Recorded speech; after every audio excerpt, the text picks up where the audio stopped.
Live from WBFF in Baltimore, this is Fox 45 Early Edition.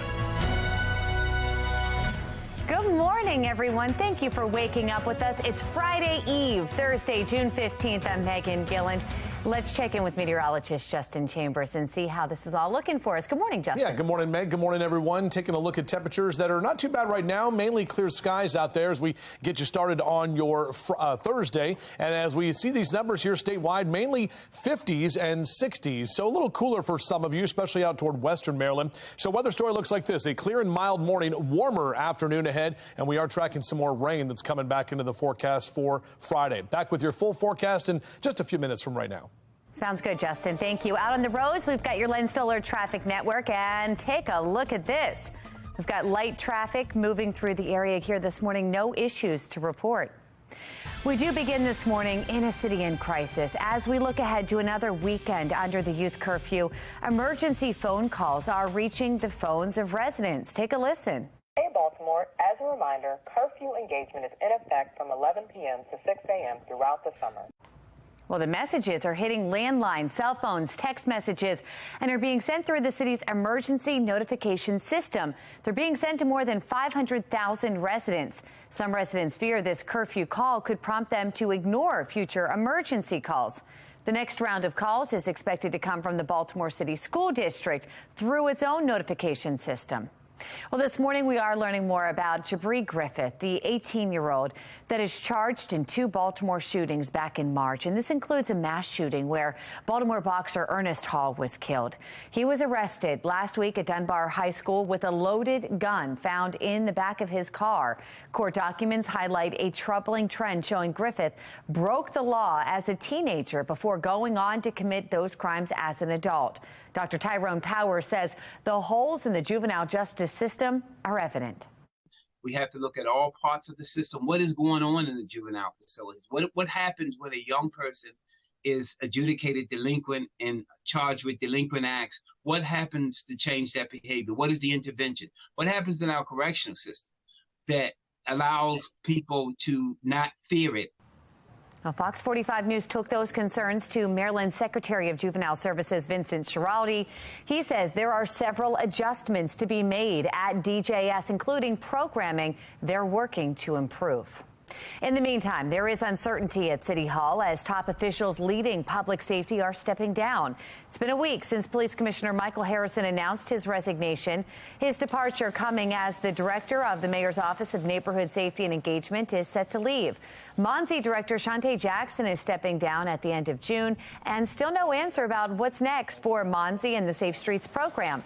The departures are sparking concerns about future exits in Baltimore. When you have questions that still linger around why people are leaving, what it is about the timing of when they're leaving, you're all left a little nervous that there's more that's going to come, that another foot is going to drop. City State's Attorney Ivan Bates says he was startled by Commissioner Harrison's announcement. It's still unknown exactly when Harrison submitted his resignation. Political commentator Armstrong Williams speaking with City State's Attorney Ivan Bates about what can be done to improve public safety in Baltimore, asking him about his stance on bail, his new citation docket, and juvenile crime. When I have a young person, let's say 15, 16, 17, that commits a murder, where have to look at that young person. But state's attorney, I have to look at the victim, because that victim is now gone. That victim's family will never hold their loved one again. And yes, I do recognize that the age of an individual is very important, their brain development is very important, but we still have to hold young people accountable. Young people need to know the difference between right and wrong. Don't miss our Your Voice, Your Future Town Hall. You can watch it this Sunday at 5 p.m. on Fox 45. It also airs Saturday at 4 p.m. on the CW Baltimore and Sunday at 7 on MyTV. You can also watch it anytime on foxbaltimore.com. Making headlines, an investigation is underway this morning after Johns Hopkins University reveals a cyber attack hit their system back in May, potentially putting the health information of people at risk. We are told the breach happened May 31st, targeting a widely used file transfer software tool called Move It. Officials say the attack also may have exposed private and confidential information, including health billing records. Continuing coverage now this morning of suspected Annapolis shooter Charles Smith after he was ordered to stay behind bars. This week in court, Smith's defense attorney, Mark Howells, told a judge that Smith spent time in Afghanistan, which has caused PTSD. But a spokesperson with the Army's Public Affairs Office told Fox 45 News Smith served for 5 years but was never deployed. Smith's defense attorney says he is prepared to provide evidence of his client being overseas. He also tells the court Smith had no criminal record before Sunday's shooting. However, an article from the Augusta Chronicle in Georgia says Smith was charged with stabbing an off-duty police officer more than a decade ago. When asked, House told Fox 45 he is still investigating his client's case.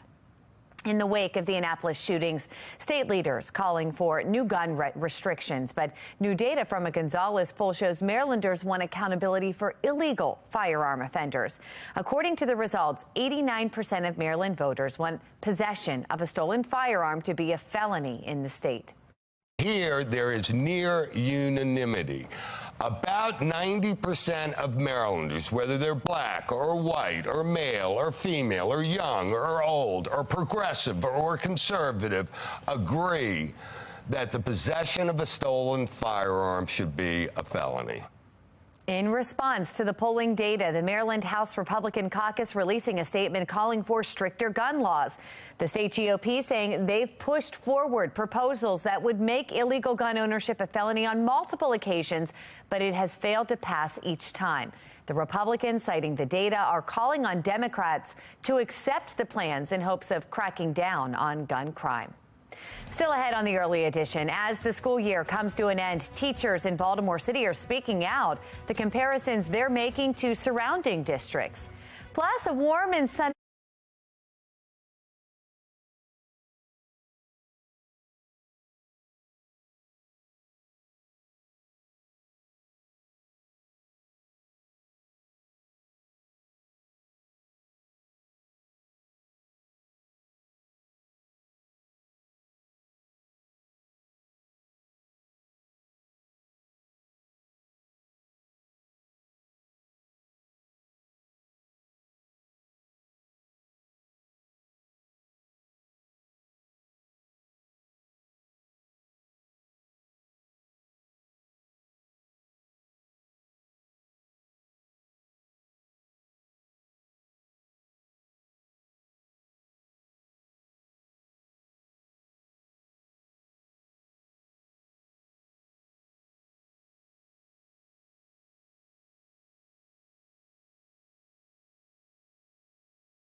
We have an education alert for you this morning. As teachers face increasing pressures in the classroom, we are getting a sense of how teachers in Baltimore feel. The nonprofit Fund for Educational Excellence surveyed about 200 current teachers. Some of the themes that came out include the continued impact of COVID on learning. Teachers also believe leaders are out of touch with their day-to-day activities. Teachers feel their workload continues to expand, and they feel that's unsustainable. At a school board meeting Tuesday night, union officials claimed compensation is not competitive with surrounding school systems. Baltimore County starting salary is now $5,000 more than our starting salaries in Baltimore City. How are we supposed to attract new teachers? Teachers with student loans and teachers who are changing careers to serve students when our starting salary is so far behind our nearest neighbor. Despite that, the city is budgeted to spend among the most per student in the country. You can see the full report at foxbaltimore.com. Baltimore County's Board of Education has approved a new contract for the new superintendent. Dr. Miriam Yarborough's 4-year tenure will begin July 1st. She's going to earn $310,000 each year, and she's taking over for Dr. Darrell Williams, who did not seek a second term. Yarborough will inherit issues like low school test scores and a teacher shortage. Making headlines now this morning, leaders from the Congressional Black Caucus are voicing their support for Henrietta Lacks to receive a Congressional Medal of Honor. Lacks's cells were taken at Johns Hopkins without her consent more than 70 years ago. It is still being used for crucial medical research. Her role in medicine has gone unrecognized, though, for decades, and leaders say it is time to honor her contributions.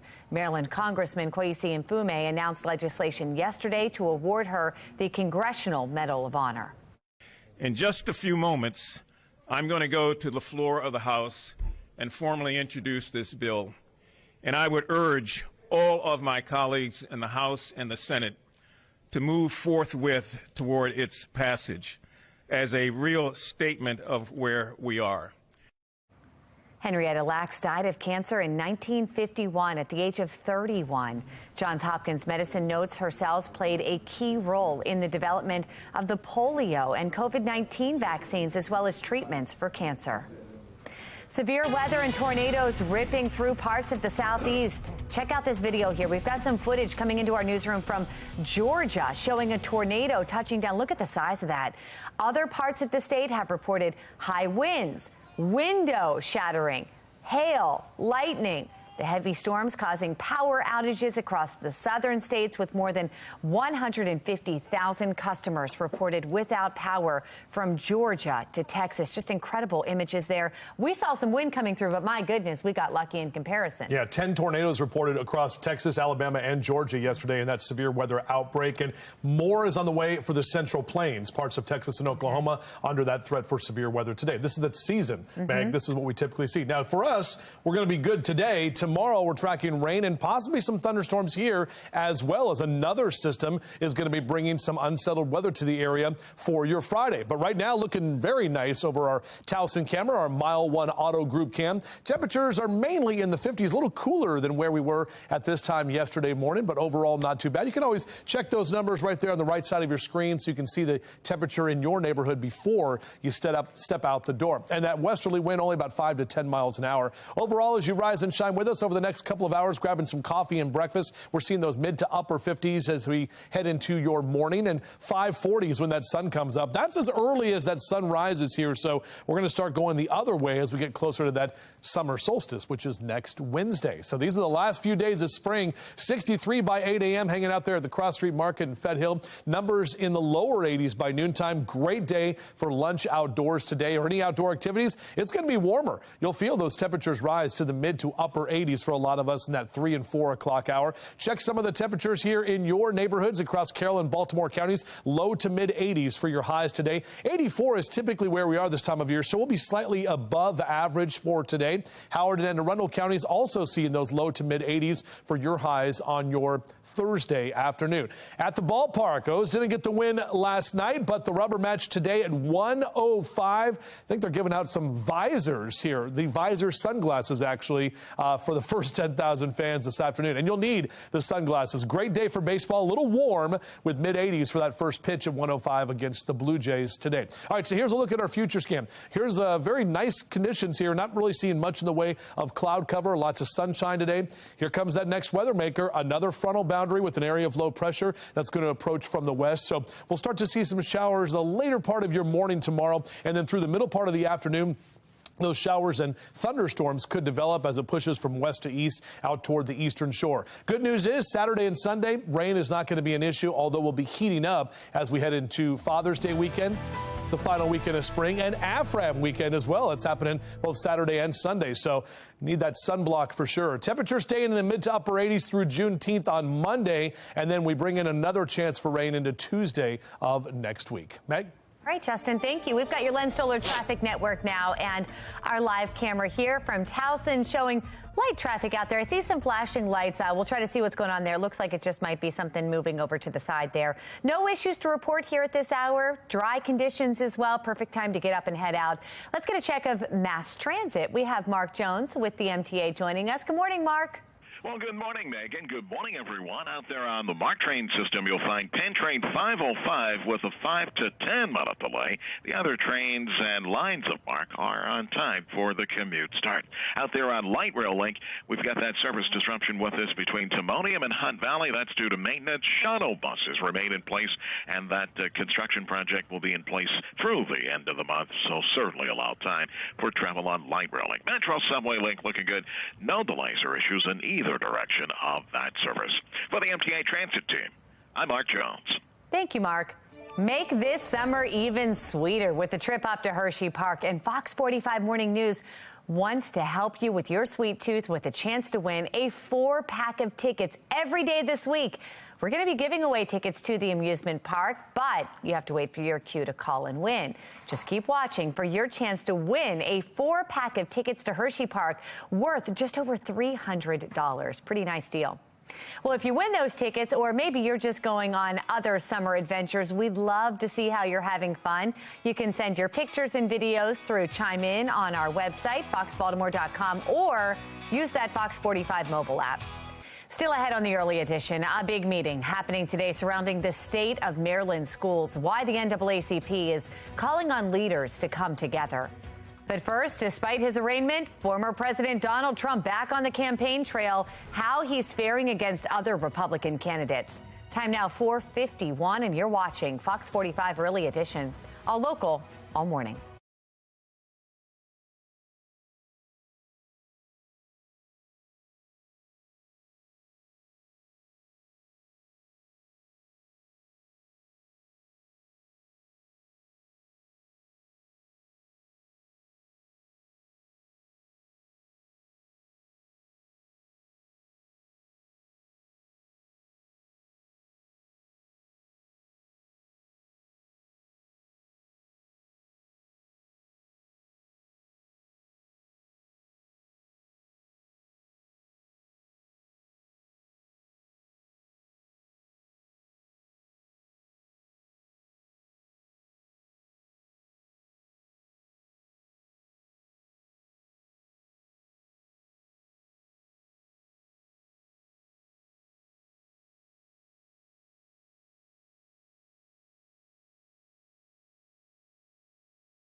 Turning now to your election 2024 coverage, President Joe Biden now has the backing from 4 of the nation's largest environmental groups. The League of Conservation Voters, Next Gen PAC, NRDC Action Fund, and the Sierra Club are officially endorsing the president's re-election campaign.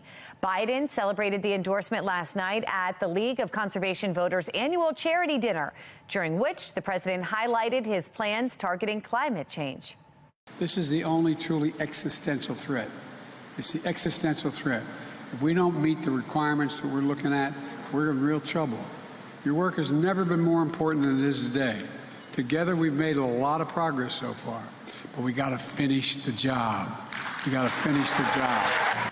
In their statement announcing the endorsement, the organization cited Biden's rejoining of the Paris Climate Agreement, as well as his Inflation Reduction Act, which contained significant tax credits for clean energy developments. Support for former President Donald Trump remains strong despite his arraignment this week.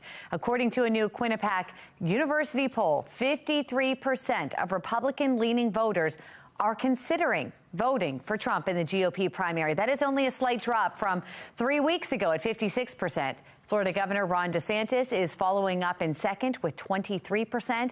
And candidates Nikki Haley, Mike Pence, and Tim Scott all tied in third with 4%.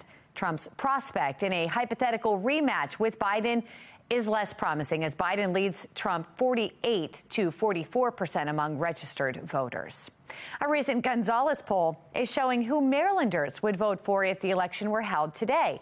In a Republican primary race statewide, 42% of Republicans say they would vote for former President Donald Trump, with 37% voting for Ron DeSantis. Making headlines here this morning, we want to take you live to the White House now, where officials are taking aim at Fox News after the network aired a message calling President Biden a wannabe dictator. The headline appeared Tuesday night over split-screen video of former President Trump speaking, live to his supporters following his arrest, and President Biden giving a speech at a Juneteenth event earlier in the evening. The full message read, quote, "Wannabe dictator speaks at the White House after having his political rival arrested." There are probably about 787 million things that I can say about this that was wrong about what we saw last night, but I don't think I'm going to get into it. There's no comment the White House has on. I think I just commented. White House Press Secretary Karine Jean-Pierre likely referencing Fox News' $787 million settlement with Dominion Voting Systems. Fox issuing a statement regarding the on-screen message saying it was, quote, taken down immediately and was addressed.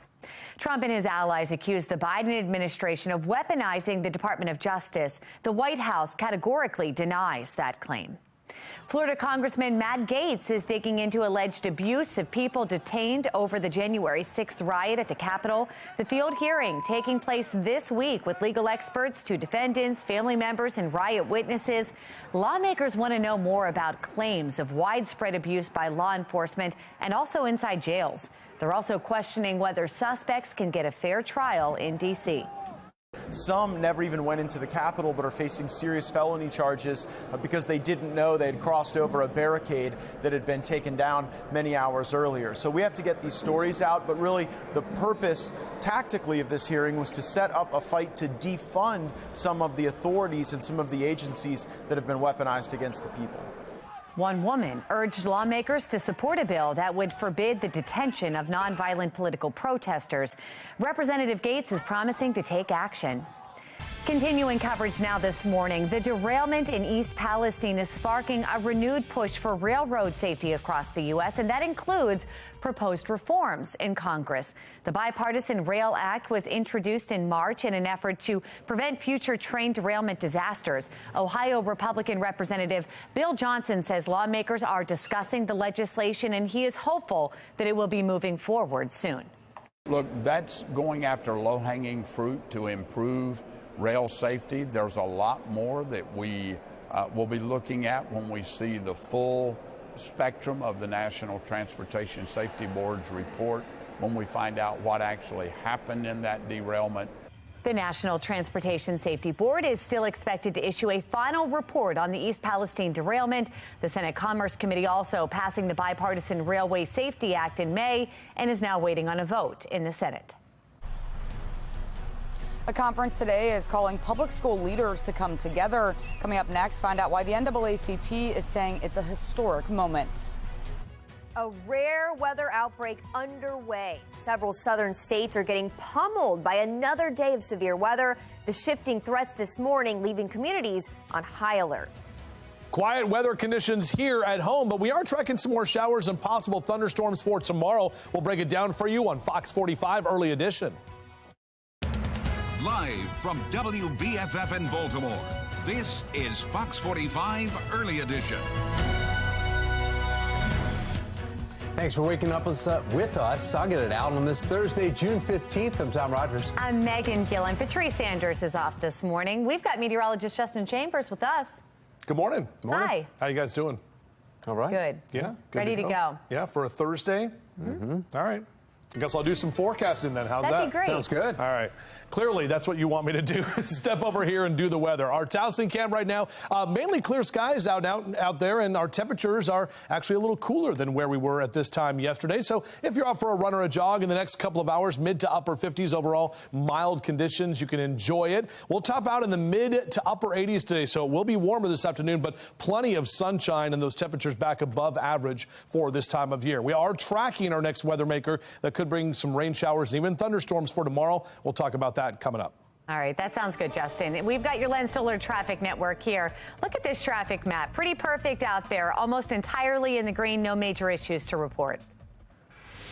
Happening today, a conference calling on public school leaders to come together marks what the NAACP of Maryland considers a historic moment. Olivia Dance joining us live now with more details on this event. Olivia. Well, good morning, Megan and Tom. The conference is happening today and tomorrow right here at the Maritime Conference Center in Linthicum Heights. And as you mentioned, the NAACP is calling on public school leaders to come together to improve what it calls, quote, the critical status of African American students. Now, Fox 45 News spoke with Willie Flowers, the president of the state chapter of the NAACP, about the conference. Take a listen to what he said.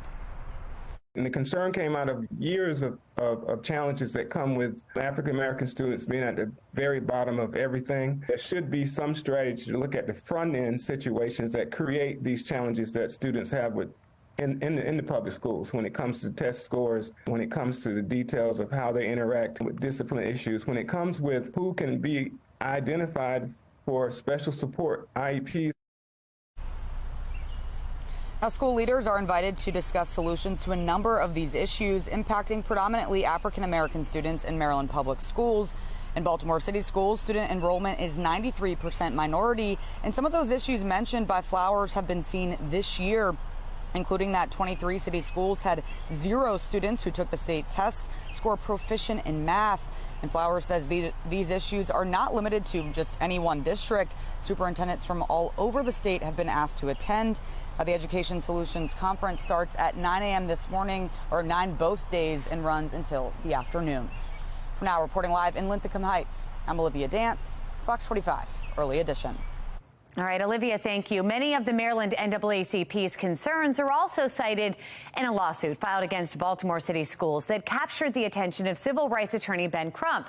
Crump joining the lawsuit in July of last year after it was filed by Baltimore residents Giovanni and Shonda Patterson. The Pattersons claim the city is misusing tax dollars because students are not getting educated properly. In November of 2022, a judge denied the city's motion to dismiss the lawsuit, allowing the case to move forward.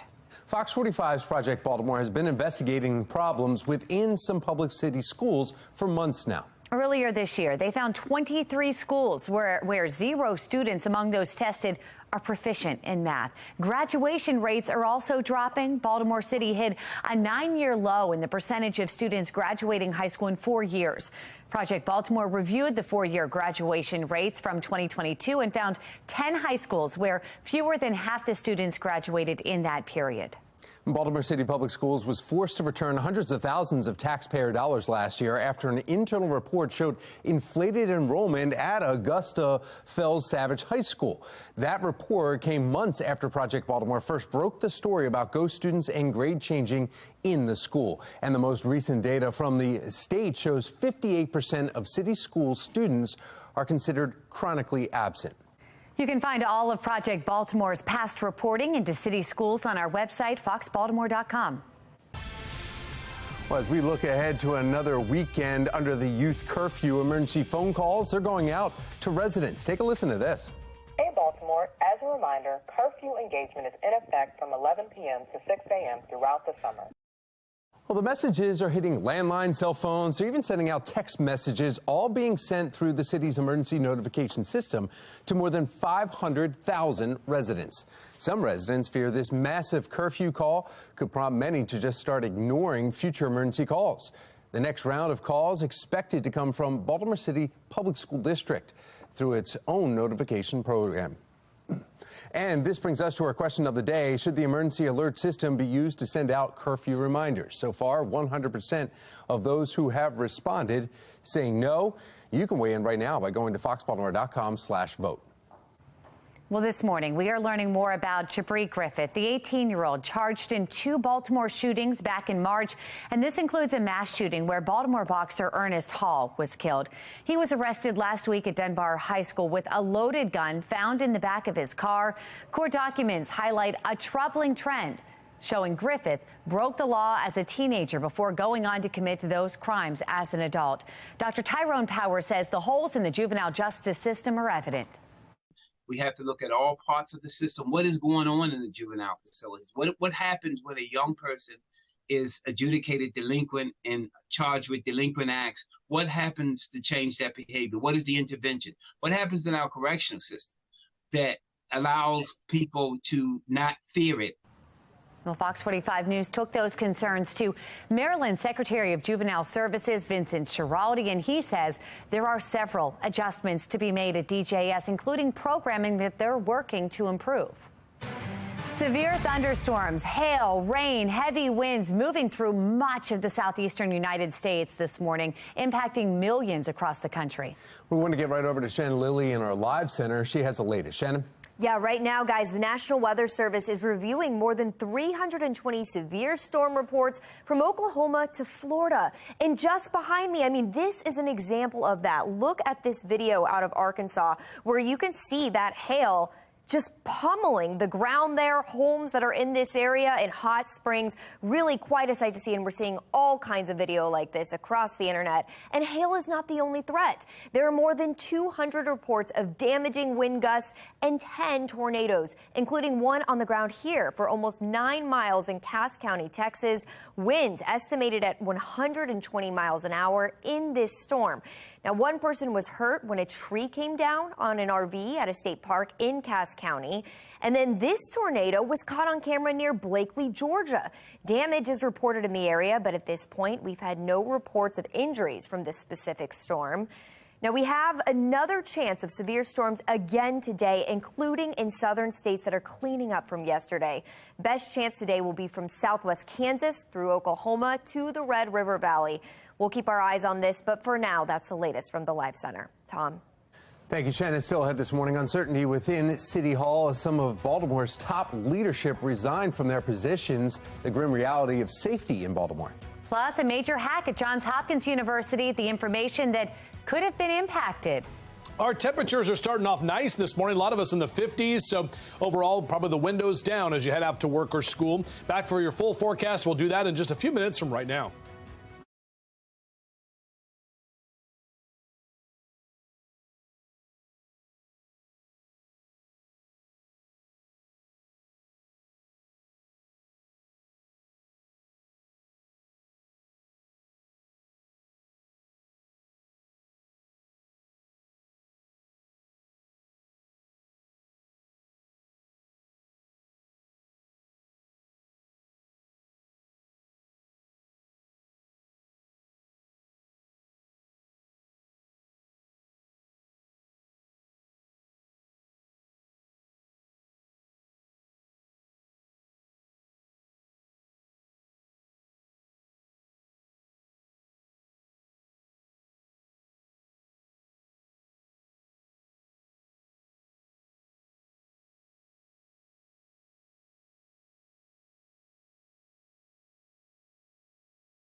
Welcome back on our Weather Authority forecast right at 5:11 on your Thursday morning. Looking outside right now, not too bad, about 30 minutes in front of when that sun comes up from our Towson camera, and our temperatures that have been hanging out in the 50s here for you. In fact, 58 Owens Mills, 61 your temp in Woodlawn as you wake up with us, 56 in Brooklyn Park and Glen Burnie, and 58 for you in Bel Air up toward Harford County. So mid to upper 50s if you're going to be out for a run or a jog in the next couple of hours. Overall, a good day to do stuff outside before that rain returns tomorrow. We also have the potential for some thunderstorms popping up as we head into your Friday afternoon. We'll take a closer look at that coming up in just a few.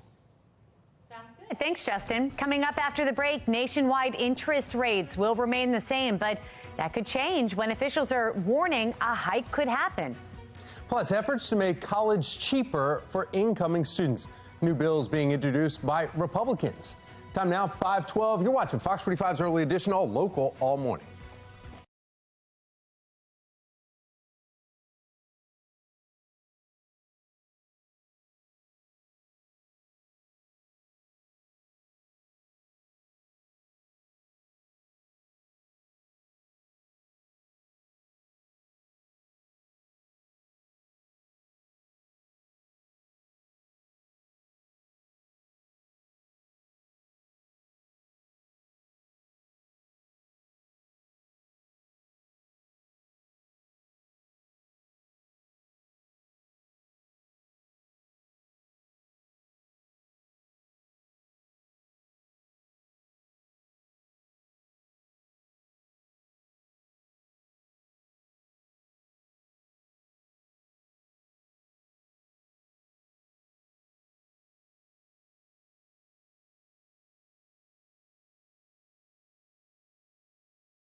.14 in your consumer news this Thursday morning. The Federal Reserve keeps interest rates unchanged. But wait, the announcement came after 10 straight months of increases. Despite the pause, the Fed signaled 2 more possible rate hikes this year, beginning as soon as next month. Today, we decided to leave our policy interest rate unchanged and to continue to reduce our securities holdings. Looking ahead, nearly all committee participants view it as likely that some further rate increases will be appropriate this year to bring inflation down to 2% over time.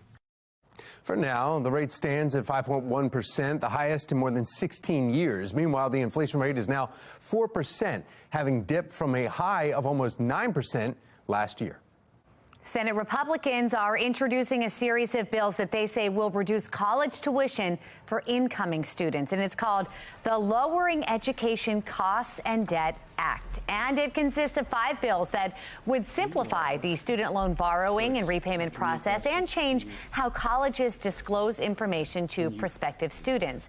It comes in response to President Biden's student loan forgiveness program, which seeks to provide up to $20,000 in debt relief for qualifying borrowers. Republicans argue the plan does not address the causes of rising tuition costs.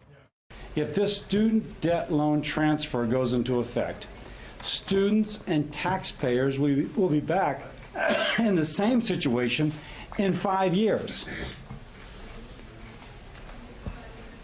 Total debt at that point will be $1.6 trillion. The Supreme Court is currently considering a constitutional challenge to Biden's proposal. The justices are expected to make a decision in late June or even early July. Well, trending this morning, speaking of college graduation ceremonies are taking place all across the country. And this morning, we want to give a shout out to some local graduates. Check it out. This is Rainika graduating from Hopkins State University. Thank you to her Aunt Tanisha for sending this in for us. And of course, congratulations. It's a big deal. We'd love to see more of them. We've got this one coming in. Longtime Catonsville resident Robert graduating from Washburn University with his MBA and JD. Congratulations, Robert. Way to go. We'd love to see how you're celebrating the 2023 graduating class. You can scan the QR code right there on your screen, and that's going to take you to foxbaltimore.com/chime in, and it's an easy place where you can upload your pictures and your videos, all powered by Stackla.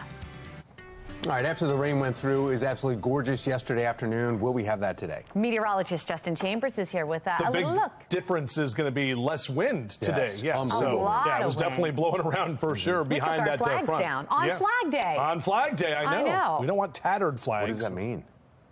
Take your flags down on Flag Day? I kept the ones in the yard, and we still had the bunting. Okay, all right, that's good. We were covered. All right. Did you say bunt cake? The bunting? You know those little bunting, the red, white, and blue bunting that you can put on your fence and windows? Not familiar? What? How have you never? You've seen them. You just didn't know what they're called. I didn't know what they were called. I know what you're talking about. I've never heard that I like term. how you went automatically to bunt cake. Of course I did. Yeah. Yeah. Is there a nothing bunt cake in this town? No. Yeah, there is, right? I've never heard of it. Muyi knows about it. Oh, man. All We'll right. look into it. Look that up. Okay. All right, our Mile 1 Auto Group Cam, good morning to all of you on your Thursday, Friday Eve, my friends. Our temperatures are not too bad right now as the kids get back to the bus stop. Look, this is the last couple of days that the bus is going to be rolling because we know that basically summer has already started for a lot, and we'll put the bus in the garage after tomorrow. But upper 50s here in the 7 o'clock hour, honk, honk, 82 by noon, and into the mid-80s as we take you into the later part of the day today. And it should be a great day for doing stuff outside, including playing some golf. We're looking at upper 60s here, golfers, by 9 a.m., lower 80s through noontime, and into the mid-80s for the afternoon. Great day to fly today, too, pilots. We're talking about VFR conditions all day, visual flight rules, and not that crosswind we had to deal with yesterday. All right, here's a look at your high temperatures. 84 is typically where we are. Most of us in the low to mid-80s across central Maryland for Westminster and Cockeysville over to Bel Air, Elkton at 82, lower 80s for you in the Eastern Shore, Chestertown down through Stevensville and over through Annapolis as well. If you want to get the grass cut, well, no issues today. We've got a green light on your mowcast. Also on Saturday, but notice that yellow light for tomorrow. That's because the rain is coming back in. So here's our future scan. We're dry today, a couple of clouds here and there, but our next weather maker starts rolling in from Western Maryland tomorrow morning. By tomorrow afternoon, you can see that frontal boundary in that area of low pressure. And we have enough of the dynamics in the atmosphere where we do have a slight, or actually a marginal risk for some severe weather by tomorrow afternoon. Not enough for a weather alert day right now, but obviously we'll keep our eyes on that. Could see a couple of those pop-up thunderstorms later into the day. And then into Saturday and Sunday for AFRAM weekend and for Father's Day weekend, drier and warmer. So we're not tracking rain as we get into your Saturday and Sunday. Speaking of which, 3 days until Father's Day and your holiday countdown. Just 4 days until Juneteenth. That's next Monday. The summer solstice in 6 days from right now. So these are the final days of spring. O's game this afternoon, a 1:05 first pitch. It's going to be warm, but it'll be great to hang out and watch some baseball there in Charm City. And good news that the Storms are coming in tomorrow because the O's will be on the road. They're playing the Cubbies there in Chicago. But we'll see those temperatures rise throughout the weekend. And then I'll have another chance for rain coming into Tuesday of next week. Tom? Thank you, Justin. Let's take a look at your Lynn Solar Traffic Network and looking over Lock Raven Boulevard and inner and outer loops on 695. No issues to report. Now we want to get a check of your mass transit. We have Mark Jones with the MTA. Good Thursday morning, Mark. Good Thursday morning, Tom. Good morning, everyone out there on the MARC train system. We've got train 890 on the Brunswick line with a 15-minute delay, and Camden 841 running about 5 minutes late. The other trains of MARC look good for the start. Light Rail Link still working with a service disruption between Timonium and Hunt Valley. That's due to maintenance. Shuttle buses remain in place, and that construction project with us through the end of the month, so certainly allow time for travel out there on Light Rail Link. Metro Subway Link on time from end to end between Owings Mills and Hopkins Station. For the MTA Transit team, I'm Mark Jones. Thank you, Mark. This Fox 45 news segment is sponsored by Chime Medical Center. It's that time of year where we celebrate Dad, and you can win extra spending money every day from now until, well, today is the last day to do it. Grab your phone, scan the QR code for your chance to win the last $100 Visa gift card.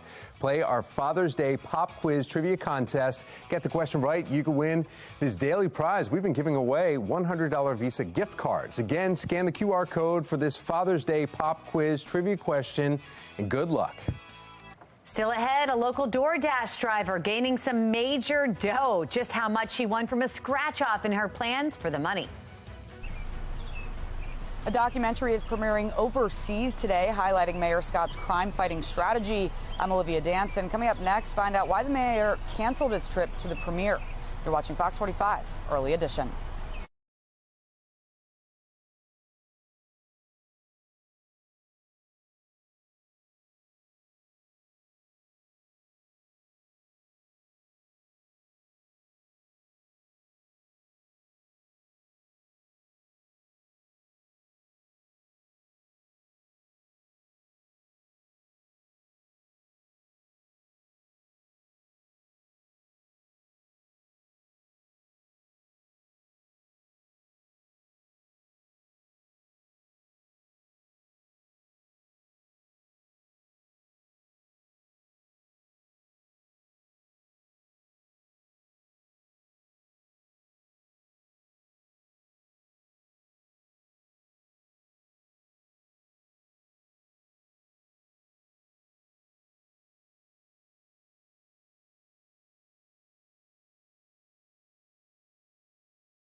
Here's a look at some of the stories trending across the state. An investigation is underway this morning after Johns Hopkins University reveals it is part of a global healthcare cyber attack, and it hit their system in May, potentially putting the health information and personal information of all students, faculty, and staff, as well as dependents, at risk.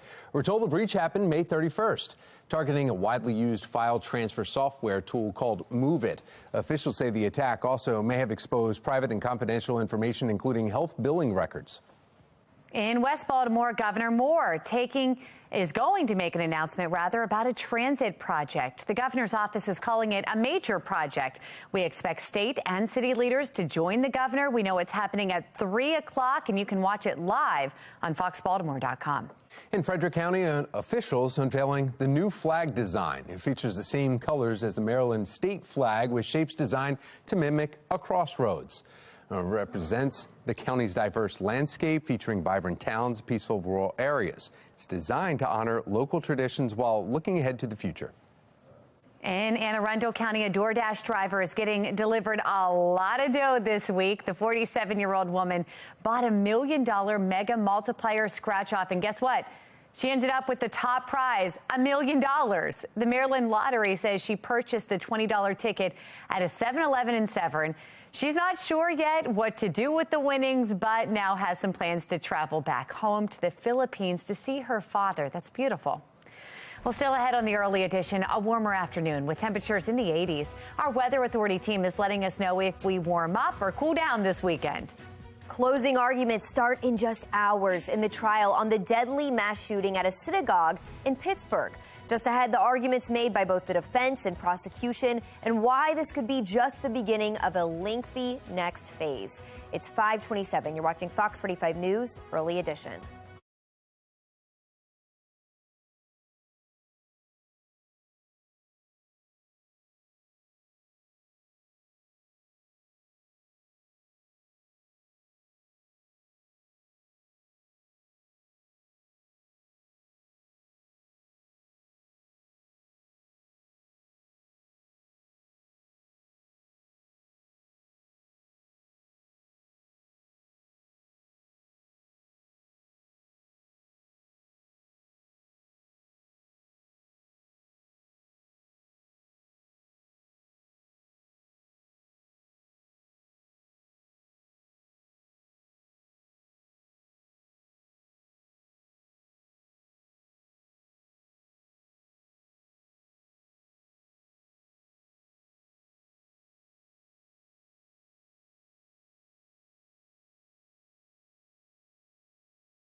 Live from WBFF in Baltimore, this is Fox 45 Early Edition.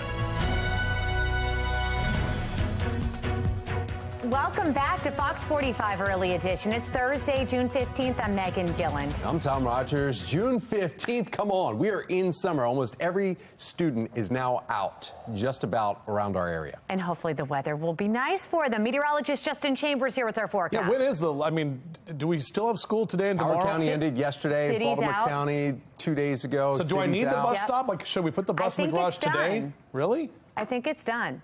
I don't know about Cecil County. I can check on that one. That's the only one I'm not sure about. Let me know.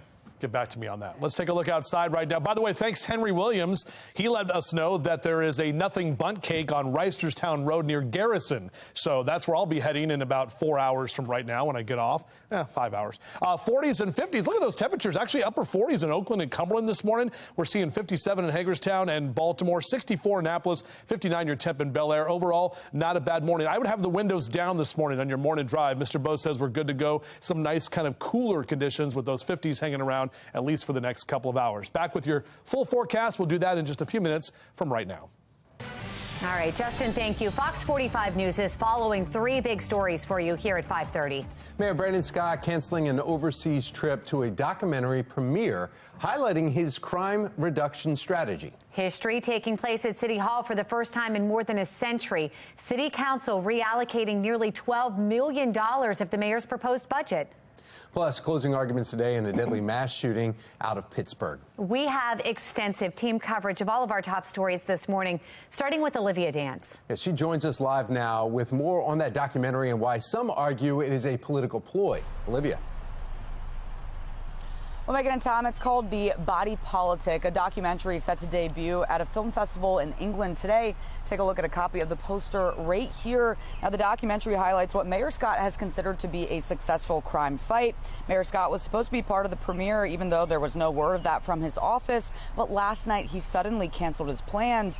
Now, it comes after Fox 45 News sent his office these questions on your screen, including what days will the mayor be out of the country? Does he intend to have a viewing in Baltimore City? If so, when? And finally, who's paying for the trip? Hours later, the mayor's office responded saying he will no longer be attending because of other pressing priorities. One critic calls Scott's move a political ploy. Take a listen. What else would it be? With a mayor running for re-election in the next year or so, there's nothing about anything that he does that isn't political.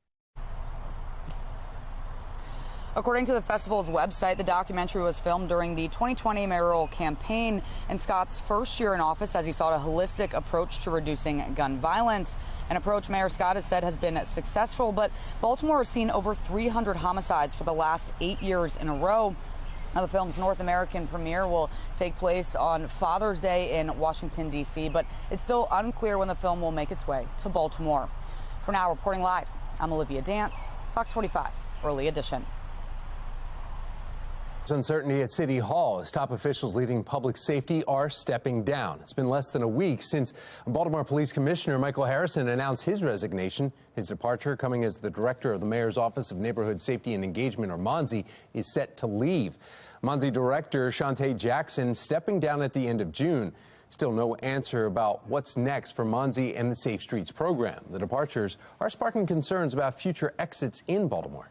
When you have questions that still linger around why people are leaving, what it is about the timing of when they're leaving, you're all left a little nervous that there's more that's going to come, that another foot is going to drop. City State's Attorney Ivan Bates says he was startled by Commissioner Harrison's announcement. It is still unknown exactly when Harrison submitted his resignation. Political commentator Armstrong Williams speaking with City State's Attorney Ivan Bates about what can be done to improve public safety in Baltimore, asking him about his stance on bail, his new citation docket, and juvenile crime. When I have a young person, let's say 15, 16, 17, that commits a murder, where have to look at that young person. But state's attorney, I have to look at the victim, because that victim is now gone. That victim's family will never hold their loved one again. And yes, I do recognize that the age of an individual is very important, their brain development is very important, but we still have to hold young people accountable. Young people need to know the difference between right and wrong. Now, don't miss our Your Voice, Your Future Town Hall. You can watch it Sunday night at 5 right here on Fox 45. It also airs Saturday afternoon at 4 on CW Baltimore, and then Sunday at 7 on MyTV. You can also watch anytime on foxbaltimore.com. Continuing coverage this morning on the suspected Annapolis shooter Charles Smith after he was ordered to stay in jail. This week in court, Smith's defense attorney Mark Howells told a judge that Smith spent time in Afghanistan, which has caused PTSD. But a spokesperson with the Army's Public Affairs Office telling Fox 45 News Smith served for 5 years but was never deployed. Smith's defense attorney says he is prepared to provide evidence of his client being overseas. He also tells the court that Smith had no criminal record before Sunday's shooting. However, an article from the Augusta Chronicle in Georgia says Smith was charged with stabbing an off-duty police officer more than a decade ago. When asked, House told Fox 45 he is still investigating his client's case. In the wake of the Annapolis shooting, state leaders called for new gun restrictions, but new data from the Gonzales poll shows Marylanders want accountability for illegal firearm offenders. According to the results, 89% of Maryland voters want possession of a stolen firearm to be a felony in the state. Here, there is near unanimity. About 90% of Marylanders, whether they're black or white or male or female or young or old or progressive or conservative, agree that the possession of a stolen firearm should be a felony. Now, in response to the polling data, the Maryland House Republican caucus releasing a statement calling for stricter gun laws. The state GOP saying that they have been pushing forward proposals that would make illegal gun ownership a felony on multiple occasions, but it's failed to pass each time. Republicans citing the data, they're calling on Democrats to accept the plans in hopes of cracking down on gun crime.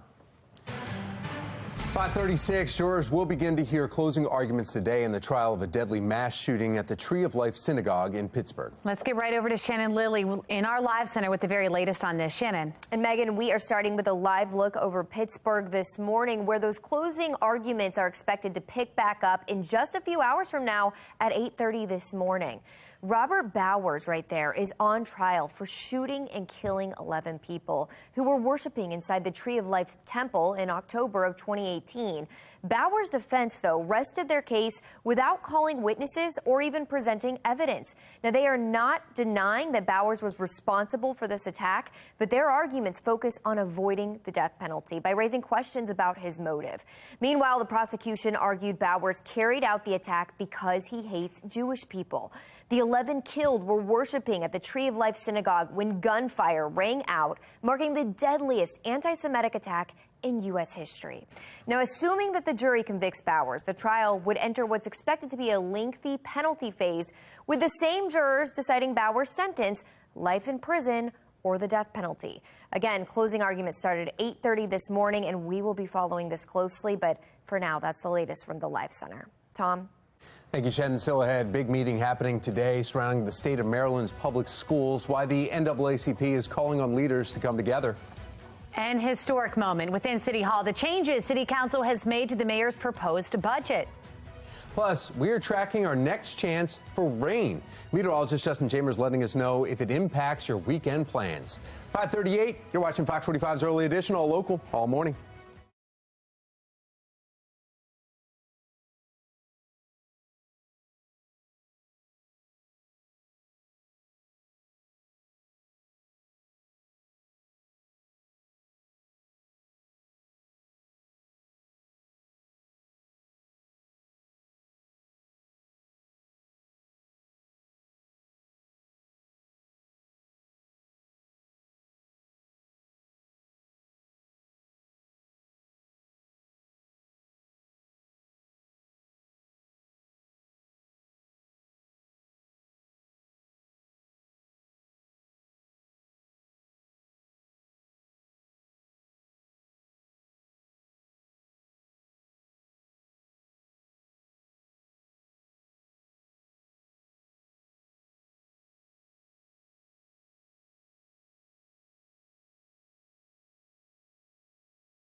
All right, 5:41 is your time right now. We're 19 minutes in front of 6 o'clock on your Thursday. We like to call it Friday Eve because it's almost the weekend. And looking out from our Towson camera, sun is coming up as we speak right now. Your morning drive, not too bad. In fact, mid to upper 50s and lower 60s. We're seeing some cooler conditions, so can have the windows down as you're heading back to school or work here this morning. 86 today, upper 60s tonight. We're actually going to flip those numbers right around. And then 84 tomorrow, but showers and even the potential for some thunderstorms as well. We'll break this down for you coming up in a few minutes from right now. Well, make this summer even sweeter with a trip to Hershey Park. Fox 45 Morning News will help you with your sweet tooth with a chance to win a 4-pack of tickets. Every day this week, we're going to be giving away tickets to the amusement park, but you have to wait for your cue to call. Just keep watching for your chance to win a 4-pack of tickets to Hershey Park worth just over $300. Now, if you win those tickets or you're going on any other summer adventure, we want to see it. You can send your pictures and videos through Chime In. That's right on our website, foxbaltimore.com, or you can use your Fox 45 mobile app. Still ahead after the break, City Council reallocating millions of dollars of the mayor's proposed budget. Which agencies are seeing major gains while others see losses? Plus, some health officials attempting to prevent a common type of cancer, the connection to the HPV vaccine. 5:42, you're watching Fox 45's Early Edition, all local all morning.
Turning now to a city in crisis, history has played out inside City Hall. For the first time, council members having a bigger say in how much of your tax dollars should go to certain city agencies. Fox 45's Rebecca Pryor has more on which agencies are seeing gains while others see the losses.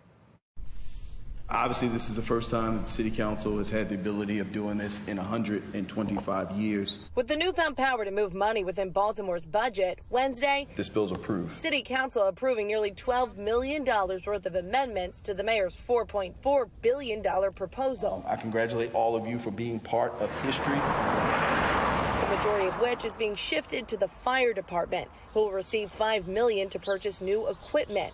Another $2 million will be used to improve city surveillance, with $1 million going to renovating city watch cameras and another $1 million going to new city watch cameras. Really focused on what those citywide priorities were and make sure we work toward that. As for cuts, the council slashing $1.7 million from the embattled Baltimore Office of Promotion and the Arts, also known as BOPA. The governance structure of that organization is deeply broken. However, according to Councilman Eric Costello, should BOPA make improvements to their administrative issues within the next 3 months, that money could be reinstated. But if they don't, we will find another function to do this same work. BOPA leadership responding with a statement that reads in part, quote, "While we're dismayed by the decision of the City Council to again withhold budgeted funding, we are also committed to working collaboratively with the Council and Office of the Mayor to address their concerns." Meanwhile, an issue going unaddressed, the Office of the City State's Attorney, Ivan Bates's $500,000 request to improve training and hire more staff, ultimately denied. He had said he had needed that money to help in Baltimore City's crime fight. Yeah, look, every council saying by not giving every single agency needs more money. Each and every one of our public safety agencies need more money, and we're going to continue to work with those public safety agencies to do our very best to get them the resources they need. But you guys could have given him the money and then you didn't. Again, we're going to continue to work with each of our public safety agencies to do everything humanly possible to get them the resources they need. Rebecca Pryor, Fox 45 News.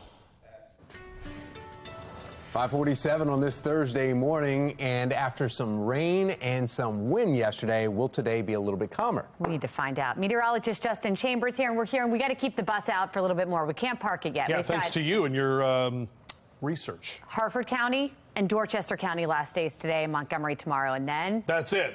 That's it. Then summer. We can say summer. Right. Right? Yeah, because for a while there, some counties were saying, okay, we're going to go Tuesday. Be off Monday. Yeah. Last day will be Tuesday the 20th. And then parents were like, that doesn't make any sense. No. Not doing Let's that. get this thing started, please. Our final weekend of spring is upon us, as the summer solstice will be next Wednesday. That's when that sun right there up over the Tropic of Cancer. Yeah, 23.5 degrees north latitude is where that sun is over on the summer solstice, when the Earth is tilted toward that sun in the northern hemisphere. Wintertime for our friends in the south. There it is, a beautiful shot from our Towson camera right now with that sun that is up at this moment. Our temperatures are not too bad, 57 currently in Towson. Not much wind to speak of. And yeah, Tom was mentioning we're not going to have as much wind today as what we saw yesterday. So here it is, the bus stop forecast, beep, beep, as we get those kids ready to go, at least for the last day. 59 here in the 7 o'clock hour, lower 80s by noontime. It's going to be a onion effect day where you can peel back the layers from the kids, with 86 for this afternoon. Probably not even a light jacket this morning. Hank the Bird, he's excited about it. Yep, there you go. 68 by 9 a.m. on your Bird is the wordcast.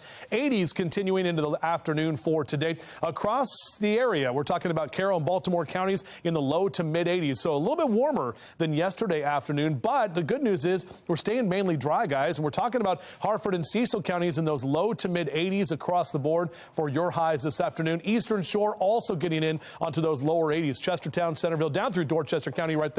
82 in Easton and Talbot County for your high later today. So here's a look at your O's cast, and we're going to see that first pitch, 84 degrees. It's a 105 first pitch today, an afternoon game against the Blue Jays. It's the rubber match, trying to win the series before they head to Chicago for the weekend. Here's a look at that future scan. We're dry today, but we are tracking our next weather maker, and this is going to bring some rain starting tomorrow morning. And by the time we get to tomorrow afternoon, could see some strong to severe thunderstorms. So we are watching for a potential weather alert day on Friday. As of now, we're going to hold off on that alert, but just let you know there are going to be some more showers rolling through. Then we're drier and warmer for Father's Day weekend. AFRAM Festival, weather's looking good, just a little bit warm. Even on Juneteenth, we're still looking good on Monday with temperatures in the upper 80s. Tom? Thank you, Justin. Let's take a look now at your Len Stoller traffic network, and you can see the map that we have around the region. It's not showing the one, though. There is an issue. There's a vehicle right on the ramp right near 695's 795, and 2 vehicles are involved there. The camera's showing some flashing lights on the off-ramp. The sun's coming up, so it's difficult to make it out, but some flashing lights there. You can still get by it, but there's 2 vehicles caused there. Everybody else is moving along just fine. Here's a live look now from our traffic photojournalist, Graham. He is just getting on 95 northbound, headed through the White Marsh area. Now we want to get a check of your mass transit. We have Mark Jones with the MTA. Good morning, Mark. Well, good morning, Tom. Good morning, everyone out there on the MARC train system. We've got Brunswick train 890 operating with over a 30-minute delay. Be aware of that and allow time along with train 511 on the Penn line. It has a 5-minute delay. Out there on Light Rail Link, we've got that service disruption with us between Timonium and Hunt Valley. That's due to construction, maintenance, and shuttle buses remain in place, bridging the gap there between Timonium and Hunt Valley. So allow time for travel there. Metro Subway Link looking good. No delays between Owings Mills and Hopkins Station. For the MTA Transit team, I'm Mark Jones. Thank you, Mark. Inflation is the lowest it's been in 2 years. I'm Janae Bowens in Washington. Coming up, I'll tell you why prices are still rising in some places.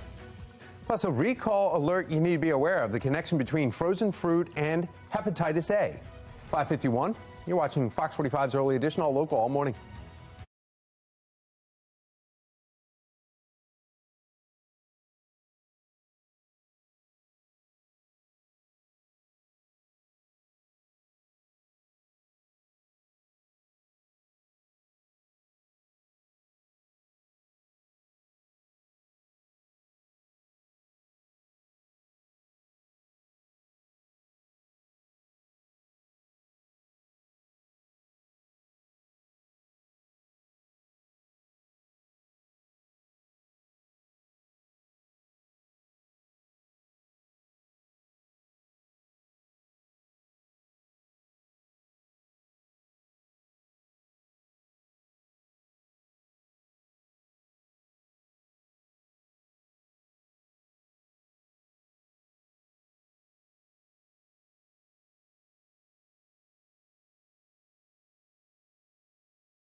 $5.54 in topping your consumer news. Inflation, the lowest it has been in 2 years. In May, it fell to 4%, but prices are still rising in some places. The National Desk, Janae Bowens, joins us now to explain why. Experts say some of the places seeing the highest rates of inflation also have lower costs of living. And with so many economic factors, there's not much a state can do to bring prices down. That's putting a little damper on it. JP is CEO of Unheard Media, a St. Louis company that specializes in strategic planning. Inflation has forced her to change her business plans. Because I can't bring more people on with the way that the inflation is working. Those higher prices forcing a lot of Americans to make tough decisions. A new study from Wallet Hub shows Detroit and Miami are tied for the cities where inflation is rising the most. Tampa, Phoenix, and Seattle round out the top 5. Say you are in Florida or Tennessee or South Carolina.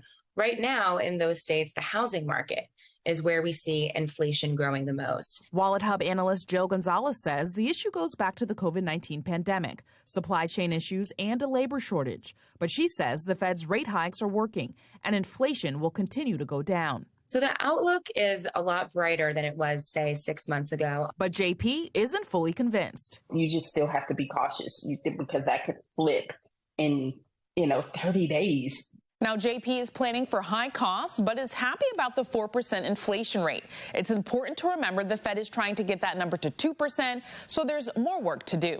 I'm Janae Bowens for the National Desk. Janae, thank you. As far as China's economy goes, things are not going well. Bloomberg is reporting that Beijing is convening urgent meetings with business leaders about ways to jumpstart China's sagging economy. As trade partners embrace more protectionist policies, China is looking for new allies.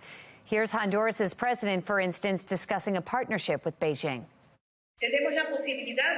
We have the possibility to discuss, plan, and execute joint investment and confinement projects for infrastructure, highways, ports, airports, telecommunications, energy, food, security, research, science and technology, railway construction between the Atlantic and the Pacific, and a free trade agreement. Unlike the U.S., which uses a consumption model, China's economy is largely dependent on property values and exports. And with an aging population, fewer and fewer workers are available to fill manufacturing jobs. China is working on stimulus measures and ways to be net importers. Well, topping your health headline, doctors are seeing increasing cases of very preventable types of cancer. One of them, the HPV vaccine, was approved in 2006 and is recommended for children between ages of 9 to 12, but they need to be active. Experts say the adults who missed the vaccine back then can still get it up to the age when they turn 45, but they're not sure how long the vaccine is effective. The Ohio State University Comprehensive Cancer Center says cases of HPV-related mouth and throat cancers are soaring nationwide.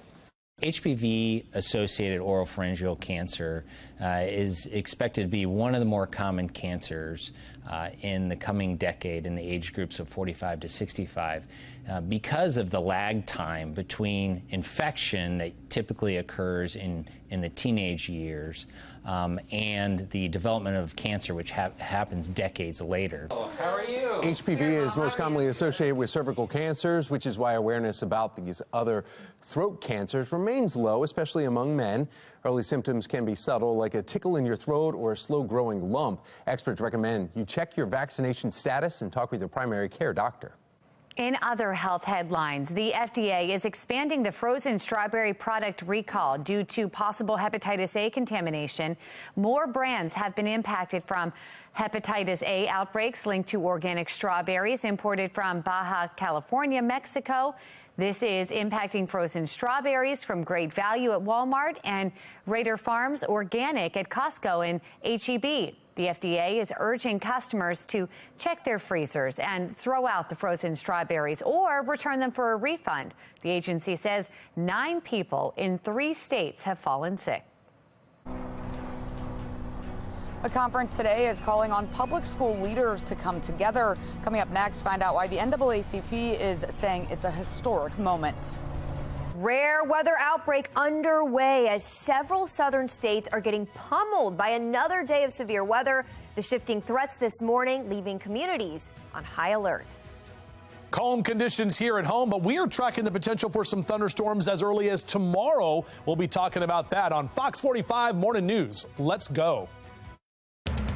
Live from WBFF in Baltimore, this is Fox 45 Morning News.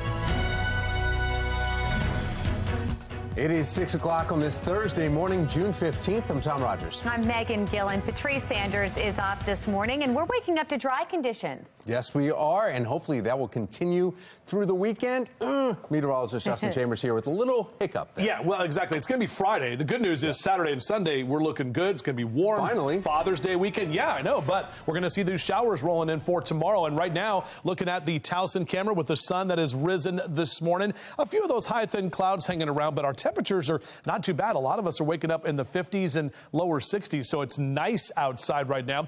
Clear and mild for your morning. We will be warmer for the afternoon, and we are tracking that rain that's coming in for tomorrow. So out for your morning drive, probably windows down here with mid to upper 50s and low to mid 60s, taking you through your morning commute. Back with your full forecast. We'll do that in just a few minutes from right now. Tom. Thank you, Justin. Let's take a look at your Lynn Solar Traffic Network. And here's a look at Lock Raven Boulevard here. We do have one incident, though, that is happening, and it's highlighted on 95. That's northbound in the White Marsh area. According to the traffic map, it shows a indicator there. It's a slowdown, and it's right in the area where you normally have construction. This is an accident that's on the right shoulder in that construction zone, so that's actually going to add even more time for your commute if you're going 95 north through the White Marsh area. Today, the Maryland NAACP is meeting to call on public school leaders to come together. Its intention, they say, is to find an immediate solution to education for African American children, something they are calling intolerable and getting worse. Here's a look at the issues the civil rights group is citing. Number one, lagging academic achievement and students graduating without necessary proficiency. Baltimore Collegiate School for Boys founder Jack Pennell spoke on the issue, saying 9 out of 10 African American boys in Baltimore are not at grade level reading. And number two, the NAACP is citing a breakdown in school discipline. Some school police officers claim school leaders are turning their heads and not holding students accountable, a major concern from teachers, 2 of them even speaking with Project Baltimore, one from Baltimore City, the other from Baltimore County, stating that they have suffered PTSD from violence. And then number 3, inappropriate treatment of special education students. Some city school students are not able to attend school without a nurse, so complaints were filed claiming their federal education rights were violated. This morning, we have live team coverage of the Maryland NAACP meeting today. In our next half hour, John Gonzalez with our Sinclair sister station will be joining us live. But first, we begin here with Baltimore. In Baltimore, Olivia Dance, and she has a live preview of today's meeting. Yeah, Tom, the conference is happening today and tomorrow right here at the Maritime Conference Center, which is in Linthicum Heights. And as you mentioned, the NAACP is calling on public school leaders to come together to improve what it calls, quote, the critical status of African American students. Now, Fox 45 News spoke with Willie Flowers, the president of the state chapter of the NAACP, about the conference. Take a listen to what he said. And the concern came out of years of challenges that come with African-American students being at the very bottom of everything. There should be some strategy to look at the front-end situations that create these challenges that students have in the public schools when it comes to test scores, when it comes to the details of how they interact with discipline issues, when it comes with who can be identified for special support, IEPs. School leaders are invited to discuss solutions to a number of these issues impacting predominantly African American students in Maryland public schools.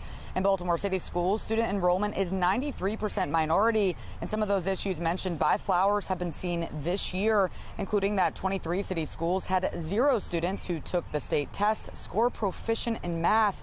Flowers says that these issues, though, are not limited to any one district. Superintendents from all over the state have been asked to attend, and the Education Solutions Conference starts at 9 a.m. both days and runs until the afternoon. For now, reporting live in Linthicum Heights, I'm Olivia Dance, Fox 45 Morning News.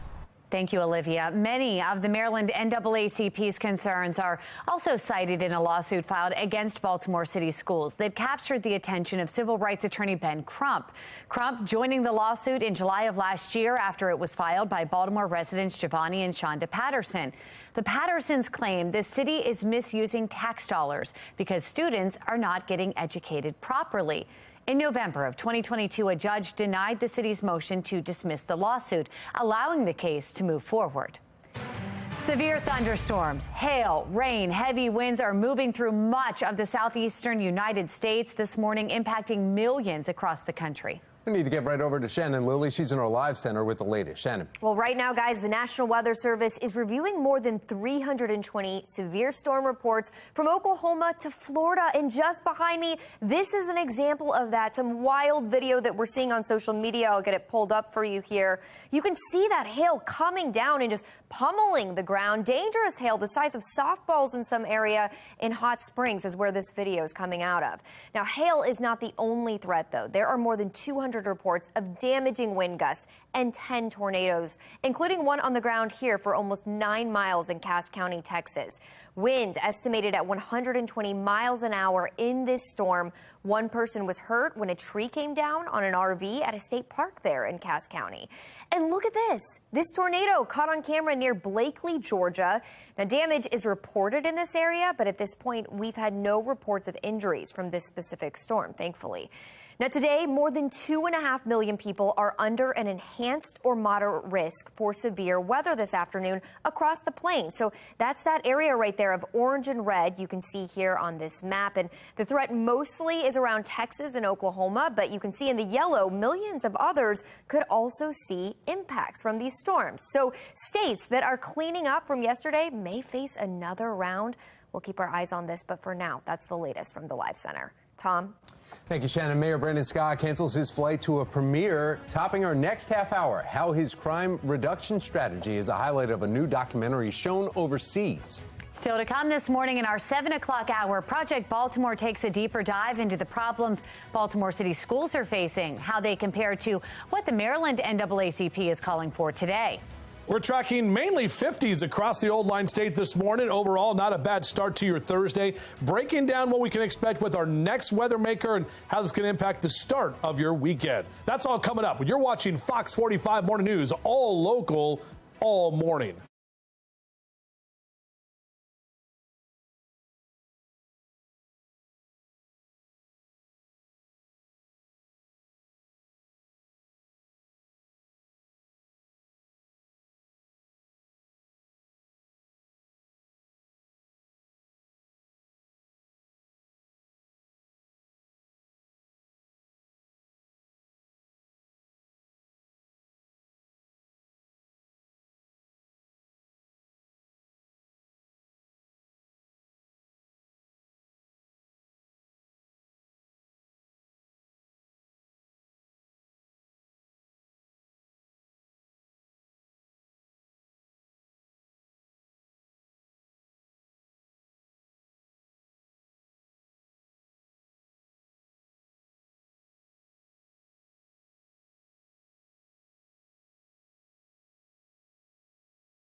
Time right now, just about 6:10 with your Weather Authority forecast. I'm meteorologist Justin Chambers. I hope you are having a nice morning, enjoying the low humidity levels. My mother-in-law was just talking about how nice it is out there. Taxi!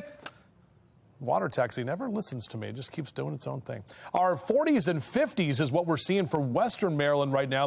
57 in Baltimore City, 62 in Annapolis, 60 in Bel Air as you wake up with us here on your Thursday. Out the door, Cassie, I probably don't even need a jacket. I just did my Superman walk. Feels nice outside. Grab those sunglasses and no need for the umbrella today. Different story tomorrow, however, as we'll track another weather maker rolling in. We'll talk about that coming up in a few. Thank you, Justin. Looking at what is happening today, it is the final day of a local job fair for construction jobs in Baltimore City. It begins at 8 o'clock this morning and it's going to run until 11. Then starting at 9, the City of Baltimore's procurement conference begins. Mayor Scott, plus minority and women business owners will be in attendance. Workshops will be happening through to 1 o'clock. And finally, local equitable housing startup Parity will unveil its first completed redeveloped homes this afternoon. By the end of the project, nearly 100 abandoned historic row homes will be made new for affordable housing opportunities. This Fox 45 News segment is sponsored by Chime Medical Center. Well, it's that time of year we celebrate Dad, and you could win some extra spending money, and today is your last chance. Grab your phone, scan this QR code you see on your screen for a chance to win a $100 Visa gift card. Play our Father's Day Pop Quiz Trivia Contest. Get the question right, and you can win the daily prize for that $100 Visa gift card. Again, scan the QR code to get this Father's Day Pop Quiz Trivia question of the day, and good luck. If you've been treated at Johns Hopkins, your information may be exposed. What we know about reports of a cyber attack. City of East Palestine is demanding more from their governor. After the break, why Ohio families say they are still frustrated months after the train derailment. 6:11 is the time. You're watching Fox 45 Morning News, all local, all morning.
6:14, making your headlines this Thursday morning. Residents of East Palestine, Ohio, they're demanding action as the area recovers from the February train derailment. Neighbors say they are frustrated the community is still struggling with the fallout.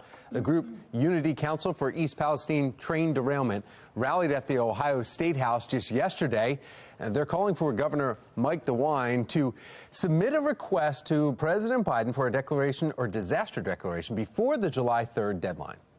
There are children testing positive for vinyl chloride. This is my family and my home and my community, and these are the people that grew me as a child. Think about that. Think about your family. The derailment and controlled burn of hazardous chemicals earlier this year left residents concerned about their water and soil. After the incident, FEMA said Ohio does not qualify for assistance.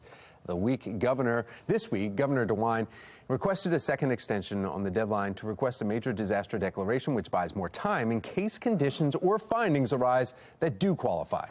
Making headlines in D.C., Democrats and women's health advocates are calling for access to birth control to be enshrined as a right in United States law. And they called a news conference in Washington yesterday to reintroduce a bill affirming the right for access to contraceptives without interference from the government. That right was affirmed by the Supreme Court in 1965 in the Griswold decision. But advocates fear it could go down just like Roe did last summer. They say birth control access is critical for reasons beyond just family planning. Birth control isn't just used to prevent pregnancy. It can be used to treat acne, help with anxiety and depression, lower the risk of ovarian and uterine cancers, and treat endometriosis. Well, the bill passed the then Democrat-controlled House last session, but it died in the evenly split Senate. It's not clear what chance it has of passing this session as Republicans now control the House. Taking you live to D.C. this morning as the mayor of Miami officially throws his hat in the ring for the race for the White House. Republican Francis Suarez enters the already crowded field. He's the only Hispanic candidate so far in the race. The 45-year-old gained national attention for his efforts to draw businesses to Miami. Suarez is more moderate than Trump and Florida Governor Ron DeSantis, who are both seen as top contenders in the latest polls. Today, the mayor will be speaking at the Ronald Reagan Presidential Foundation.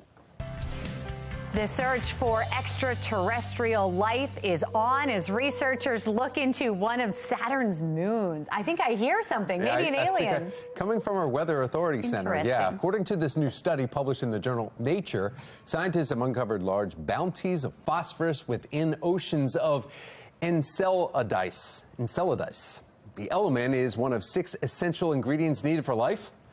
And up until now, the only one left undiscovered on the moon. The finding was based on data collected by NASA's Cassini probe, which explored Saturn and its rings from 2004 to 2017. Yeah, We've got our expert here. I've got a connection over the web. Right, we can turn the. You sent messages out to space. Was that not the coolest thing ever? It was. It took a little while. Huh? It took a little while. I think there was some interference. It's a million miles away, Tom. Hey, we had Canadian smoke. I mean, you're like, it should happen right now. We're waiting. So after having that experience, what do you think? Saturn's moons, do you think there's something there? Oh, absolutely. There's a lot of stuff out there. Jupiter's going to be getting rings and Saturn's going to be losing them, right? Isn't that what something like that, yeah. Jupiter has them, don't they? Jupiter has They're going to be rings. like getting the Saturn More rings, of them. though, like big ones. Interesting. We'll see what happens. Good stuff. Maybe they threw their hat in the ring and went for it. They chucked their hat over to the other planet. Don't 86 them. Don't whatever you got to do. Hey, by the way, 86, that's going to be our high today, so we'll be talking about that. Looking out from our live cam right now, Toyota Inner Harbor Skycam. Very calm conditions out over the Inner Harbor at this time. As you rise and shine with us, enjoy some breakfast and coffee. Next few hours, upper 50s and lower 60s. Very pleasant morning with that sun that'll be up until 8:35 tonight. Remember, that summer solstice is next Wednesday, and that is the longest day of the year in terms of daylight hours. Marco? Marco? All right.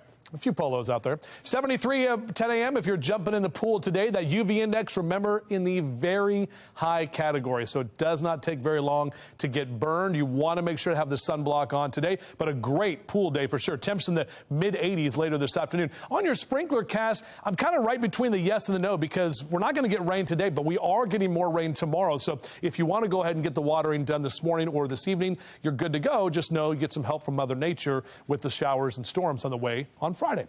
Low to mid 80s across central Maryland. Eastern Shore across the Bay Bridge to Annapolis, 82 in Columbia, 83 in Laurel, mid-80s in Baltimore City. Now, this is interesting. Look at this, guys. The next 6 to 10 days from the Climate Prediction Center, look at this big blue area. Yeah, we're talking about getting into late June with below average temperatures. So even though we're going to heat up this weekend, looking further ahead, we actually see some of the indications that those numbers are going to stay below average. So we'll just kind of ride this train as long as we can. We know it can be really hot here, so we'll take what we can get. All right, here's your car wash cast. Notice the red light tomorrow, green light today and Saturday. So maybe hold off until Saturday after the rain rolls through tomorrow to get that car cleaned up. And here's a look at your future scan. You can see a mix of clouds and sun through the afternoon. By the way, I got to wash Masood's car over there. Yeah, he's letting me use it. So before I give it back to him, got to get it all cleaned up. And the rain's going to come through tomorrow to do some of the cleaning out there. We'll see about 10 o'clock tomorrow morning, a few of those showers, more of those showers pushing through tomorrow afternoon. And we do have that potential for some thunderstorms to pop up as well. But dry conditions on Saturday and Sunday. Great weather for AFRAM and all the things happening for Father's Day weekend. Even into Juneteenth on Monday, it looks like we're staying dry. So here's your 7-day forecast. Warm this afternoon at Camden Yards for your Orioles' final home game here for a couple of days. And then, as I mentioned, we're dry through the weekend after tomorrow's rain. Another chance for rain comes into Tuesday of next week. Tom? Thank you, Justin. Let's take a look at your Lynn Solar Traffic Network. A reported accident at White Marsh, 95 northbound between White Marsh Boulevard and Mountain Roads. If you remember, that's the construction zone already that slows you down. The road was reduced to 1 lane at one point. It's now reopened. There's 2 to 3 lanes have been opened back up as you're taking a live look right now from our photojournalist traffic camera Graham, who is out there. And you can see traffic moving along just fine north and southbound, but there are slowdowns in both of these situations as they are trying to get that one disabled vehicle now out of there. Now we want to get a check of your mass transit. We have Mark Jones with the MTA. Good morning, Mark. Good morning, Tom. Good morning, everyone out there on the MARC train system. We've got a substantial delay. It's train 890 that's running about 40 minutes late at present from Frederick. Be aware of that in your travels and allow extra time. That's due to a truck that's blocking the track there in Frederick.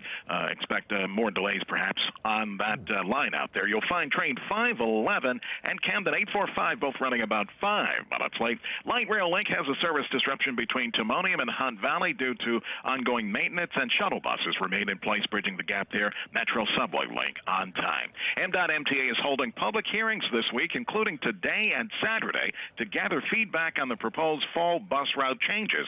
To register for a hearing or for info, visit mta.maryland.gov/fall 2023. For the MTA Transit Team, I'm Mark Jones. Thank you, Mark.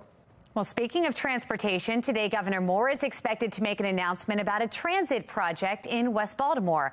The governor's office is calling it a major project. We expect state and city leaders to join the governor at 3 p.m. today. Be sure to tune in online at foxbaltimore.com and watch that announcement live. Have you been looking for a new tutor for your child, maybe a little more interactive? Coming up, how this new AI tool may be the perfect program for you. And this morning, we have continuing coverage of the NAACP meeting happening today, how they plan to come together and help the, quote, critical status of African-American students. It is 6:23, and you're watching Fox 45 Morning News, all local, all morning.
students are learning to solve problems themselves with an artificially intelligent tutor in the San Francisco Bay Area. The AI chatbot has knowledge on a variety of subjects like history, math, and science, in many languages and on different grade levels. You can even have conversations with characters like Ben Franklin or even Winnie the Pooh to learn in different ways. The program believes that artificial intelligence can be the next evolution of learning.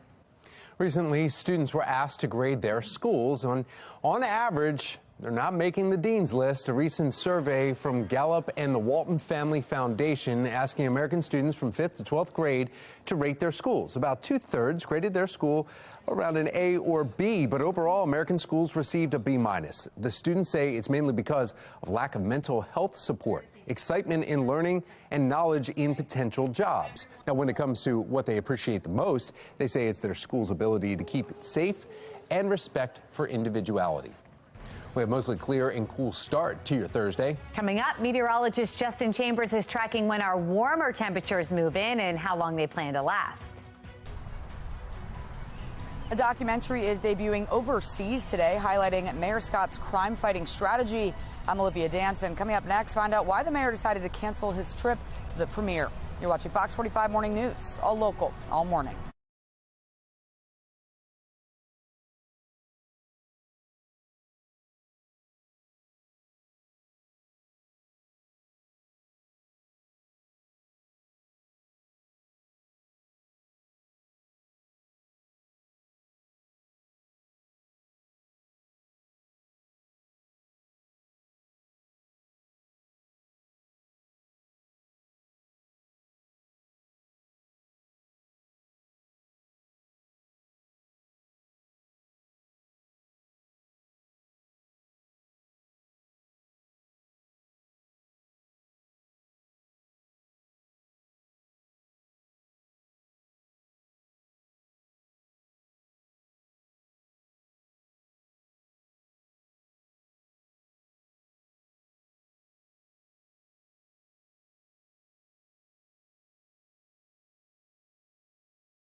Live from WBFF in Baltimore, this is Fox 45 Morning News. Welcome back to Fox 45 Morning News. It's Thursday, June 15th. I'm Megan Gilland. I'm Tom Rogers, looking for a great day today. Kids, you can do outside chores and no problem today. Yeah, meteorologist Justin Chambers. We don't have childcare today, so that is happening at our house. Put them to work. Yeah, I mean, it's summertime, right? We still have a few schools that are wrapping up the school year today, but overall, pretty much getting into summer. And we have that sun that is out there now from our Towson camera. Overall, a nice start to your morning with our temperatures that are mainly in in the mid to upper 50s. In fact, lower 50s in Cockeysville and Rosedale, 59 in Dundalk, mid 50s in Glen Burnie and Pasadena. We're about 5 to 7 degrees cooler than where we were just yesterday morning. In fact, even 10 degrees cooler in Glen Burnie. So it is a nice start to your morning. Out for your morning drive, Mr. Bo says we are good to go with 50s and 60s over the next couple of hours. We're back with your full forecast in just a few minutes from right now. Tom? Thank you, Justin. Let's take a look at your Lens Solar Traffic Network, and we want to bring you right to that live look. This is 95 northbound, right near Bradshaw Road. 3 lanes are open following a crash in that area. There's already construction in that zone, so if you have to travel northbound 95 from White Marsh and north of that, you know you already have a headache. Well, now it was opened up. Some good news. There is another delay because of this accident right here. Baltimore Mayor Brandon Scott is no longer flying across the Atlantic to take part in a documentary premiere highlighting his crime reduction strategy. It is a strategy that has yet to see murders fall below 300 per year in the city and is facing tough questions. Olivia Dance joining us live now with more details on the film and the mayor's change of plans. Olivia. Well, Megan and Tom, it's called The Body Politic, a documentary set to debut at a film festival in England today. Take a look at a copy of the film's poster right here. Now, the documentary highlights what Mayor Scott has considered to be a successful crime fight. Mayor Scott was supposed to be part of the premiere, even though there was no word of that from his office. But last night, he suddenly canceled his plans. Now, it comes after Fox 45 News sent his office these questions on your screen, including what days will the mayor be out of the country? Does he intend to have a viewing in Baltimore City? If so, when? And finally, who's paying for the trip? Hours later, the mayor's office responded saying he'll no longer be attending because of other pressing priorities. One critic, though, calls Scott's move a political ploy. Take a listen. What else would it be? With a mayor running for re-election in the next year or so, there's nothing about anything that he does that isn't political.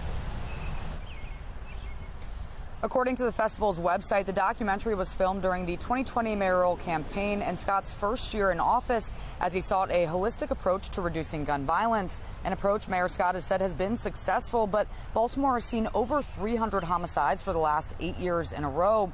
Now, the film's North American premiere will take place on Father's Day in Washington, D.C., but it's still unclear when the film will make its way to Baltimore. For now, reporting live, I'm Olivia Dance, Fox 45 Morning News. Thank you, Olivia. As she was just mentioning, this documentary discusses Mayor Scott's crime fight and public safety in Baltimore. Political commentator Armstrong Williams spoke with City State's Attorney Ivan Bates about the topic, asking him about his stance on bail and his new city citation docket in juvenile crime. When I have a young person, let's say 15, 16, 17, that commits a murder, where have to look at that young person. But state's attorney, I have to look at the victim, because that victim is now gone. That victim's family will never hold their loved one again. And yes, I do recognize that the age of an individual is very important, their brain development is very important, but we still have to hold young people accountable. Young people need to know the difference between right and wrong. Don't miss our Your Voice, Your Future Town Hall. You can watch it this Sunday at 5 p.m. on Fox 45. It also airs Saturday at 4 p.m. on the CW Baltimore and Sunday at 7 on MyTV. You can also watch it anytime on foxbaltimore.com. Jurors will begin to hear closing arguments today in the trial in the deadly mass shooting at the Tree of Life Synagogue in Pittsburgh. Let's get right over to Shannon Lilly in our live center with the latest on this. Shannon. And guys, we are talking about Pittsburgh this morning, where those closing arguments are expected to pick back up in just 2 hours from now at 8:30 this morning. Robert Bowers right there is on trial for shooting and killing 11 people who were worshiping inside the Tree of Life temple in October of 2018. Bowers' defense rested their case without calling witnesses or even presenting evidence. Now, they're not denying that Bowers was responsible for this attack, but their arguments focus on avoiding the death penalty by raising questions about his motive. Meanwhile, the prosecution argued Bowers carried out this attack because he hates Jewish people. The 11 killed were just worshiping at the Tree of Life Synagogue when gunfire rang out, marking the deadliest anti-Semitic attack in U.S. history. Now, assuming the jury convicts Bowers, the trial would enter what's expected to be a lengthy penalty phase, with the same jurors deciding Bowers' sentence, life in prison or the death penalty. Again, closing arguments start at 8:30 this morning. This is a live look over Pittsburgh, where we are going to be closely monitoring this. But for now, that's the latest from the Live Center. Shannon, thank you. Today, the Maryland NAACP is meeting to call on public school leaders to come together. Yeah, they want to find an immediate solution to education for African-American children, something they are calling intolerable and getting worse. We have John Gonzalez with our Sinclair sister station in D.C., continuing our team coverage this morning on the event that is happening today. John, good morning.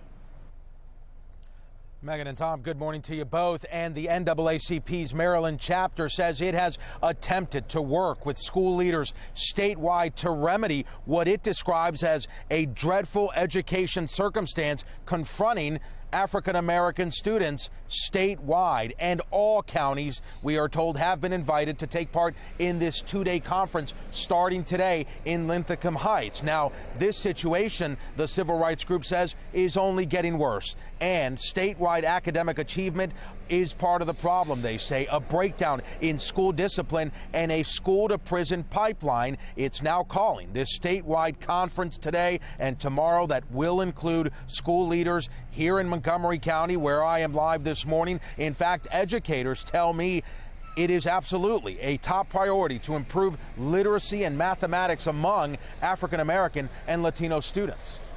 Academic outcomes, when you're talking about graduation rates, when you're talking about discipline, when you're talking about, most of the social determinants in most neighborhoods that make it hard for young people to learn, it showcases African-American students at the center of it. Now, one county that is feeling snubbed this morning, Prince George's County, tells me that regrettably they were not invited to this conference. Well, I asked Willie Flowers about that, and he told me that is impossible. He says there must have been some sort of a mix-up. He says every school district in the state has been invited to this conference. Reporting live at Montgomery County School Headquarters, John Gonzalez, Fox 45 Morning News. All right, thank you, John. Still to come this morning, we're following recent money moving within Baltimore City's budget, where the $12 million worth of amendments are now going. And today we have a warmer afternoon in store with highs in the 80s. Still to come, meteorologist Justin Chambers tracking when our next weather maker moves through the region.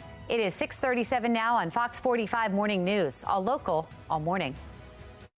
Weather Window, presented by the National Weather Desk. Last week it was New York City. This week, St. Paul had the worst air quality in the country due to drifting smoke from massive Canadian wildfires. The city hit a code purple Wednesday evening, which is considered very unhealthy for everyone. Now to Massachusetts, where watching the rain brought a massive surprise along the Charles River. For more content like this, like the National Weather Desk on Facebook.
Time right now, just about 6:41 on your Thursday morning, Friday Eve, everybody. And looking outside right now, down the 395 out toward the Patapsco, the sun is shining brightly on Baltimore. Overall, a mild morning, but a warm afternoon is what we're looking at for today. Definitely warmer than what we saw yesterday. A little bit less wind as well. So as you head out the door, yeah, grab the sunglasses. Probably don't need the jacket and no need for the umbrella today. However, tomorrow you will need that umbrella. So if you are going to be heading out, maybe for a run or a jog or doing some stretches out here on your jogging cast, 50s and 60s over the next couple of hours.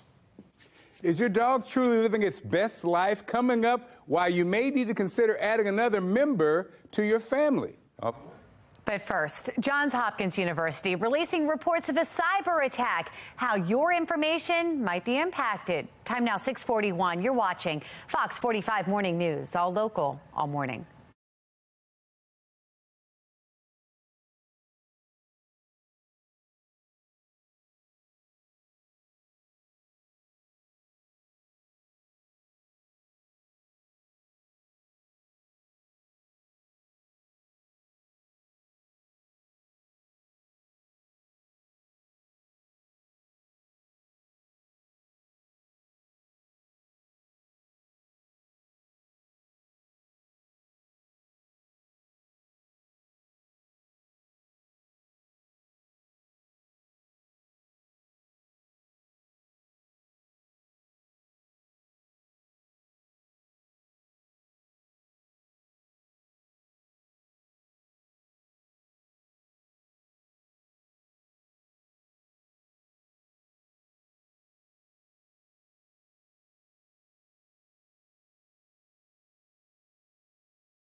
.644, topping your morning rush. Johns Hopkins University just releasing a cyber attack hitting their system in May, and it's potentially putting people's health information and personal information at risk. The breach happening, they say, May 31st. Targeted a file transfer software tool called MoveIt.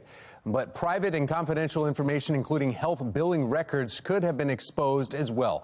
Hopkins working with law enforcement to investigate. Today, a conference begins calling on public school leaders to come together, and it marks what the NAACP of Maryland considers an historic moment. This morning, we have Olivia Dance joining us live. Olivia, good morning. What can you tell us about the event? Well, good morning, Megan. The conference is happening today and tomorrow right here at the Maritime Conference Center, which is in Lithicum Heights. And as you mentioned, the NAACP is calling on public school leaders to come together to improve what it calls, quote, the critical status of African-American students. School leaders are invited to discuss solutions to a number of issues impacting predominantly African-American students in Maryland public schools. Now, in Baltimore City schools, student enrollment is 93% minority. An example of the issues likely to be discussed includes that 23 city schools had 0 students who took the state test score proficient in math. And now superintendents from all over the state have been asked to attend the conference. But coming up in about 15 minutes, we'll hear from the president of the state NAACP chapter. Back to you. Thank you, Olivia. Remember the smoky skies we experienced just last week? Well, now it's looming over Minnesota. This is a look over the skylines in St. Paul and Minneapolis just yesterday. The smoke causing poor air quality, still a result of those Canadian wildfires. Let's bring in meteorologist Justin Chambers into this. That's funny, you know, from Canada to the East Coast and now moving to just the wind? All depends on the upper level winds and what's going on with that. Yeah, and those fires are really bad, and Canada and the folks in Canada have said it's not going to get better. Right. It's only going to get worse. And it could come back here. Absolutely, absolutely. We could definitely see that. It's all about how those upper level winds shift and move things around. Right now, looking at our Towson camera, and oh man, I thought you could. Oh yeah, you can. Look at right there, guys. You see it? The golden arches? Yeah. See the golden arches? I saw a commercial. It's Grimace's birthday, apparently. So I saw that. They're bringing back the people, like Grimace and the Hamburglar and Mary McCheese. I remember that from my childhood. Uh-huh. So, anyway. People were always afraid of Ronald McDonald, the clown. Are they bringing him back? I don't know, man. I don't know. I thought he was still around. I don't know. He's still somewhere. Is Grimace a monster? What is he? Bus stop forecast, beep, beep. Final day before we put the bus in the garage for the summertime.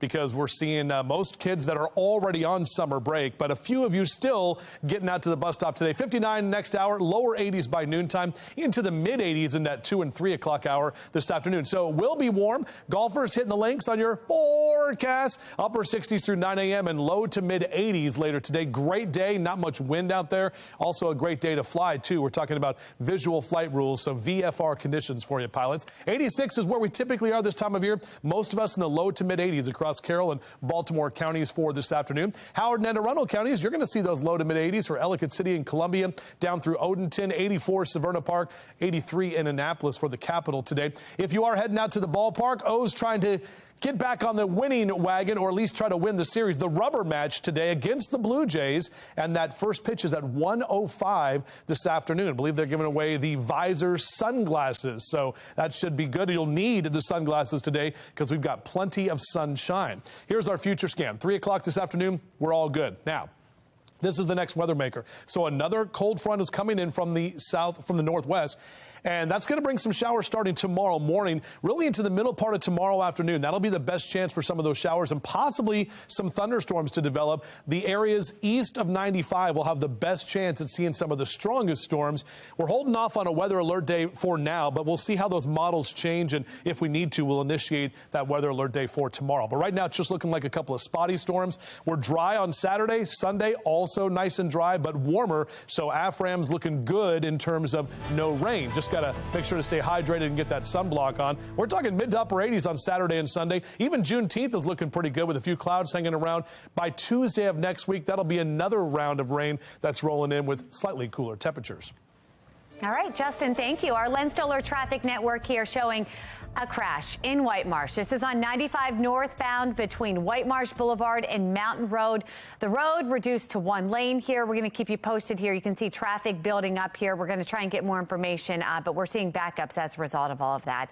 A live look now from our traffic photojournalist Graham, our Graham Cam here. He is on 95 northbound, getting ready to get back on 95 southbound. You can see some construction through that area. Just something else to keep in mind as you're heading out.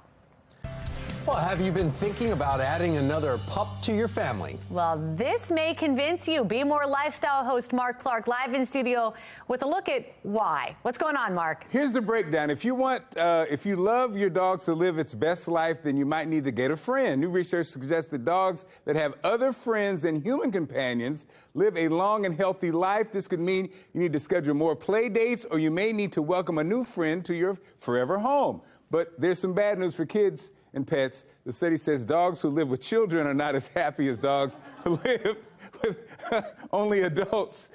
If you do add another pup to the pack, they may end up fending off a black bear to keep you safe. Take a look at this.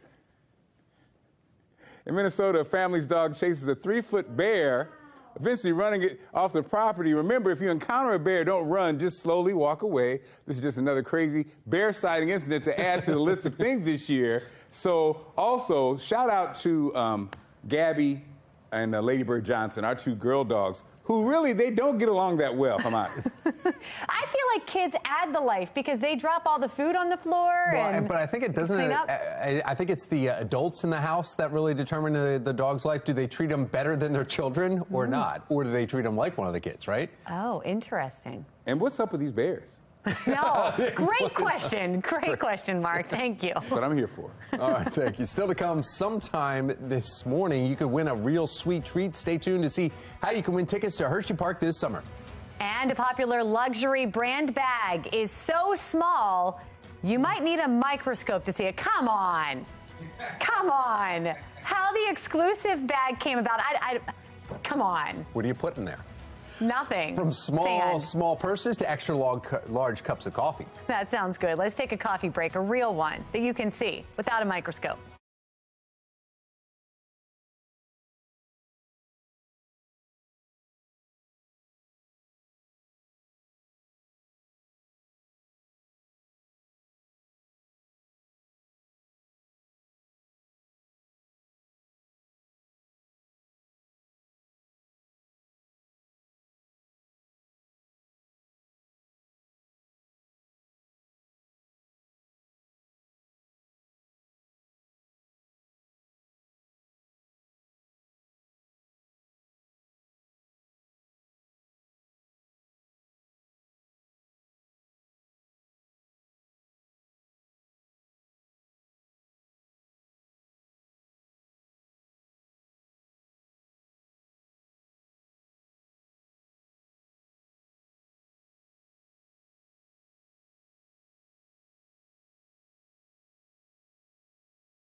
Breaking news. The Associated Press in South Korea just confirming that North Korea has fired a ballistic missile off its east coast. Now you're taking a look at a tweet from the Prime Minister of Japan's office confirming the launch.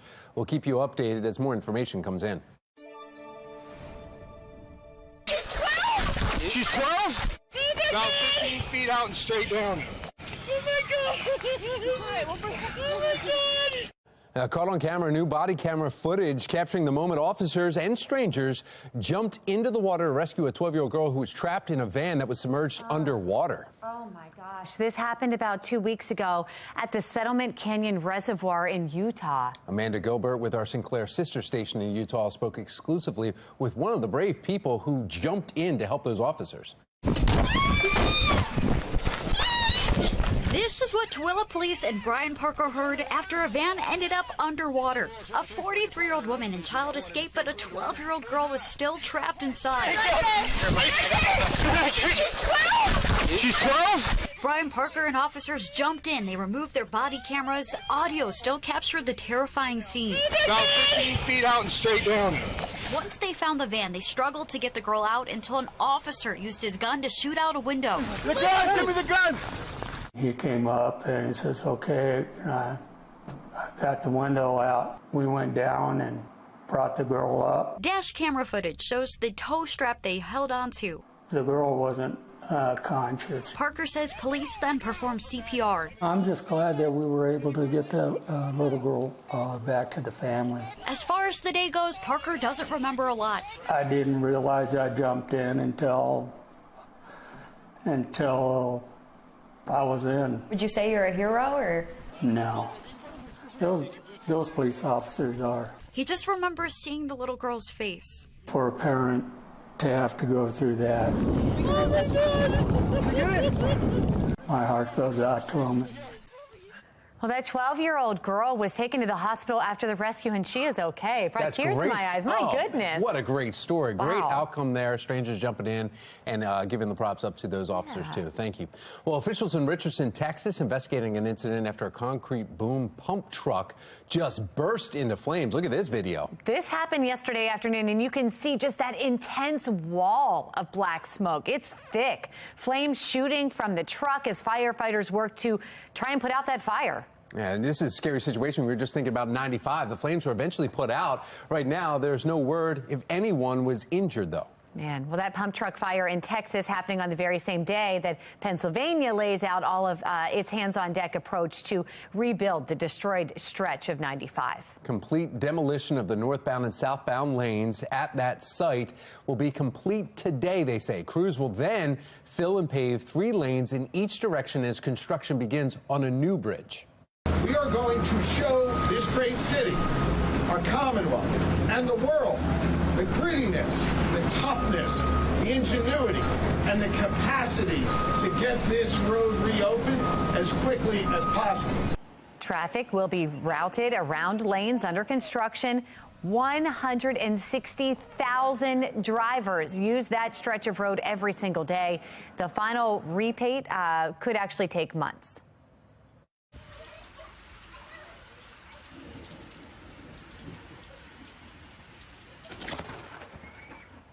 Yeah, did you see that? Caught on camera, Mother Nature at its finest. Absolutely stunning footage shows the moment a massive lightning bolt strikes the Charles River. This happening just outside of Boston, Massachusetts. Wow, you can hear it. Thanks to Juan Pablo for capturing this video, letting us show it on the air here. Just incredible to see the power of the strikes. Also coming out of Massachusetts, 6 people accused of stealing and selling human body parts from Harvard Medical School morgue.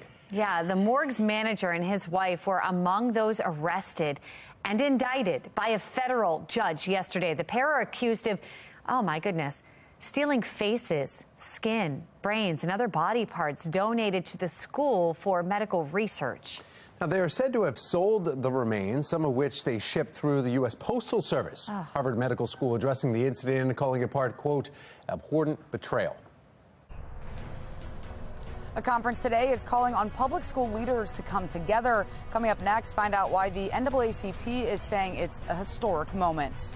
History playing out inside Baltimore City Hall after yesterday's budget hearing. The agency is losing money, plus the major blow to City State's Attorney Ivan Bates's plan to beef up his staff. And as we're walking a little bit closer to the weekend, we're talking about temperatures that are really looking good for the afternoon. We'll break down that next chance for rain as well right here on Fox 45 Morning News. Let's go. Live from WBFF in Baltimore, this is Fox 45 Morning News. Well, almost 7 o'clock on this Thursday morning, June 15th. Let's go. I'm Tom Rogers. I'm Megan Gillen. Patrice Andrews is off this morning, and we're ready to take a look at the forecast here. Let's go. Somebody who's caffeinated right now, our meteorologist, Justin Chambers. That was a Mary Bubala walk. Did you see that? Yeah, that was. Did you see the speed I had on that? You did. Right around there. It's good stuff. It's good. Yeah. Nightside shows. That's good. Bringing back nightside shows into the morning. That's right. Look at this blending going on. We love here. the boobs, man. She's great. Yeah. Our live cam here over our Towson cam. Good morning. We are seeing mainly clear skies at this time. Weather story, clear and mild morning, warmer afternoon ahead. And we are tracking that rain that is coming in tomorrow. So today will be the day to get your stuff done outdoors because tomorrow some more unsettled weather rolling into the region. Morning drive. Mr. Bo says we're good to go. 50s and 60s over the next few hours. And we'll top out today right at 86. We'll flip those numbers around tonight to the upper 60s and then back to the mid 80s tomorrow, again with more showers and thunderstorms possible for tomorrow afternoon. We'll break that down for you a little bit further and a little bit more in detail coming up in a few minutes from right now.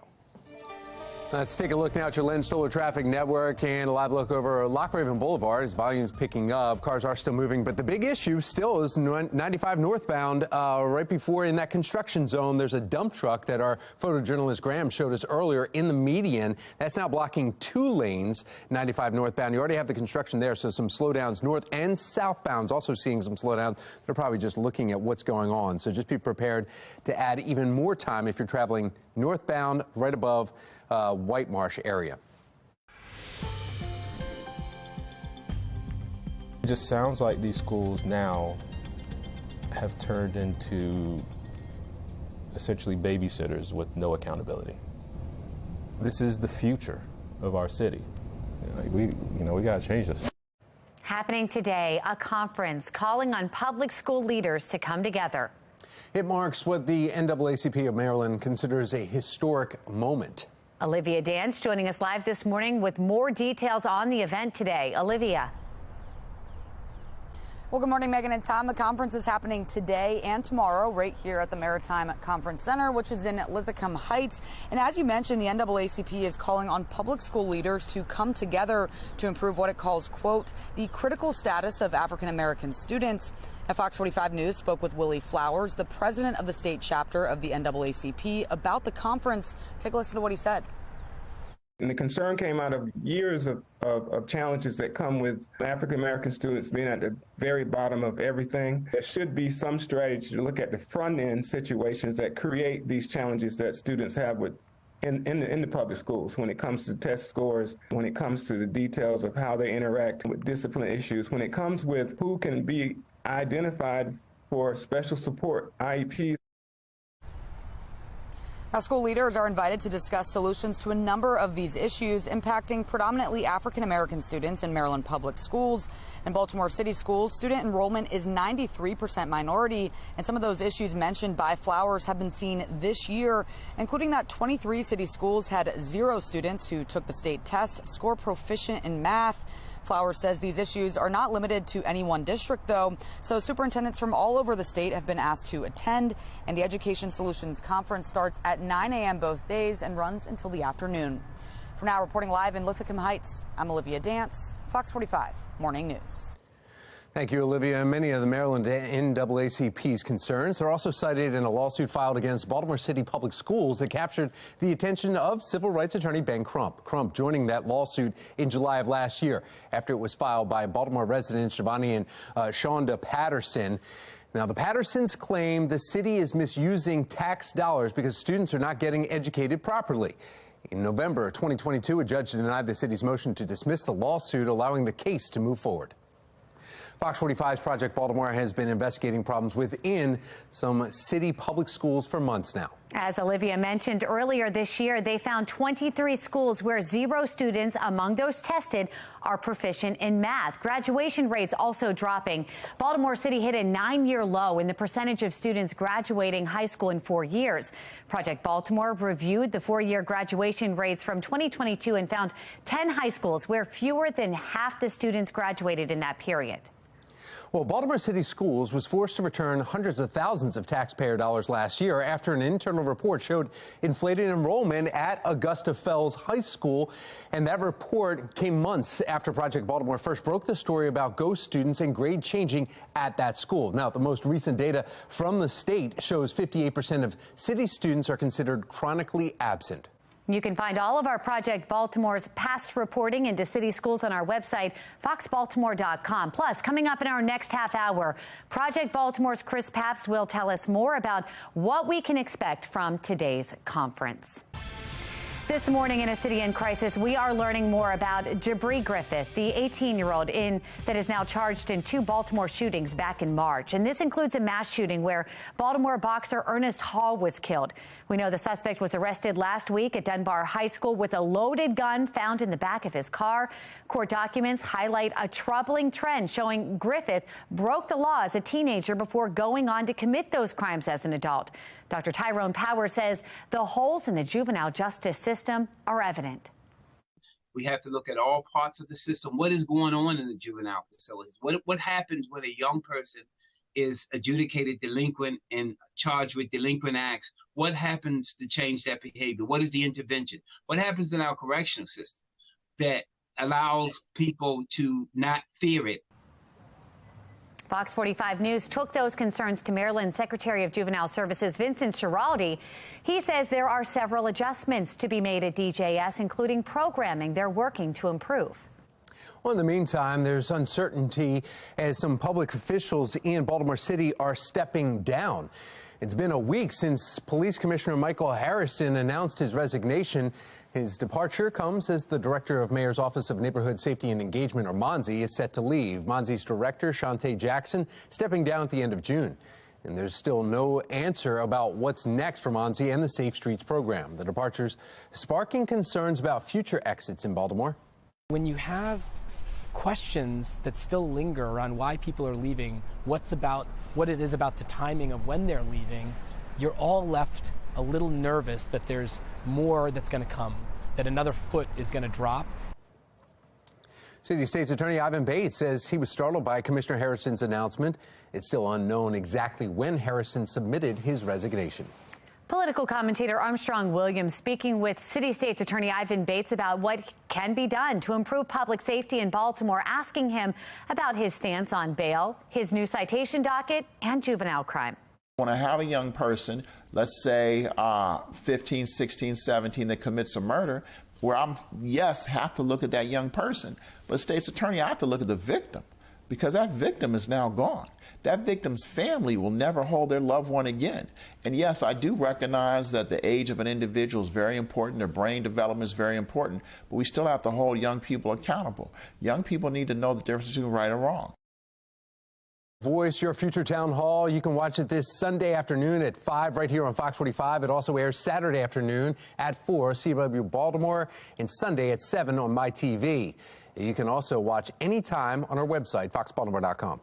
Obviously, this is the first time the City Council has had the ability of doing this in 125 years. I congratulate all of you for being part of history. Elsewhere at City Hall, with newfound power to move money within Baltimore's budget, City Council approving nearly $12 million worth of amendments to the mayor's $4.4 billion proposal. The majority of that money is going to the fire department, which will receive $5 million to purchase new fire equipment. Another $2 million will be used to improve city surveillance. As for budget cuts, City Council is slashing $1.7 million from the embattled Baltimore Office of Promotion and the Arts, also known as BOPA. The governance structure of that organization is deeply broken. However, according to Councilman Costello, you just heard right there, if BOPA makes improvements to their administrative issues within the next 3 months, that money could be reinstated. BOPA leadership with a statement that reads in part, quote, while we're dismayed by the decision of the City Council to again withhold budgeted funding, we are also committed to working collaboratively with the Council and Office of the Mayor to address their concerns. Meanwhile, the Office of City State's Attorney Ivan Bates' $500,000 request to improve training and hire more staff was ultimately denied. He had said he had needed that money to help in Baltimore City's crime fight. Yeah, look, what is the council saying by not giving every single agency needs more money. Each and every one of our public safety agencies need more money, and we're going to continue to work with those public safety agencies to do our very best to get them the resources they need. Mayor Scott thanking City Council members and saying in part, quote, while this year's budget process was different than past years, today's passage of the amended budget is a testament to our ability to find common ground and lay out a shared vision for investing in Baltimore's future. Councilmember Zeke Cohen says he voted no on the budget on the third reader. Cohen, who is also running for city council president, says he's disappointed he wasn't able to reach an agreement with the mayor. He went on to say that he will continue to fight for great city services and remains committed to finding funds for the peer navigators. For more information on the city's new budget, just head over to our website, foxbaltimore.com. Severe thunderstorms with hail, rain, and heavy winds are ripping through much of the southeastern U.S., impacting millions of residents today. I want to get right over to Shannon Lilly. She is joining us in our live center with the latest. Shannon. Right now, guys, the National Weather Service is reviewing more than 320 severe storm reports from Oklahoma to Florida. And just behind me, this is an example of this. Look at this video out of Arkansas and really getting just some crazy videos like this online. You can see that hail, the size of baseballs, really, coming out of the Hot Springs area there. You can see how it's just pummeling the ground and the water there, splashing up. And hail is not the only threat. There are more than 200 reports of damaging wind gusts and 10 tornadoes, including one on the ground right there for almost 9 miles in Cass County, Texas. Winds were estimated at 120 miles an hour in this storm. One person was hurt when a tree came down on an RV at a state park there in Cass County. And look at this. This tornado was caught on camera near Blakely, Georgia. Now, damage is reported in the area, but at this point, we've had no reports of injuries from this specific storm. But more than 2.5 million people are right now under an enhanced or moderate risk for severe weather coming this afternoon across the Central Plains. And that's that area of red and orange that you can see there on the map, mostly the Texas and Oklahoma area at the highest risk. But you can see there in the yellow, millions more could also experience impacts from these storms. So all of these states that are now cleaning up from yesterday are bracing for yet another chance of severe storms. That's the latest from our live center, but now we want to get over to meteorologist Justin Chambers. Justin, how is this impacting us, if at all? Well, we're going to see the potential for some thunderstorms tomorrow, Shannon. Luckily, today everything is good, but let me pop up this map for you and show you exactly what we're talking about. Tornado watches already posted for southern Alabama and the panhandle of Florida. Right there, you can see through 4 o'clock this afternoon, already getting some thunderstorms that are developing for central Mississippi over to Alabama and Georgia. And yeah, as we mentioned, we saw some of those showers and storms that were very strong to severe yesterday. That's what we're going to be looking at for today in that area that Shannon was talking about. But as for us here, a little bit of a light breeze, very calm conditions for today. And we're going to see a clear and mild morning, warmer numbers for this afternoon, but we will see rain and potential for some thunderstorms into tomorrow afternoon. I'll take a closer look at that over there at that big green wall in just a few minutes from right now. Thank you, Justin. Here's a look at today's stories that are making headlines here at this hour. The Maryland NAACP describing the plight of public education for black students as, quote, dreadful. In our next half hour, Project Baltimore reports on the 3 changes the civil rights group wants to see. An indictment in last month's Prince George's County school bus attack, why the 3 teens are now being charged as adults. 7:13 is the time as you're watching Fox 45 Morning News, all local, all morning.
7:15, continuing coverage this Thursday morning. The 3 teenagers accused of attempted murder on Prince George's County school bus have been indicted. They all remain charged as adults, and now they face some charges.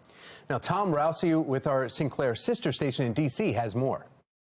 This office is standing firm and strong against crime committed by anyone, regardless of age. Prince George's County Commonwealth's attorney Aisha Braveboy announced a grand jury indicted 15-year-old Caden Holland, a.k.a. Baby K, and 2 14-year-olds who allegedly helped him try to murder a student on a school bus May 1st. Each on 16 counts, including first-degree attempted murder. The teens are all currently being charged as adults. Ultimately, a judge will determine whether or not the cases remain in circuit court or are waived to the juvenile court. Braveboy says Baby K tried unsuccessfully 3 times to fire a gun and murder the student. Meanwhile, she says the 14-year-olds tried to keep the victim from fleeing off the bus. The teens are now also charged with assault on both the bus driver and a bus aide, but prosecutors did not elaborate on what led to that. The indictment accuses all 3 of being in a gang that goes by both the 28th Street crew and the Suicide Steppers. All 3 teens facing the exact same charges. Baby K, yes, had the gun, but the other 2 were beating and punching and attempting to prevent the target from being able to get off the bus even. Reached by phone, Baby K's attorney Keith Shostak said he was aware of the indictment but had no comment. Well, Baby K is also accused in a murder in D.C. Baby K, or Caden Holland, facing charges for killing the sister of one of his fellow defendants in the school bus assault. Tom Rousey with our sister station asked about the D.C. case and was told it wouldn't be addressed until after the Prince George's County case. Fox 45 News has been covering this story since the beginning of May. If you want to read more about it, just head over to our website, foxbaltimore.com.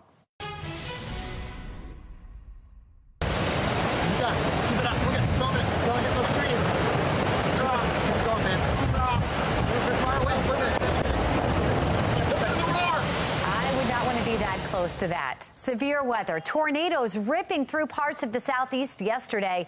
This video, this is from Newton, Georgia, showing a tornado right there touching down, moving through.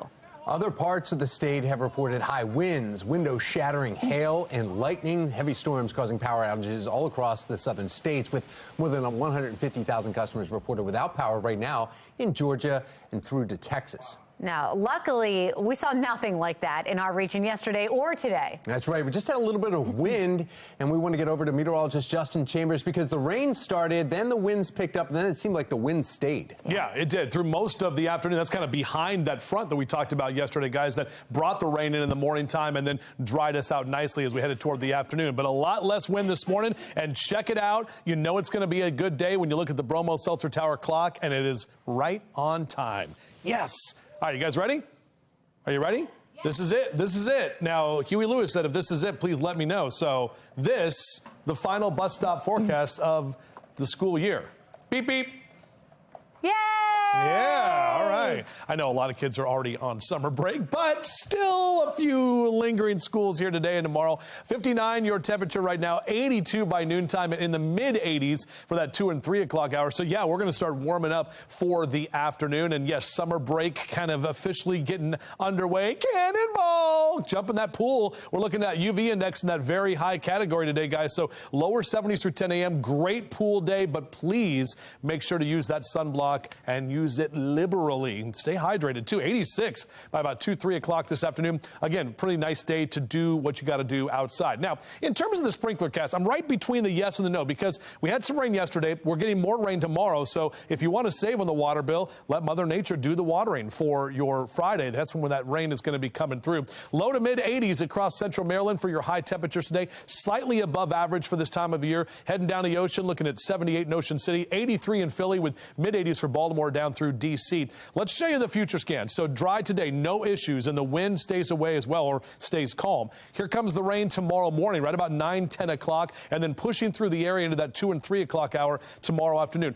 areas east of 95, you have a better chance of seeing some more strong to severe thunderstorms. We're holding off on a weather alert day because it's not looking likely. It just looks like a few isolated thunderstorms, but something we definitely have to watch for, especially if you're heading down the ocean tomorrow afternoon. You're going to be running into those showers and storms. Good news for AFRAM and all the things going on this weekend. Saturday and Sunday are looking dry, albeit a little bit warmer. Here's that 7-day forecast for you. O's game today at 1:05 should be a great day for baseball. We'll keep those 80s going through Sunday for Father's Day and even into Juneteenth on Monday. And then another round of rain rolls in by Tuesday of next week. This Fox 45 news segment is sponsored by Chime Medical Center. It's that time of year we are celebrating Dad, and you could win extra spending money. But today is your last chance, so make sure you grab your phone, scan the QR code for your chance to win a $100 Visa gift card. Play our Father's Day Pop Quiz Trivia Contest. Get the question right, you can win the daily prize of that Visa card. Again, scan the QR code to get the Pop Quiz Trivia question, and you don't even have to be a father, but good luck. One small step for man, one giant leap for mankind, and alien kind? The exciting element found on one of Saturn's moons. And it's a beautiful morning here at Ladue Gardens. We'll show you around and let you know everything happening this summer in just a couple of minutes. You're watching Fox 45 Morning News, all local, all morning.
$724, get a kick start to your summer at a place of ever-changing beauty. Visit and explore the award-winning Ladue Gardens right here at home. Amy Aronson is live with what we can expect this summer. Good morning, Amy.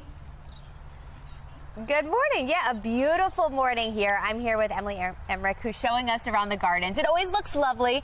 Doesn't matter really the weather conditions, although it helps that it's nice this morning.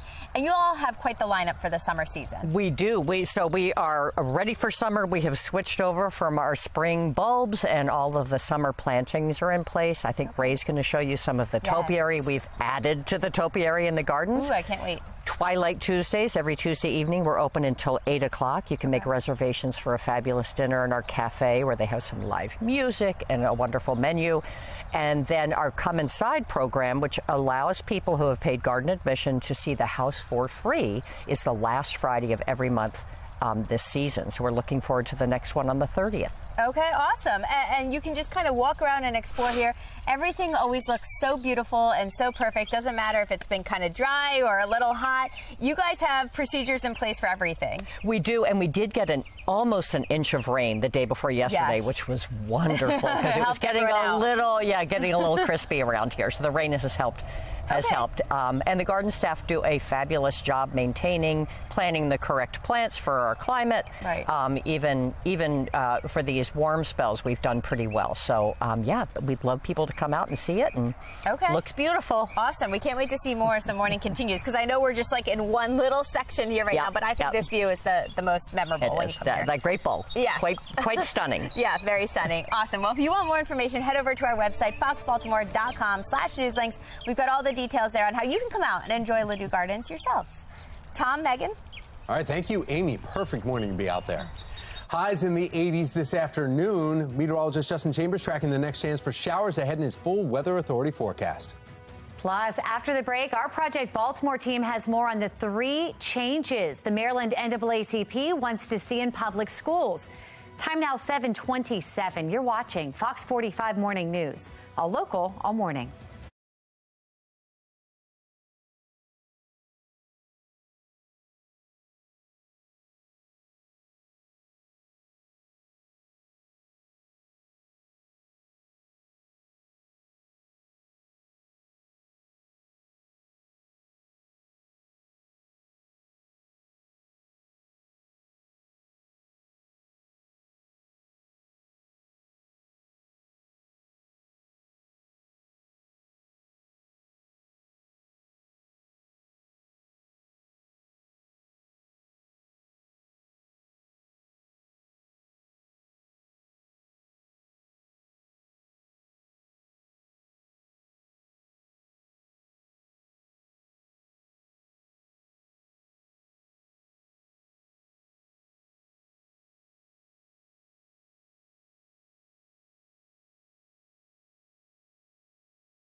Live from WBFF in Baltimore, this is Fox 45 Morning News. Welcome back to Fox 45 Morning News. It's Thursday, June 15th. I'm Megan Gilland. I'm Tom Rogers. We need to find out exactly how gorgeous your day will be, but really the weekend, because this is the first weekend in like a month they haven't been forecasting bad weather, right? Like, it's been rain forecast for every weekend. We haven't gotten it. Meteorologist Justin Chambers here with those answers. Well, and then do you count Friday as the weekend? Because, yes, I do. Okay, well, then we're going to get rain this weekend. But Saturday and Sunday, no rain, and we're going to be good to go. And warmer, too. The final weekend of spring. So here we go outside right now. A beautiful shot out over the Inner Harbor. You can see a little haze out there, but overall, nice conditions with temperatures in the 50s and 60s at this hour. In fact, statewide, even lower 50s for Oakland and Cumberland. Gorgeous morning there. And up and down the Chesapeake, we're looking at good conditions with 59 in Westminster and Baltimore, 64 your temp in Annapolis right now. So we'll keep those 50s and 60s going. Mr. Bo says we are good to go all the way through 9 a.m. We'll be back to the upper 60s. Top it out at 86 today. A little cooler tomorrow with those clouds around, showers and even some thunderstorms, but then drier and warmer for your Saturday. Back with your full forecast in just a few minutes from right now. Meg? All right, Justin, thank you. We've got your Len Stoller traffic network. We've got that incident in White Marsh. This is on 95 North. It's still causing some slowdowns, but we're moving. That's the good news there. The left lane still blocked off, so give yourself some extra time as you head out that way here this morning. 7:31, and today marks what the NAACP of Maryland considers a historic moment. The civil rights group is calling on public school leaders to come together to improve what it calls the critical status of African-American students. This meeting will happen today and tomorrow in Lithicum Heights. Willie Flowers, the president of Maryland's state chapter of NAACP, recently spoke with Fox 45 News about the conference, where school leaders are invited to discuss solutions to a number of issues impacting predominantly African-American students in Maryland public schools. And the concern came out of years of challenges that come with African-American students being at the very bottom of everything. There should be some strategy to look at the front-end situations that create these challenges that students have in the public schools, when it comes to test scores, when it comes to the details of how they interact with discipline issues, when it comes with who can be identified for special support, IEPs. Well, Flowers says these issues are not limited to any one district. Superintendents from all over the state have been asked to attend. In demanding action from the school leaders, the Maryland NAACP is citing a number of failures concerning the education of African-American students. Project Baltimore's Chris Pabst has been reporting on many of those concerns for years. The point of this conference, according to the NAACP, is to find solutions that'll work immediately, not 10 years from now. The Maryland State NAACP earlier this month released this public statement saying it's attempted to work with state and local education agencies to remedy the dreadful education circumstances for African American children in public schools. The situation, according to the NAACP, is intolerable and getting worse.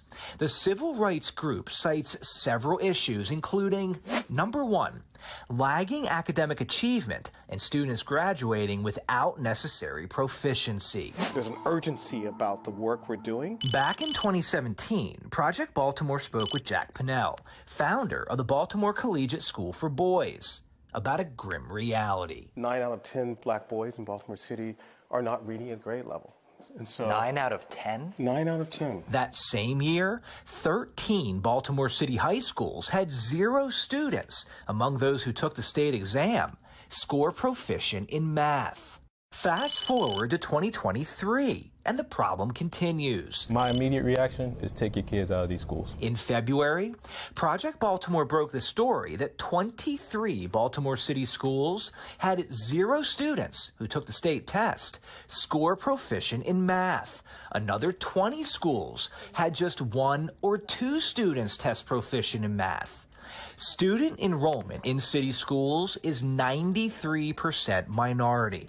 Giovanni Patterson is a city resident who is currently suing the school system for failing to educate students. It just sounds like these schools now have turned into essentially babysitters with no accountability.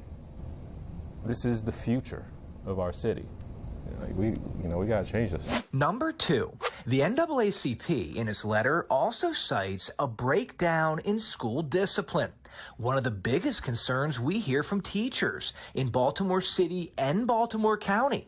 In 2021, we spoke with teachers who say they suffer PTSD from the violence. Punched, kicked, thrown bottles at me. I've broken up many fights. Chill. parents have come to us. He's not safe.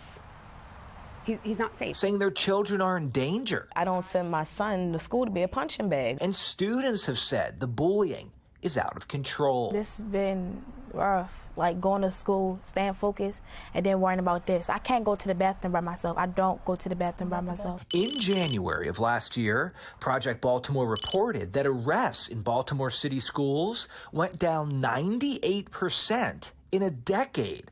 At the time, we interviewed 2 city schools police officers who spoke anonymously, saying school leaders are turning their heads and not holding students accountable. If there's no discipline, the child's going to do it over and over again because they haven't learned anything. Number 3, the NAACP also points to inappropriate treatment of special education students.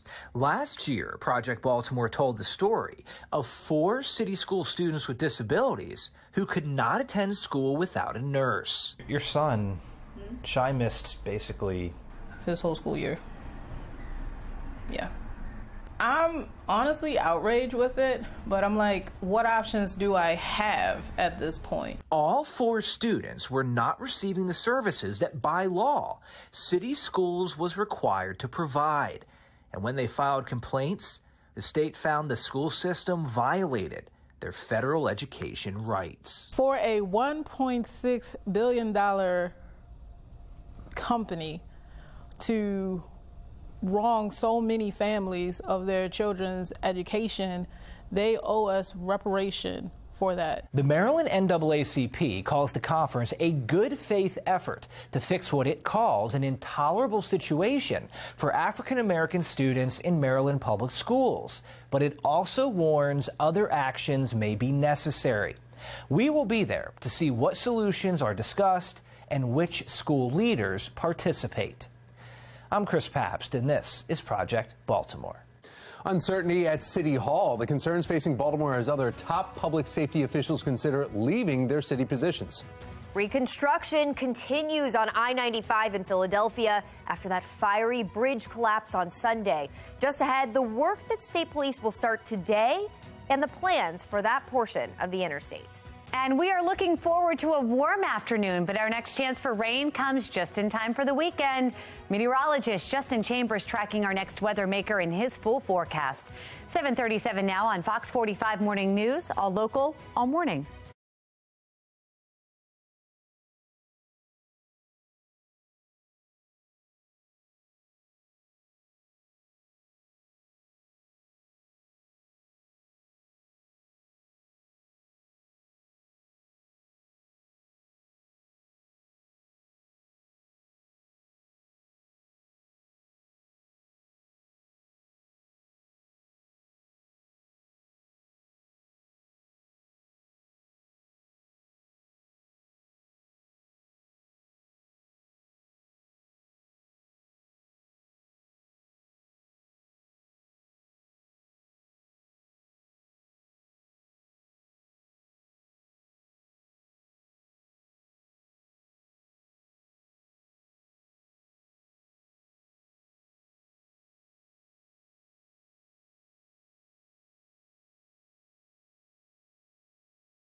Live Center this morning, a live look at the construction that's going on I-95 in Philly, where crews are working around the clock to reconstruct the bridge that collapsed after that fiery crash on Sunday. Starting today, Pennsylvania State Police will begin escorting up to 50 truckloads of material from a manufacturing plant 25 miles north to start temporarily rebuilding the damaged bridge. Now, the material is made from heated recycled glass that forms a lightweight rock-like material held in place by metal wiring. The material has already been used in projects across Pennsylvania, including under the tarmac at the Philadelphia International Airport. At a press conference on Wednesday, officials announcing the portion of I-95 will be replaced with a temporary roadway with 3 lanes in either direction while a permanent bridge is constructed around it. Right now, though, there is no exact timeline as to when those lanes will be ready, but crews will continue to work around the clock to get this all reopened. Meanwhile, Pennsylvania State Police revealed 33-year-old Karamia Penicelli died the day after the collapse when a large piece of metal smashed into her vehicle. Now, it happened just 10 miles south of the demolition site. Police have not yet indicated if her death was related to the collapse, but we're going to keep looking into it. That's the latest from the Live Center. Tom. Thank you, Shannon. Get out to the zoo and make sure you move. It's all for a great cause. Coming up in our 9 o'clock hour, Baltimore-based One Love Foundation will be joining us live in studio to celebrate the importance of a healthy love relationship. Fights continue meantime in Fells Point. Despite a recently beefed up police presence, the concerns from business owners in the area and the uncertainty surrounding public safety. It is 7:42. You're watching Fox 45 Morning News, all local, all morning.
I think they're doing what they can, but I also think that it starts at home before it even starts with the police. It is hard to watch. You know, I wouldn't bring my kids down here. Residents Fells Point voicing their concern after another case of violence hits one of Baltimore's most important business and tourist areas. Well, joining us now, a spoken advocate for the Fells Point Business Area Neighborhood Foundations and candidate for District 1 City Council seat, Claudia Holes. Thank you so much for coming in, Claudia. Thanks for having me. We keep talking about the violence. You've been very outspoken about this, joining us for town halls, being an advocate in Fells Point, former business owner there, Yep. and a real estate agent still in the area. Yes. Tell us about what you've seen over the last, say, 5 years for Fells Point, and are businesses leaving? Look, there's no doubt that there's a lot of uncertainty at City Hall and a lot of unexplained turnover. Mm-hmm. But there are some bright spots that we have to talk about. You know, Sheriff Kogan's office has created a deployment strategy, an enforcement strategy that has been welcomed by residents and businesses alike. Yeah. We've got work to do. Coordination and common sense approaches between agencies need to continue. And what we've been talking about from the beginning, which is consistency. I don't want to be here talking about crime. I want to be talking about how wonderful the businesses and the districts are in our district, the small businesses that work day in and day out to create wonderful opportunities, not only for tourists, but also for employees, and create an economic hub that, you know, we cannot ignore. The truth of the matter is, as much as we move forward in the right direction, we need to keep going in that direction. With the initiative of quality of life crimes and citations that Sheriff Kogan's office has So you started. see in months this will definitely improve then, is what you're saying? Look, we've seen improvement. This is an incident that happened because, unfortunately, we're dealing with the ramifications of the illegal activity from the pandemic, right? When we allowed open containers, we created a sub-market of coolers and liquor being sold on the street. This kind of activity is not being generated by the businesses. This is lingering from that. Correct. And so the recognition from Kogan's office of that, with additional deployment, but also coordination and citation consequences, which we have been asking for as businesses for many years. I mean, you can quote me. We need enforcement. No, we don't need increased police presence. We need enforcement because there needs to be consequences to behavior. City State's Attorney Ivan Bates, though, is now with the citation docket, and he's also starting to say, okay, we're going to be going after these smaller, or what was considered low-level crimes by the previous administration. He says we're going to be going after that. Do you think that will also, you'll see a change there? And add on top of that, the curfew policies. Does that have any play in with the mayor's curfew? Look, we've got to use every tool that we have in our toolbox. And I think for years we did not, and now we're starting to see that shift. And for me personally, I think that's one of the things that I hear residents and business owners talk about that is a welcome change. All right. Candidate for District 1 in Fells Point area 2, Claudia Holes, thank you so much. We appreciate it. Thank you. Sure. Now we need to find out exactly the weather and what it will be looking like this weekend. Meteorologist Justin Chambers has a look at our forecast. Well, good morning. All right. My microphone.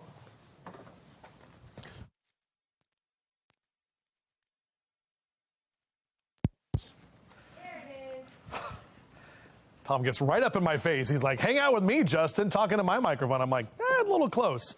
Could probably smell my almonds on my breath.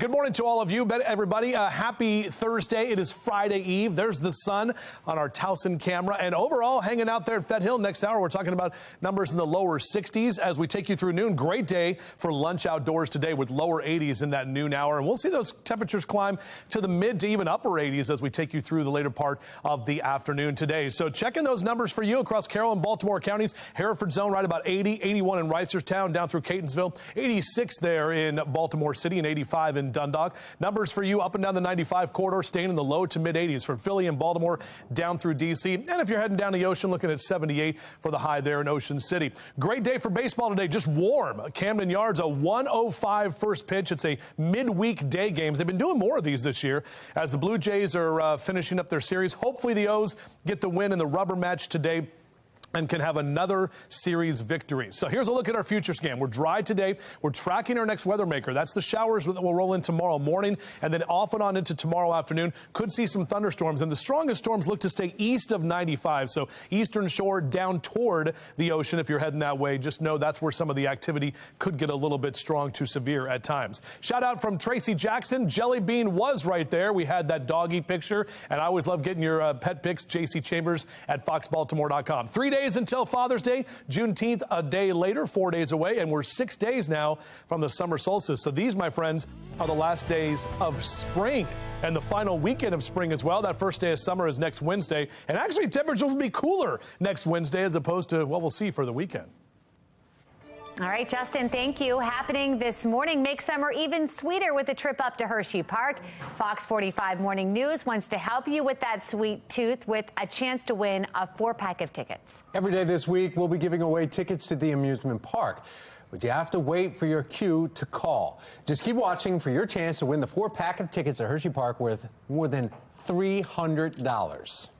Whether you're looking to laugh, cry, or be entangled in mystery, Fox 45 Morning News has got your back. Coming up in our 9 o'clock hour, we're checking out the best books of the year so far. This according to Amazon book editors. Prices are going up in Sweden, and it's all thanks to Beyonce? Coming up, Mark Clark joining us live in studio to explain. Well, before we go to the books or the Beyonce concert, we need to stop off for some coffee. That sounds good. Let's take a coffee break.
$7.54. A new space discovery is putting us one step closer to finding aliens. Plus, Queen Bee coming under fire for allegedly jacking up prices in one European country. Be More Lifestyle host Mark Clark joining us here in studio with today's trending stories. Mark?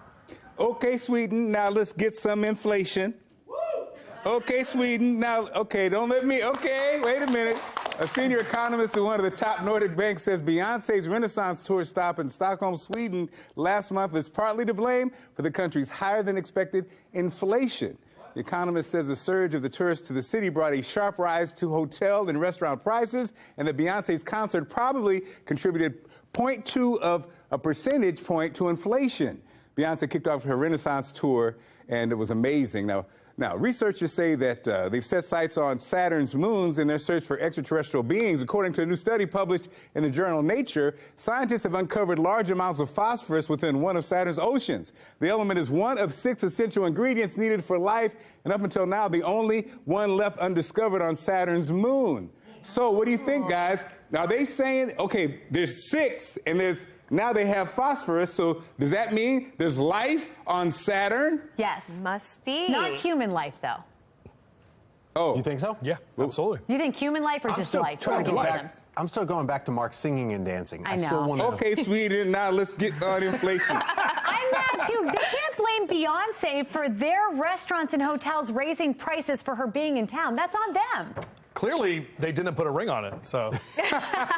Did they put a ring on Saturn? Wait a Different minute. economic levels, though, at different places. I know missionary trips, when you go and you want to tip somebody $20, they're like, whoa, that'll mess up the whole economy around here, giving them $20. They're expecting like 50 cents. You're like, oh, okay, so they'll tell you not to do that. So Beyonce, it's a lot more than $20 going out there. I think so. You guys missed my Saturn joke? I heard you put a ring on it. Is there a ring on Saturn? Is that Saturn? I like that. Saturn got a ring on it. 7:56 is your time right now. I'm going to move things forward with our forecast, talking about sunshine today and looking good. A lot less wind as well. We are tracking our next weather maker, however, bringing rain for your Friday. We'll break it down for you coming up. Olivia? A conference today is calling on public school leaders to come together. Coming up next, find out why the NAACP is saying it's a historic moment.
Live from WBFF in Baltimore, this is Fox 45 Morning News. Well, we are revved up around here on this Thursday morning, June 15th. I'm Tom Rogers. I'm Megan Gillen. I might need another cup of coffee to keep up. We had all kinds of sports yesterday. I'm on 2 cups and I'm not there yet. I got to bed early, so I'm doing great. Somebody else, though, once you know they have caffeine, it's very obvious. Meteorologist Justin Chambers here. What does that mean?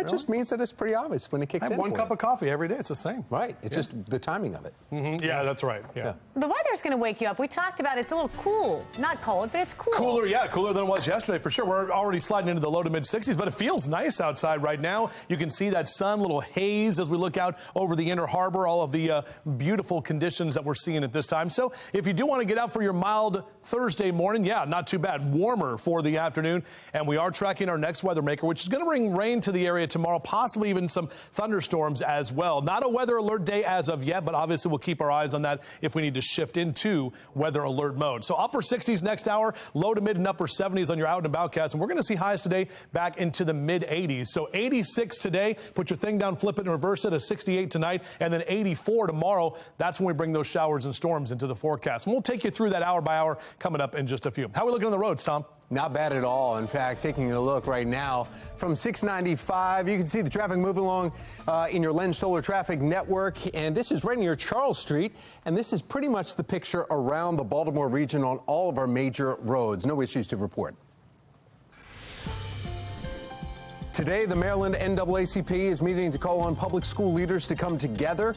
Its intention, they say, is to find an immediate solution to education for African-American children, something they are calling intolerable and getting worse. In fact, here's a look at some of the issues Civil Rights Group is citing. Number one, lagging academic achievement and students graduating without necessary proficiency. Baltimore Collegiate School for Boys founder Jack Pennell spoke on the issue, saying 9 out of 10 African-American boys in Baltimore are not at their grade reading level. Number two, the NAACP cites a breakdown in school discipline. Some school police officers claim school leaders are turning their heads and not holding students accountable, and this is a major concern from teachers. Two of them even speaking with Project Baltimore, one from Baltimore City, the other from Baltimore County, stating that they have suffered PTSD from the violence. And then number three, inappropriate treatment of special education students. Some city school students are not able to attend school without a nurse, so complaints were filed, claiming their federal education rights were violated. Well, this morning we have live team coverage on the Maryland NAACP meeting that's happening today. Coming up in our next half hour, John Gonzalez with our Sinclair sister station will be joining us. But first, we begin with Olivia Dance, and she's in Baltimore with a preview of today's conference. Olivia. Well, good morning, Tom. The conference is happening today and tomorrow right here at the Maritime Conference Center, which is in Lithicum Heights. And as you mentioned, the NAACP is calling on public school leaders to come together to improve what it calls, quote, the critical status of African-American students. Now, Fox 45 News spoke with Willie Flowers, the president of the state chapter of the NAACP, about the conference. Take a listen to what he said. And the concern came out of years of challenges that come with African-American students being at the very bottom of everything. There should be some strategy to look at the front-end situations that create these challenges that students have in the public schools when it comes to test scores, when it comes to the details of how they interact with discipline issues, when it comes with who can be identified for special support, IEPs. School leaders are invited to discuss solutions to a number of these issues impacting predominantly African-American students in Maryland public schools. Now, in Baltimore City schools, student enrollment is 93% minority, and some of those issues mentioned by Flowers have been seen this year, including that 23 city schools had 0 students who took the state test score proficient in math. Now, Flowers says these issues are not limited to any one district, though, so superintendents from all over the state have been asked to attend, and the Education Solutions Conference starts at 9 a.m. both days and runs until the afternoon. For now, reporting live in Lithicum Heights, I'm Olivia Dance, Fox 45 Morning News. Thanks, Olivia. Many of the Maryland NAACP's concerns are also cited in a lawsuit filed against Baltimore City schools that captured the attention of civil rights attorney Ben Crump. Crump joining the lawsuit in July of last year after it was filed by Baltimore residents Giovanni and Shonda Patterson. The Pattersons claim the city is misusing tax dollars because students are not getting educated properly. In November of 2022, a judge denied the city's motion to dismiss the lawsuit, allowing the case to move forward. As we look ahead to another weekend under the youth curfew, emergency phone calls are going out to all residents. Take a listen. Hey Baltimore, as a reminder, curfew engagement is in effect from 11 p.m. to 6 a.m. throughout the summer. Messages are hitting landlines, cell phones. You're even getting text messages, all being sent through the city's emergency notification system to more than 500,000 residents. Now, some residents fear this massive curfew call could prompt many to start ignoring future emergency calls. The next round of calls expected to come from Baltimore City School District through its own notification system. This brings us to our question of the day. Should the emergency alert system be used to send out curfew reminders? As you see on the bottom of your screen right there, 95% of those who have responded say no. You can weigh in right now by going to foxbaltimore.com/vote. Mayor Brandon Scott cancels his flight to a premiere. Topping our next half hour, how his crime reduction strategy is the highlight of a new documentary shown overseas. A rare weather outbreak underway. Several southern states getting pummeled by another day of severe weather. The shifting threats this morning leaving communities on high alert. Home conditions here, 50s and 60s this hour. We'll talk about warmer numbers today and that threat for rain rolling in as well. It's all coming up on Fox 45 Morning News, all local, all morning.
Severe thunderstorms with hail, rain, and heavy winds are ripping through much of the southeastern U.S., impacting millions of residents today. Let's get right over to Shannon Lilly. She's in our live center with the latest. Shannon. Well, right now, guys, the National Weather Service is reviewing more than 320 severe storm reports from Oklahoma to Florida. And just behind me, there is video coming in that are examples of this. In fact, we want to play this right here. And you can see that hail coming down. I mean, very large hail, in some places the size of baseballs, pummeling homes. This in Hot Springs, Arkansas here. And hail is not the only threat there. There are more than 200 reports of damaging wind gusts and 10 tornadoes, including one on the ground for almost 9 miles in Cass County, Texas. Winds were estimated at 120 miles an hour in this storm. One person was hurt when a tree came down on an RV at a state park there in Cass County. And look at this. This tornado was caught on camera near Blakely, Georgia. Damage is reported in the area, but at this point, we've had no reports of injuries from this specific storm, thankfully. But today, more than 2.5 million people are under an enhanced or moderate risk for severe weather this afternoon across the Central Plains. So that's that area of orange and red you can see here on this map. The threat mostly around the Texas and Oklahoma areas, but millions others there in the yellow could also see impact. So states that are cleaning up from yesterday may face another round. That's the latest from our Live Center. But now we want to get over to meteorologist Justin Chambers. And Justin, nothing like this in our area, right? Yeah, at least not for today, Shannon. But we are tracking showers and possible thunderstorms for tomorrow. But as Shannon was talking about, that moderate and enhanced risk, that's moderate is 4, enhanced is 3 on that SPC scale. And that's where the severe weather outbreak is expected today. But we're already seeing more storms develop in that same area that she was just talking about. Jackson, Mississippi, over through Montgomery, Alabama, down through Birmingham. Notice the area in yellow. That's a large area, and that's a tornado watch for southern Alabama and the panhandle of Florida that goes all the way through 4 o'clock this afternoon. So that's where they're going to see more of that severe weather. We've got nothing but sunshine, blue skies here across the region, and overall warmer temperatures for today. Upper 60s and lower 70s if you want to get out for a run or a jog in the next few hours. Coming up in a few minutes, I will track how the impact of the next weather maker here is going to potentially make you want to change some of your weekend plans, at least part of your weekend. Tom. Thank you, Justin. Remember, you can track severe storms and weather anytime, even when we are not on the air. Just download the free Fox 45 Weather Authority app. Just go to your app store and search WBFF to get started. The Kerwin Commission falling behind schedule. After the break, the impacts this could have on Maryland's education system as a whole. Still to come, we're following the recent money moving within Baltimore City's budget, where the $12 million worth of amendments are now going. 8:11's the time. You're watching Fox 45 Morning News, all local, all morning. Fox 45 News, nominated for 26 2022 Regional Emmy Awards, more than all other local news stations combined.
Just last week, Project Baltimore reporting that the implementation of the Kerwin Commission is falling behind schedule, and the delay appears to be a lack of communication. There's also concern about an audit of the Maryland State Department of Education. This morning, David Williams with the Taxpayers Protection Alliance is joining us live to weigh in on what these delays would mean. David, good morning. What's the issue here?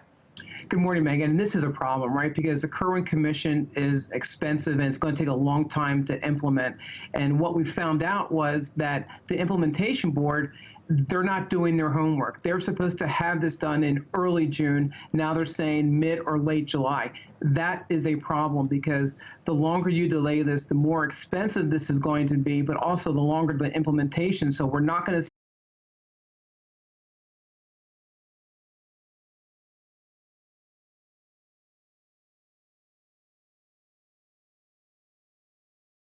see the results from this.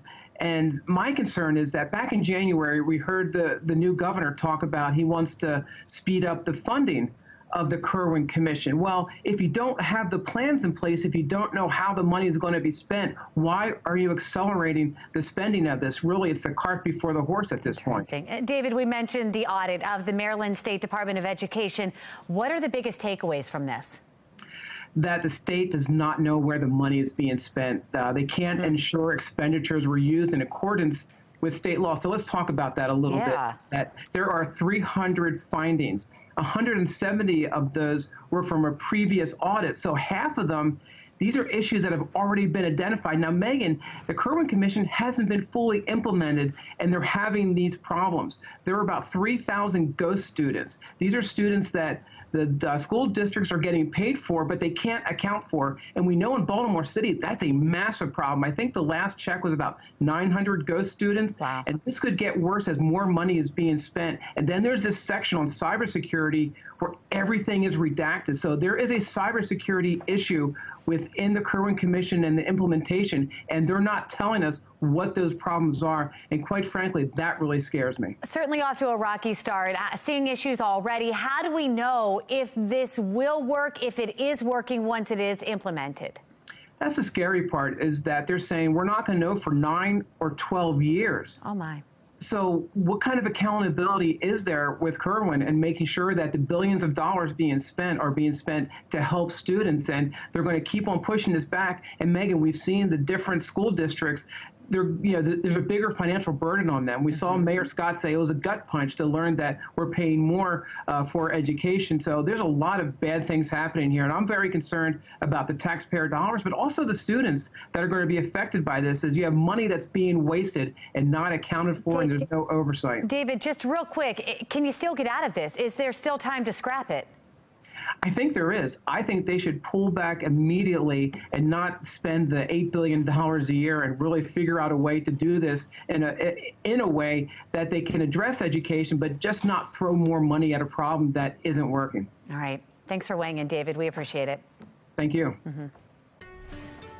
8:17 is the time now on this Thursday morning. We need to find out, is there any more rain headed our way? Meteorologist Justin Chambers here with those answers. Good news is not today, guys, but tomorrow we are going to see another round of showers, possibly even some thunderstorms as we look out over M&T Bank Stadium. So 84 days, that is 12 weeks, I think, from right now for the NFL season to start. It starts on a Thursday night. Of course, your Ravens will play that Sunday, and then mandatory minicamp wrapping up today as well up there at Owens Mills. So then we talk about training camp, then we talk about football and all that great stuff, but it's still baseball season. And we've got Hank the Bird. Good morning, Hank. Yeah, all right. He's excited to hang out with the Oriole Bird there at Camden Yards. 68 next hour, lower 80s by noon and into the mid 80s in that 2 and 3 o'clock hour this afternoon. And you can see all this Oriole orange across central Maryland with low to mid 80s for the eastern shore across the Bay Bridge to Annapolis. With low to mid 80s continuing for Cockeysville and Hunt Valley down through Baltimore City at 86 and 84 for that first pitch. The 105 start today, another midweek day game against the Toronto Blue Jays. This is the rubber match, so they have to try to win this one to win the series as they lost last night.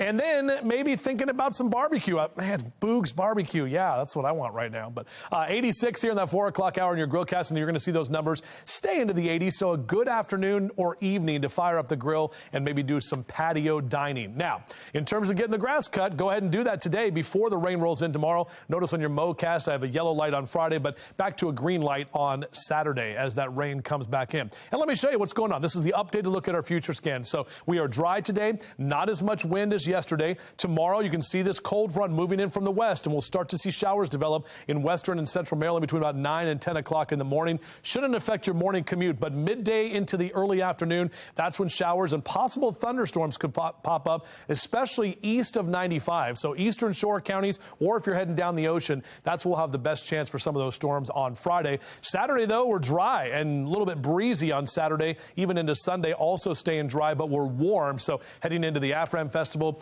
great weather for that. Just got to make sure that you stay hydrated. 3 days away from Father's Day and your holiday countdown. We're 4 days out from Juneteenth. And remember that summer solstice is next Wednesday. So these are the final days of spring. And it's going to feel more summer-like this weekend than actually the first day of summer next Wednesday. We'll see those mid to upper 80s through Father's Day and into Juneteenth on Monday. But then look at those numbers drop off. Only lower 80s for both Tuesday and Wednesday. And that's also another round of rain that is forecasted. Tom? Thank you, Justin. Let's take a look at your Lynn Solar Traffic Network. No incidents, delays to report causing much of a backup here. The one on 95 northbound has been cleared, and that is some good news there. There's one other incident south of that, right in Rosedale, but it's not causing any delays. In fact, taking a look at your drive times down the JFX right now, take you 9 minutes to get from 695 to President Street. Here's a live look now from our traffic photojournalist, Graham. He is in Windsor Mill, heading north on 95 towards Pikesville, and it looks like he's moving along without issue. Well, still to come, sometime this morning, you could win a real sweet treat. Stay tuned to see how you can win tickets to Hershey Park this summer. And we're here at the beautiful Ladue Gardens this morning. We're going to give you some tips on how you can keep your garden looking perfect like this through the hot and dry summer season in just a couple of minutes. You're watching Fox 45 Morning News, all local, all morning.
Summer is just 6 days away, and Ladue Gardens is the place you want to be. Take a walk through larger-than-life topiary farms and garden rooms. Amy Aronson is doing that right now. She's checking out the scene for us live this morning. Good morning, Amy. Good morning. Yeah, a beautiful morning here at Ladue Gardens. I'm here with Ray Carter now. You make this all happen. Your designs are stunning this season. Thank you. As lead horticulturist, a busy job. So where are we right now? What are we looking at here? This is kind of a magical little garden. Yes, right now we are in the croquet court. This is one of my favorite designs. Design is definitely my favorite part of this job. And this year I wanted to lean in on the theme of topiary and create these beautiful structural pieces and do a wild, undulating, whimsical underplanting. Whimsy is actually sort of the theme of this year. So in all the gardens, we have a tropical wonderland down in the cutting garden. The yellow garden is extraordinary. We have new topiary up in the sculpture garden. It's really just fabulous, top to bottom, and my team is who makes it happen, not just me. I was going to say, this all looks so pristine. We know we've had up and down weather so far heading into the summer season. It's been hot, it's been dry, we finally got some rain. What kind of tips do you have for people at home saying, I want my garden to look like that? How do you guys maintain all of this? I know it's a lot. It is definitely a labor of love. You know, it takes a lot of attention to detail, and many hands make light work. But I guess overall, just understanding which plant is right for what situation, light conditions, water conditions, what plants like the same conditions can be planted together. Don't plant a succulent next to a water-loving plant because one of them will die. You know? There you go, some good tips there. Brief tips, right, for everybody watching at home. Or you could just come here and enjoy the pretty gardens yourself and see what you guys have. Yes. Okay, awesome. Well, we have all the information up on our website if you want to come out and check out Ladue Gardens for yourself. foxbaltimore.com/newslinks. You'll find all the information there. And guys, I always am so impressed when I come here. I know we had rain recently and they said that helped them out, but it doesn't matter. Rain or shine or dry conditions, it always looks beautiful in the same here. It does. I feel like my shrubs every 2 weeks need trimmed, and theirs are always perfect. In fact, Amy, I think he said... They are so perfect. He said many hands make light work. I think he's wanting you to help him out there for a little bit. Maybe. I mean, it's very peaceful here. I'll tell you, it's a beautiful place. Amy, thank you. Enjoy. We'll be checking back in. As you saw there, this morning we are clear and cool. Coming up, somebody who's cool, meteorologist Justin Chambers tracking our warmer temperatures as they're moving in and how long they will last. A documentary is debuting overseas today, highlighting Mayor Scott's crime-fighting strategy. I'm Olivia Danson. Coming up next, find out why the mayor decided to cancel his trip to the premiere. You're watching Fox 45 Morning News, all local, all morning.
Live from WBFF in Baltimore, this is Fox 45 Morning News.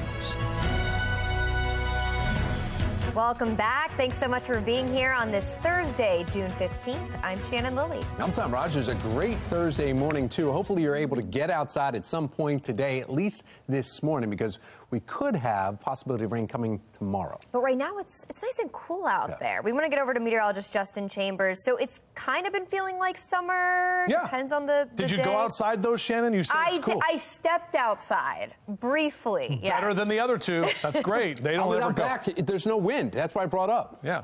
Are you checking on us? Are you making sure? Right? I want to make sure you guys get out and enjoy. I got a little bit of vitamin D. I'm usually outside. Okay, so. good. I know you are. That's right.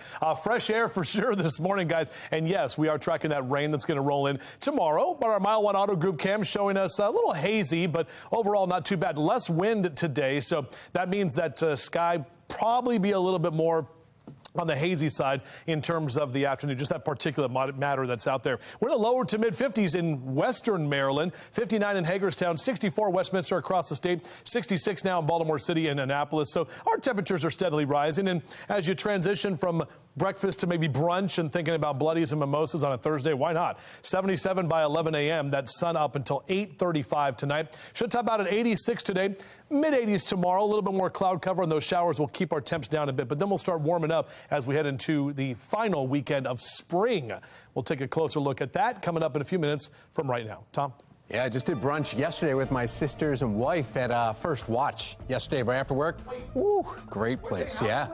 Oh, yeah, First Watch, yeah, Timonium, right across from the fairgrounds. Oh, man. Oh, come on now. Yeah, Len Stoller Traffic Network, taking a look right here. Volume starting to pick up as you're looking over Lock Raven Boulevard. The outer loop, inner loop, looks like it's moving along just fine. No issues around Baltimore to report. Well, today the Maryland NAACP is meeting to call on public school leaders to come together. They want to find an immediate solution to education for African-American children, something they are calling intolerable and getting worse. John Gonzalez with our Sinclair sister station in D.C. is continuing our team coverage this morning on the event that's happening today. John. The NAACP Maryland chapter says it has attempted to work with school leaders throughout the state of Maryland to remedy what it describes as dreadful education circumstances surrounding African American students. And the chapter says the situation is only getting worse. Now, the civil rights group says lagging statewide academic achievement is part of the problem, and it also cites a breakdown in school discipline and a school-to-prison pipeline. It is now calling a statewide conference today and tomorrow that will include school leaders in all counties, including here in Montgomery. In fact, educators here tell me it absolutely is a priority to improve literacy and mathematics among African American and Latino students. Academic outcomes, when you're talking about graduation rates, when you're talking about discipline, when you're talking about, most of the social determinants in most neighborhoods that make it hard for young people to learn, it showcases African American students at the center of it. Now, there is one Maryland county feeling snubbed today. Prince George's County tells me that, regrettably, they were not invited to this two-day conference. I asked Willie Flowers about that. He says that's impossible. There must have been some sort of a mix-up, he says, because every school district statewide was invited. In Rockville, John Gonzalez, Fox 45 Morning News. John, Baltimore Mayor Brandon Scott is no longer flying across the Atlantic to take part in a documentary premiere highlighting his crime reduction strategy. Keep in mind, it's a strategy that has yet to see murders fall below 300 per year in the city, and now it's facing tough questions. Olivia Dan's joining us live now with more details on the film and the mayor's change of plans. Olivia? Well, Shannon and Tom, it's called The Body Politic, a documentary set to debut at a film festival in England today. Take a look at a copy of the film's poster right here. Now, the documentary highlights what Mayor Scott has considered to be a successful crime fight. Mayor Scott was supposed to be part of the premiere, even though there was no word of that from his office. But last night, he suddenly canceled his plans.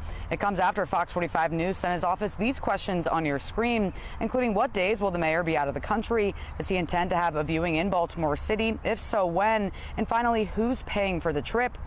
Hours later, the mayor's office responded saying he'll no longer be attending because of other pressing priorities. But one critic calls Scott's move a political ploy. Take a listen. What else would it be? With a mayor running for re-election in the next year or so, there's nothing about anything that he does that isn't political. According to the festival's website, the documentary was filmed during the 2020 mayoral campaign in Scott's first year in office as he sought a holistic approach to reducing gun violence, an approach Mayor Scott has said has been successful, but Baltimore has seen over 300 homicides for the last 8 years in a row. The film's North American premiere will take place on Father's Day in Washington, D.C., but it's still unclear when the film will make its way to Baltimore. For now, reporting live, I'm Olivia Dance, Fox 45 Morning News. Thank you, Olivia. And as she was just mentioning, this documentary discusses Mayor Scott's crime fight and public safety in Baltimore City. Political commentator Armstrong Williams spoke with City State's Attorney Ivan Bates about the topic, asking him about his stance on bail, his new city citation docket, and juvenile crime. When I have a young person, let's say 15, 16, 17, that commits a murder, where have to look at that young person. But state's attorney, I have to look at the victim, because that victim is now gone. That victim's family will never hold their loved one again. And yes, I do recognize that the age of an individual is very important, their brain development is very, but we still have to hold young people accountable. Young people need to know the difference between right and wrong. Don't miss our Your Voice, Your Future Town Hall. You can watch it this Sunday at 5 p.m. on Fox 45. It also airs Saturday at 4 p.m. on the CW Baltimore and Sunday at 7 on MyTV. You can also watch it anytime on foxbaltimore.com. Elsewhere in the city, the council approves nearly $12 million worth of amendments to the mayor's $4.4 billion proposal. The majority of that money going to the fire department, which will receive $5 million to purchase new fire equipment. Another $2 million will be used to improve city surveillance. As for budget cuts, City Council is slashing $1.7 million from the embattled Baltimore Office of Promotion and the Arts, also known as BOPA. Well, in light of the decisions made, Mayor Scott thanked city council members, saying in part, quote, "While this year's budget process was different than past years, today's passage of the amended budget is a testament to our ability to find common ground and lay out a shared vision for investing in Baltimore's future." This morning, new information is surfacing about the 18-year-old charged in 2 shootings this year. Coming up, how this feeds into a larger concern of the juvenile justice system here in our state. Today, we have a warmer afternoon ahead with highs reaching into the 80s and less wind. Still to come, meteorologist Justin Chambers tracking when our next weather maker will move through the region. 8:37, you're watching Fox 45 Morning News, all local, all morning.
Welcome back. 8:40 is your time. We're just about 20 minutes away from 9 o'clock. It is Thursday, everybody. And looking out over the Inner Harbor, boaters and watermen, good day to be out there on the water. Temperatures that are going to be warmer this afternoon and not much wind out there. On our yard and gardening cast, if you want to get some of that yard work done this morning, will be good because it gets warm later this afternoon. Most of us sliding into the low to mid 80s for your highs, and should top out right about 86 for your high this afternoon, which is slightly above average for this time of year. Back in a few minutes from right now, we're going to track that next weather maker. There is some rain and possibly even some storms that we have to watch for tomorrow. We'll do all that in just a little bit. This Fox 45 news segment is sponsored by Chime Medical Center. It is that time of year where we celebrate Dad, and you can win some extra spending money. Today, your last chance. Grab your phone, scan that QR code you see right there for your chance to win a $100 Visa gift card. Play our Father's Day Pop Quiz Trivia Contest. You don't need to be a father. Get the question right, and you can win the daily prize of that Visa gift card. Again, scan the QR code for your Father's Day Pop Quiz Trivia question of the day, and good luck. Enjoy some sweet summer fun in Hershey Park. It is just a short road trip away, and you can go for free. The 10th caller will win a 4-pack of tickets that are good until September 10th. Call right now. The number is on your screen. It's 410-469-8308. The 10th caller will win a 4-pack of tickets to Hershey Park. Is your dog truly living its best life coming up? Why, you may need to consider adding another member to your family. And a popular luxury brand's bag is so small you might need a microscope to see it. How the exclusive bag came about. It's 8:42. You're watching Fox 45 Morning News, all local, all morning.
(8:44), the Maryland State Health Department is warning residents about the widespread threat of Xylazine, better known as Trank, being mixed with other illicit street drugs. Combination of fentanyl and Xylazine has a higher risk of fatal poisoning and is increasingly detected in overdose deaths, and it's been moving all across our country. Maryland is taking action against Trank. Special Secretary of Opioid Response Emily Keller is joining us now to explain. Good morning, Emily. Good morning. Thanks for having me. Appreciate your time. Yeah, sure. Just real quick, somebody that's here is by the zombie drug, trank, Xylazine. What is all that? If you can explain to our viewers that. So Xylazine is an FDA-approved drug that's commonly used as a sedative in veterinary medicine. It's now being mixed with fentanyl. Fentanyl has a shorter high, per se, than heroin. And when we mix it with Xylazine, it provides a longer high. Unfortunately, it is a central nervous system depressant. It slows breathing and the heart rate and decreases blood pressure. So it's dangerous. And it's here, it's very real, and we're figuring out how to deal with it right now. One of the big issues I know, though, is that if somebody does overdose, first of all, no matter what's going on, you can try and help that person overdose, and you will not be held criminally responsible no matter what happened beforehand. But if you are trying to do this, naloxone helps on some of the drugs that are mixed with Xylazine, but it doesn't actually help those that are overdosing on Xylazine, right? So naloxone works extremely well at reversing opioid overdoses. It should always be administered, period. If you think someone is having an overdose, you should administer naloxone. We would like everyone to carry that. It does not reverse the effects of Xylazine. We do have to have rescue breathing, but it does reverse the opioid overdose. So you're not overdosing specifically on Xylazine, you're overdosing on both. So we have to still make sure everyone knows to administer that naloxone. We've watched it move really from the West Coast across, and I know Philadelphia has been dealing with it for a few months now. Last year in particular was really bad. How is Baltimore now with dealing with this trank or zombie drug that is now kind of hitting the streets? So there's good news in this. We monitor our illicit drug supply through a program called RAD, the Rapid Analysis of Drugs. We test samples from harm reduction partners, and it seems that Xylazine peaked around the third or fourth quarter of last year. We're seeing a decrease of Xylazine in the illicit drug supply. So that is good news. Oh, yeah, that is great news. Really good to hear. What about if we know someone or we think somebody may be addicted and is having an issue? Is there any place that we could go with the state of Maryland to find out more information about how to help others or learn more about Xylazine and trank and these other street drugs? Absolutely. You can call or text 988 if you or a loved one is struggling. You can also go to our website, beforeitstoolate.maryland.gov, and there's a lot of information on there. That's the website where I found a lot of this information out, too. Emily Keller, thank you so much. We appreciate just a few minutes of your time. Thank you so much. Appreciate you. All right, it is 8:48 right now, and we need to check on the weather. Yeah, meteorologist Justin Chambers talking about a beautiful day ahead. Yeah, really looking nice, guys. Not as much wind as we saw yesterday. Air is going to be just a little bit stagnant out there. Our Towson camera right now is showing us that we've got mainly clear skies. You'll just see a few of those high, thin clouds as you're heading to the pool today. A lot of kids already in summer break, and some are just wrapping up today. 73 by 10 a.m., mid-80s in that 2 o'clock hour. Remember that UV index in that very high category, so you got to make sure to prepare for that. Or if you're going to go flying, we're talking about visual flight rules, so VFR conditions all day. Great day to fly, pilots not having to deal with much of that crosswind component that we did yesterday. Low to mid-80s across Carroll and Baltimore counties for your highs this afternoon. Typically 84 is where we are this time of year, so some of us just slightly above that average number. Same thing for you in Howard and Anne Arundel counties for Ellicott City and Elkridge, down through Glen Burnie and Pasadena. 83 in the capital for this afternoon. And numbers in the Eastern Shore, Kent County, Queen Anne's, Talbot, Caroline, even over to Cecil County. We're seeing those lower 80s for most of you on this Thursday. Now, let's take a look at your car wash cast. We had green lights here today and Saturday, but I have that red light tomorrow. That's because we're tracking that rain.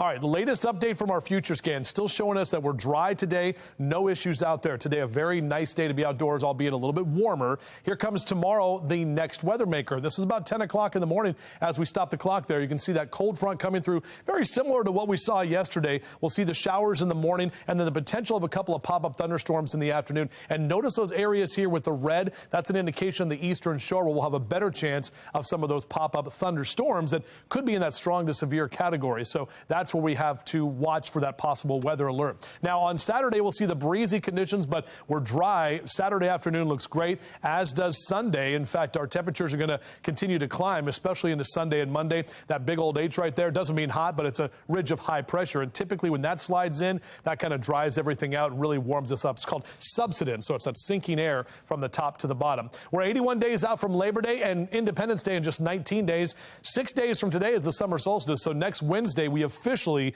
kick off summer, and Juneteenth in just 4 days from right now. And of course, we celebrate Dad coming up on this Sunday. So 3 days out from Father's Day. All right, O's are playing this afternoon. So an afternoon game should be great weather for that. Just a little warm. We'll keep those 80s going all the way through the weekend and into Juneteenth on Monday next week. But look what happens by Tuesday and Wednesday. We actually see our numbers come back down. So highs will be in the upper 70s and lower 80s, and that is right as we approach the brand new season. Time to take a look at a view through your window. Oh my goodness, look at this. Gina sent in this picture of the newest O's fan, and that little baby is smiling because the O's are doing very well, even though they lost yesterday. But thank you, Gina, for sending that picture in. We'd love to see the view through your window. Just go to our website, foxbaltimore.com/chime-in, or take a picture of that QR code on your screen. All right, now to the Lens Solar Traffic Network. We are taking a live look over the Beltway in Towson, and you can see their cars are moving right along in this region.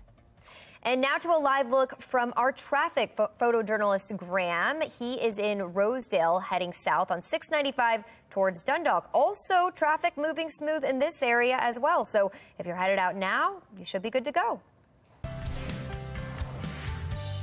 All right, so have you thought about adding another pup to your family? I don't know about that, but this next report may convince you. Be More Lifestyle host Mark Clark live here in studio with us, taking a look at why you should add another pup. Good morning, Mark. Good morning, guys. Shout out to our pups, Lady Bird Johnson and Gabby. Hey, ladies. Now, if you want your dog to live its best life, you might need to, add somebody. New research suggests that dogs that have other dog friends and human companions live a long and healthy life. This could mean you need to schedule more play dates, or you may need to welcome a new friend to your forever home. But there's some bad news for kids and the pets. The study says dogs who live with children are not as happy as dogs who live with adults. Now, if you do add another pup to your pack, you may end up fending off a black bear to keep you safe. Take a look at this. In Minnesota, a family dog chases a 3-foot bear, eventually running it off the property. Remember, if you encounter a bear, unless it's a smoky bear, don't run, just slowly walk away, okay? Now, guys, thank you.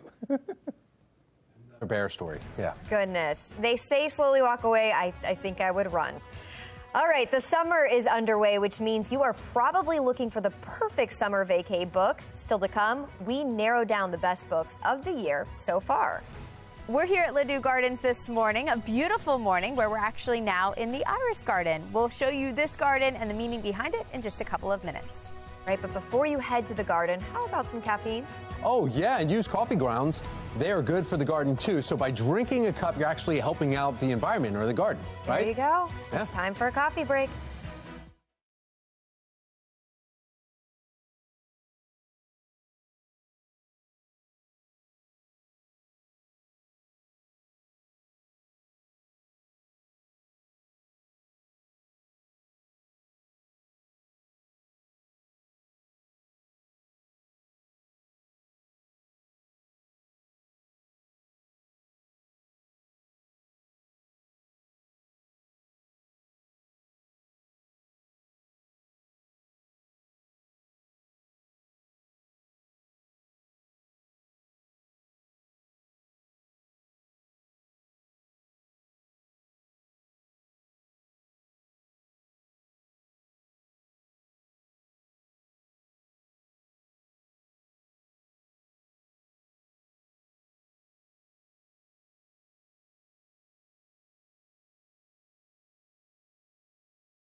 Topping your morning business report, a purse so small you might need a microscope to see it. Art collective Mischief has created a microscopic Louis Vuitton handbag. The bag was exclusively made for rapper Pharrell Williams' auction house Jupiter, but it's not an official collaboration with Louis Vuitton, according to reports. Mischief did not get permission from the luxury fashion brand. Now, if you're on the fence to bid on this mini purse out of fear that you won't see it, don't worry, it'll come pre-displayed under a microscope. Why? Yeah, all right. Well, that's not the only item that you can win that's up for auction. Why not try and bring home an actual piece of royalty? Drawings from King Charles III as a child are now going up for sale as part of a collection for the royal memorabilia. The collection includes 8 drawings said to be completed between 1953 and 1955, when the king was just about 5 or 6 years old. And the pieces of art will be auctioned off by Hanson's auctioneers tomorrow. Expected to go anywhere between $6,500 to nearly $13,000 a piece. Speaking of celebrities, singer Anita Baker says fellow singer and songwriter Babyface will no longer be touring with her. Baker says she will continue her songstress tour alone because of a Twitter dispute with some of Babyface's fans. Baker says those fans bullied and threatened her online, and she says she was concerned for her safety. Babyface issued a statement Tuesday that reads in part, while he is disappointed he will no longer be touring with Baker, he has nothing but love and respect for her and wishes her well on the rest of her tour. Now it's time for America's Steals and Deals. The following segment is sponsored by Naki. This will come as a surprise to you guys, but the #1 cause of accidents is distracted driving. This is Drop Stop. Let me tell you about this innovative product. One of the founders of Drop Stop was driving down Sunset Boulevard, got distracted, jumped a curve, almost hit someone. And after the accident, he looked down to where his phone had dropped and he had a light bulb moment as he wondered why nobody has invented something to fill the gap. And that's when Drop Stop was born. You know exactly what I'm talking about. When you're driving, you drop your phone down that void on either side of your seat, whether you're a passenger or a driver, and all of a sudden you're like this, right? You're distracted. This fills that void. It's that simple. This fits right over the seatbelt, and you stuff it right into that gap, driver or passenger side. This is the black hole of where everything in your life falls down in your car. Your wallet, your keys, your phone. Now, this is one of the top 10 selling products on Shark Tank. We are giving you guys an incredible offer today. Take advantage of this. These make wonderful gifts. Give them to everyone in your life who drives. You can absolutely afford to do so. Go to asadeals.com.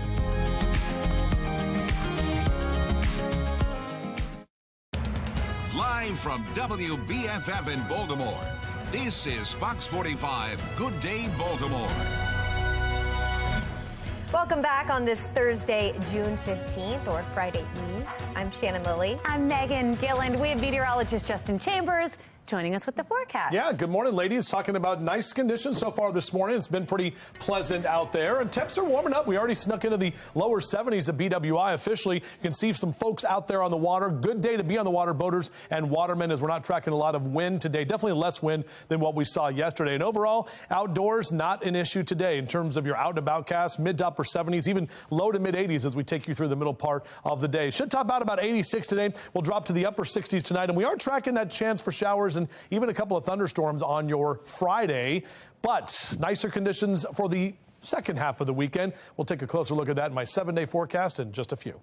All right, Justin, thank you. We have your Len Stoller Traffic Network looking out over Loch Raven Boulevard here, where we've got heavy traffic out there, a lot of volume. The good news, we're moving, but definitely a little slower than normal. Happening today, a conference calling on public school leaders to come together marks what the NAACP of Maryland considers a historic moment. Olivia Dance joining us live now with more details on that event. Olivia? Well, good morning, Shannon. The conference is happening today and tomorrow right here at the Maritime Conference Center, which is in Lithicum Heights. And as you mentioned, the NAACP is calling on public school leaders to come together to improve what it calls, quote, the critical status of African American students. Fox 45 News spoke with Willie Flowers, the president of the state chapter of the NAACP, about the conference. Take a listen to what he said.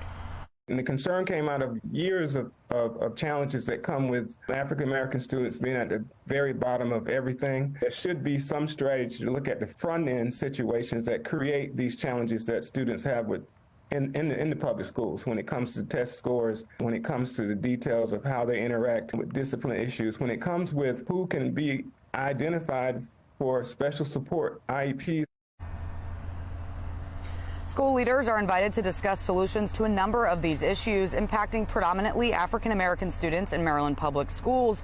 In Baltimore City schools, student enrollment is 93% minority, and some of those issues mentioned by Flowers have been seen this year, including that 23 city schools had 0 students who took the state test score proficient in math.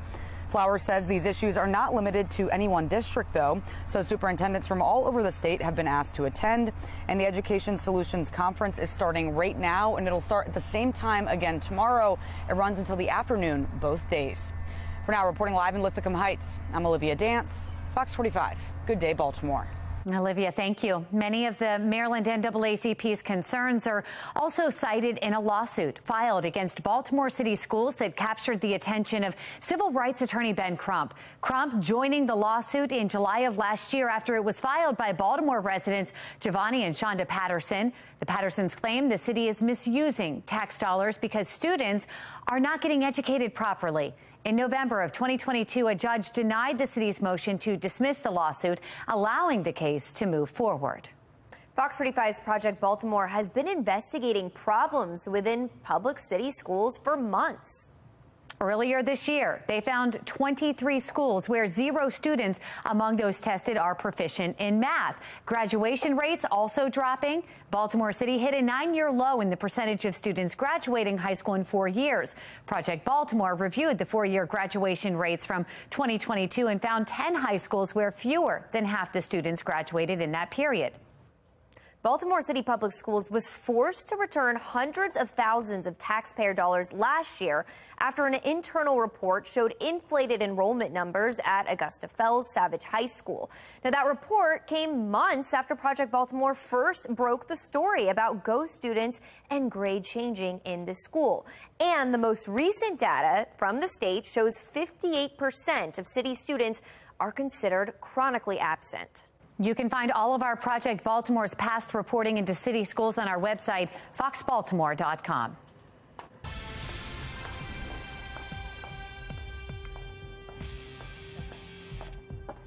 This morning, we are learning more about Jabri Griffith, the 18-year-old who was charged in 2 Baltimore shootings back in March. Now, this includes a mass shooting where Baltimore boxer Ernest Hall was killed. He was arrested last week at Dunbar High School with a loaded gun found in the back of his car. Court documents highlight a troubling trend showing Griffith broke the law as a teenager before going on to commit those crimes as an adult. Dr. Tyrone Powers says the holes in the juvenile justice system are evident. We have to look at all parts of the system. What is going on in the juvenile facilities? What happens when a young person is adjudicated delinquent and charged with delinquent acts? What happens to change that behavior? What is the intervention? What happens in our correctional system that allows people to not fear it? Fox 45 News took those concerns to Maryland's Secretary of Juvenile Services, Vincent Schiraldi. He says there are several adjustments to be made at DJS, including programming they are working to improve. As we look ahead to another weekend under the youth curfew, emergency phone calls are going out to residents. Take a listen. Hey, Baltimore, as a reminder, curfew engagement is in effect from 11 p.m. to 6 a.m. throughout the summer. Well, the messages are hitting landlines, cell phones, and text messages, all being sent through the city's emergency notification system to more than 500,000 residents. Some residents fear this massive curfew could prompt many to ignore future emergency calls. The next round of calls is expected to come from the Baltimore City School District through its own notification system. And this brings us to our question of the day. Should the emergency alert system be used to send out curfew reminders? Taking a look at the responses so far, 94% say no. You can weigh in by going to foxbaltimore.com/vote. Rising tensions with China have presented new challenges for the Biden administration and in some ways the world. Tomorrow, Secretary of State Antony Blinken will head to Beijing to try to bring the temperature down. National correspondent Christine Frizzell live on Capitol Hill with what this visit is all about. Christine, good morning. Good morning, Shannon and Megan. This is a visit that was actually scheduled to take place earlier this year, but it was canceled after the discovery of that strange object in the air officials later determined was a Chinese spy balloon over the United States. Now, since that time, we have seen more animosity between the two countries, not less. You'll recall that Chinese fighter jet cutting in front of an American spy plane over the South China Sea a few weeks ago, and a similar too close incident in the Taiwan Strait when a Chinese warship reportedly came within 150 yards of hitting an American destroyer. Of course, looming large over all of this is China's support for Russia throughout its invasion of Ukraine, in some ways keeping Russia's economy afloat, ramping up trade and buying Russian oil and gas as much of the rest of the world has stopped doing so. Chinese officials see this as the U.S. interfering in its interests and sovereignty. We're told that the purpose of Secretary of State Antony Blinken's trip is to discuss some of these challenges and to prevent future misperceptions and miscalculations.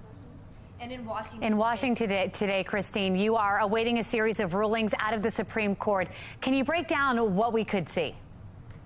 Yeah, in just under an hour, we expect to learn something. Now, the Supreme Court will start releasing those decisions, but the potential for major change is huge here. First, the High Court could totally upend the use of affirmative action in this country, whereby many colleges have race-conscious admissions policies brought about to try to level the playing field and build diversity on campus. Well, the 6-3 conservative majority court could side with a conservative activist who argued in the case using race in college admissions is unconstitutional.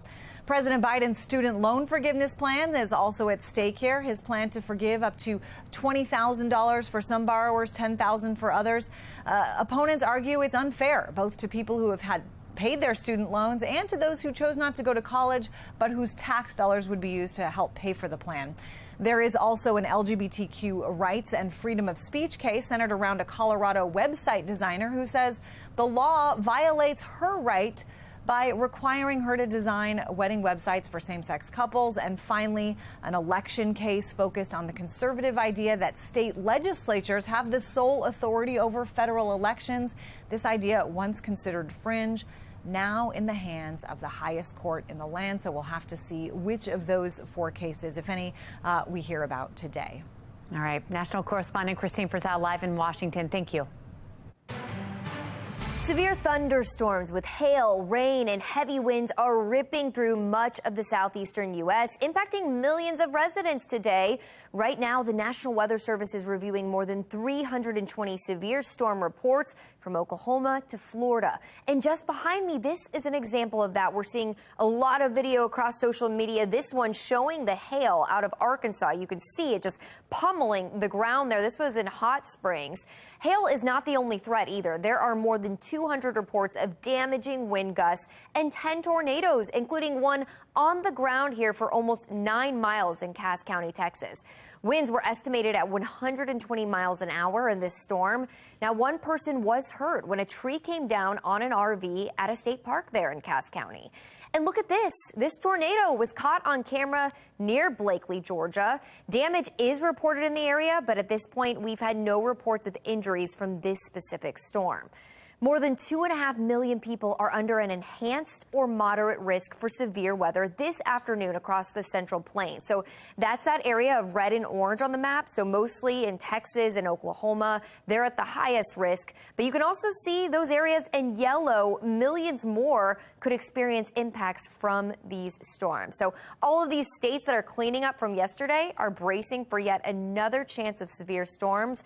That's the latest from our live center, but we want to get over to meteorologist Justin Chambers. And you're saying that we could see some storms, Justin? Yeah, possibly tomorrow, Shannon. Not necessarily from the same system, but yeah, when you talk about adding on all of those colors, the yellow, the orange, and the red, that's more than 18 million people that are under that threat for severe weather again today. But the areas in the Central Plains, that's where we'll have the highest risk. But we're seeing a lot of thunderstorms here still left over from all of those storms Shannon was just talking about. And this area right here in yellow, that's southern Alabama and parts parts of Florida as well under the tornado watch, at least for the panhandle of Florida. That's where we could see tornadoes again develop later this afternoon. So we're watching that right now, looking out over the Inner Harbor. Calm conditions and great weather today for us. In fact, mid to upper 70s. If you're out for a run or a jog in the next couple of hours, you can enjoy it. But yeah, some showers we have to get through tomorrow, and some of us could see some thunderstorms, not of that severity. We'll take a closer look at that coming up in just a few minutes. All right, Justin, thank you. Baltimore Mayor Brandon Scott staying put as he cancels his flight to a documentary premiere. Still ahead, more details on the film and the mayor's change of plans. Baltimore City Council members are putting your money to work. Just ahead, where the majority of the budget money is going next year. It's 9/11. You're watching Fox 45 News. Good day, Baltimore.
Topping your consumer news this morning, it appears U.S. schools have room for improvement, at least according to their students. In a new report, students gave their schools an overall B- grade on average. Gallup and the Walton Family Foundation asked 5th through 12th graders to assess their school's quality in regards to several categories, including teaching, preparing them for the future, and mental health support. Now, according to the report, schools received the worst grades on metrics about student engagement and preparedness. They received the best grades for safety and respect. Trending this morning, speaking of students, graduation ceremonies are taking place across the country, and this morning, we want to give a shout out to some local graduates. Let's go ahead and take a look at this. We have Kelsey Lewis, who graduated from Bryn Mawr School and will be attending Yale in the fall. Congratulations, Bryn. Huge success. Good luck in the fall, of course, as well. And check this one out. Graduation isn't just for high schoolers. It's kids of all ages. This is Cherish, who just graduated from kindergarten, now off to first grade. Congratulations, Cherish. What a cute photo. Enjoy summer. Oh, so precious. And we want to see how you are celebrating the 2023 graduating class. You can scan the QR code right there on your screen, and it's going to take you to foxbaltimore.com/chime-in. That's where you can upload your pictures and your videos, and this is all powered by Stacklet.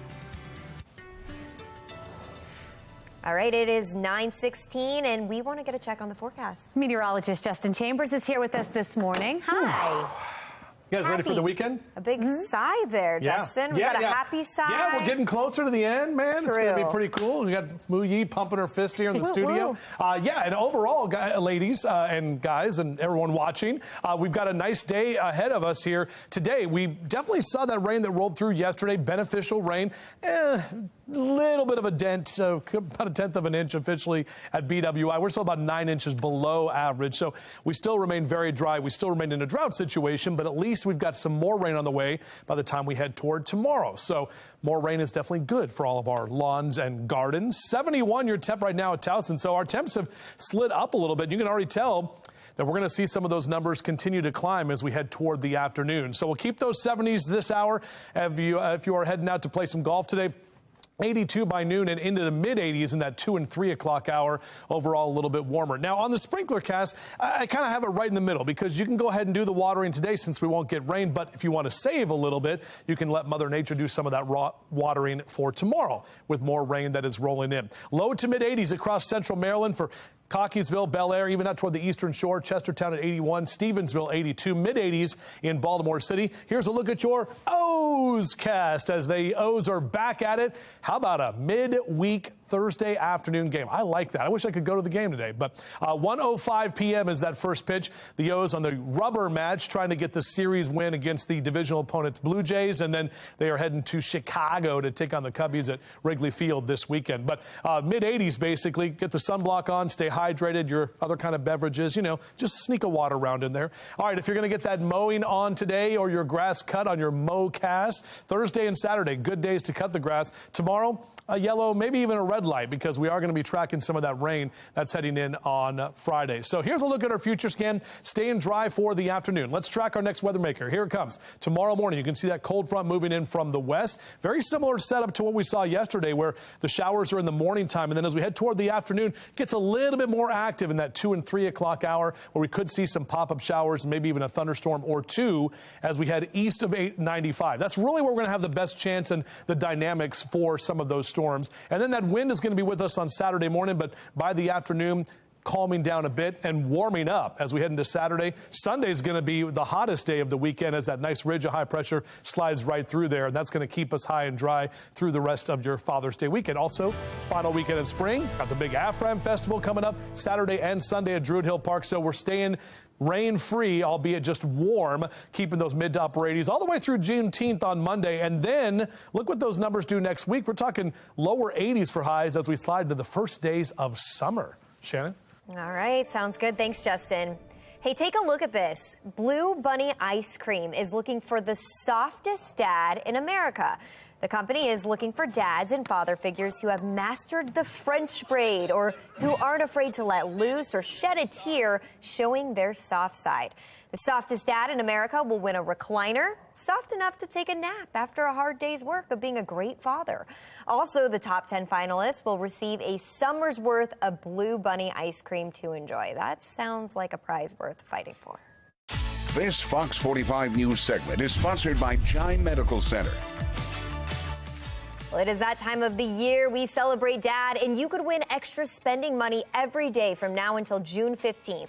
Just grab your phone to scan this QR code for your chance to win $100 Visa gift card. You can play our Father's Day Pop Quiz trivia contest. Get the question right, and you could win the daily prize of a $100 Visa gift card. Again, scan the QR code to get the Father's Day Pop Quiz trivia question of the day. Good luck. From driving behind the wheel to now driving off the tee. Still to come, 3,000 Uber rides later. His dream of heading to one of golf's most celebrated tournaments is finally coming true. But first, school may be out, but that doesn't mean you should be closing the books. After the break, we are joined by a senior editor to share more about the best books of the year so far that you can bring on your vacation this summer. It's 9:20. You're watching Fox 45 News. Good day, Baltimore. Fox 45 News, nominated for 26 2022 Regional Emmy Awards, more than all other local news stations combined.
Trending now, it is summer book season. Kick back, relax, don't drop your sunglasses. But if you're struggling to find your next read, don't turn the page. Look here, we've got an inside look at the Fox 45 News team's top 5 favorite summer reads. We're going to pull them up here behind me. Lessons in Chemistry by Bonnie Garmis. The Steve Jobs biography by Walter Isaacson was picked. Tomorrow and Tomorrow and Tomorrow by Gabrielle Zevin. The Last Thing He Told Me by Laura Dave, and A Court of Thorns and Roses by Sarah J. Maas. These are just a few of the Fox 45 picks, but don't take our word here. Today, we are asking the experts here. Joining us live, senior editor from Amazon Books, Lindsay Powers. Lindsay, we're making ourselves comfortable here. So many people packing up, getting ready. What is the #1 pick this summer? Yeah, well, thanks for having me. So the Amazon Books editorial team comes together, we get in a room, we fight, and the #1 book for the summer is Ann Napolitano's Hello, Beautiful. It's this incredibly stunning, big-hearted story about these 4 sisters, their relationship with each other, with the people in their world. There's this really fascinating basketball subplot that even if you're not a fan, I found myself just completely captivated by. You'll laugh, you'll cry, sometimes on the same page. Interesting. Napolitano, what else has she written? Is this her first big one? No, so she's had a bunch of books, but Dear Edward was her last one. Huge bestseller, and it's recently was adapted to a TV show. That sounds familiar now. Okay, Hello Beautiful, got to do that one. What about a good pick for the beach? Great pick for the beach. We have a ton for you. One of them could be Emily Henry's new book. I like Emily. It's so good. It's about friends who kind of have this big secret they have to grapple together. It's called Happy Place. And it's about, like adulthood as we're kind of coming into our own and the struggles as life changes.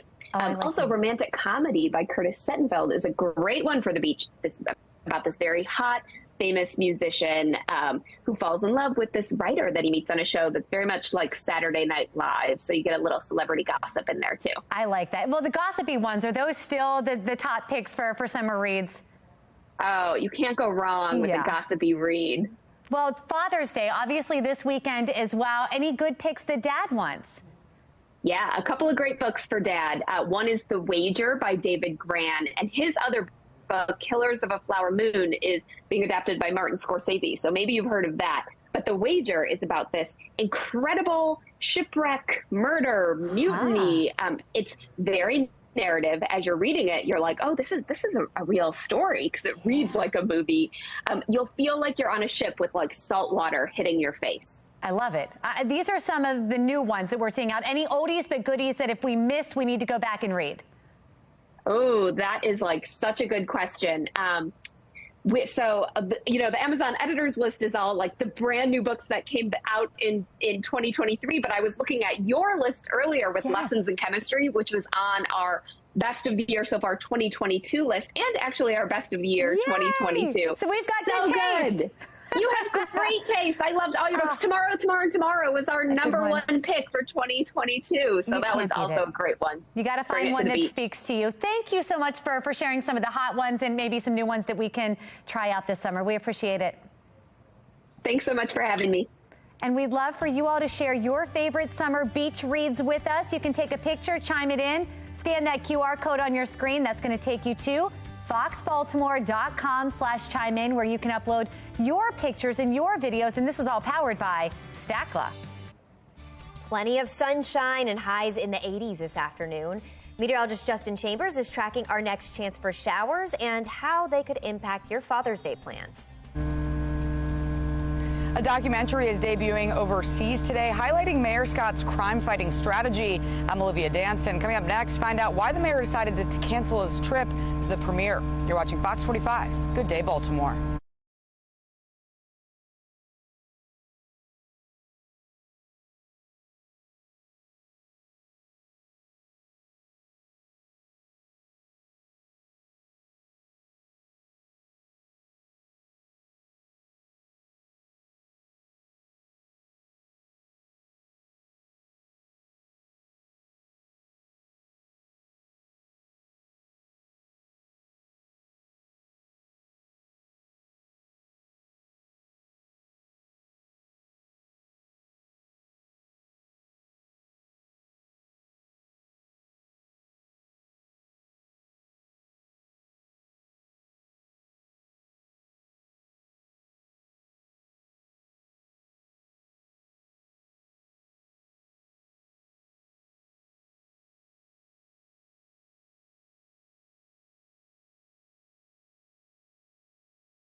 Live from WBFF in Baltimore, this is Fox 45 Good Day Baltimore.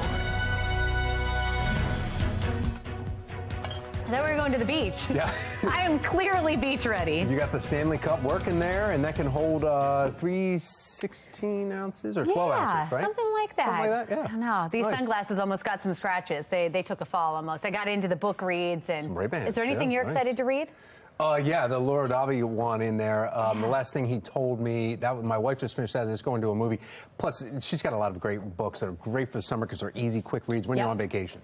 Magic Treehouse is kind of my realm right now. That's We've right. got Justin here. What are you looking to read this summer? Well, I'm still on the 5th book of Harry Potter from like 2.5 years ago. That's fun now. It takes a long time for me to read. I'm not smart, so. Oh, you're busy. I am busy. I like USA Today a lot. I really like the pictures, so. Anyway, they don't deliver to my house, which is unfortunate. Good morning, everybody. Looking at downtown Baltimore, looking right out over the Inner Harbor, where we've got mainly clear skies, a little hazy, less wind today, so that air is going to be just a little bit more stagnant. We still have that particulate matter that we have to get around, and numbers that are already warming up. 70 in Rosedale, 64 at Cockeysville and Hunt Valley, 66 in Brooklyn Park, almost 70 in Glen Burnie and Pasadena. Notice on your yard and gardening cast, hopefully we're going to get some rain tomorrow, but it'll be dry again today with temperatures in the mid to upper 80s as you move into the afternoon. Still in the 80s tomorrow and even on Saturday, but again, tomorrow bringing that chance for showers and thunderstorms as well. So we'll be talking about that. We'll take you to the very latest model updates and show you exactly what we're thinking for tomorrow's showers and storms coming up in a few. Tom. Thank you, Justin. Let's take a look at your Lens Solar Traffic Network. And this is a shot we've been showing you all morning long. Lock Raven Boulevard here over the inner and outer loop. And you've seen the volume on the outer loop picking up here in this location. But really, another accident right now, 95 northbound, right before Mountain Road. This is the third incident that's happened in that or around that construction zone all morning long. And that's slowing you down northbound just a little bit. Right lane is blocked. Well, developing now, Baltimore Mayor Brandon Scott is no longer flying across the Atlantic to take part in a documentary premiere highlighting his crime reduction strategy. It's a strategy that is yet to see murders fall below 300 per year in the city and is facing some tough questions. Olivia Dance joining us live now with more details on the film and the mayor's change of plans. Olivia.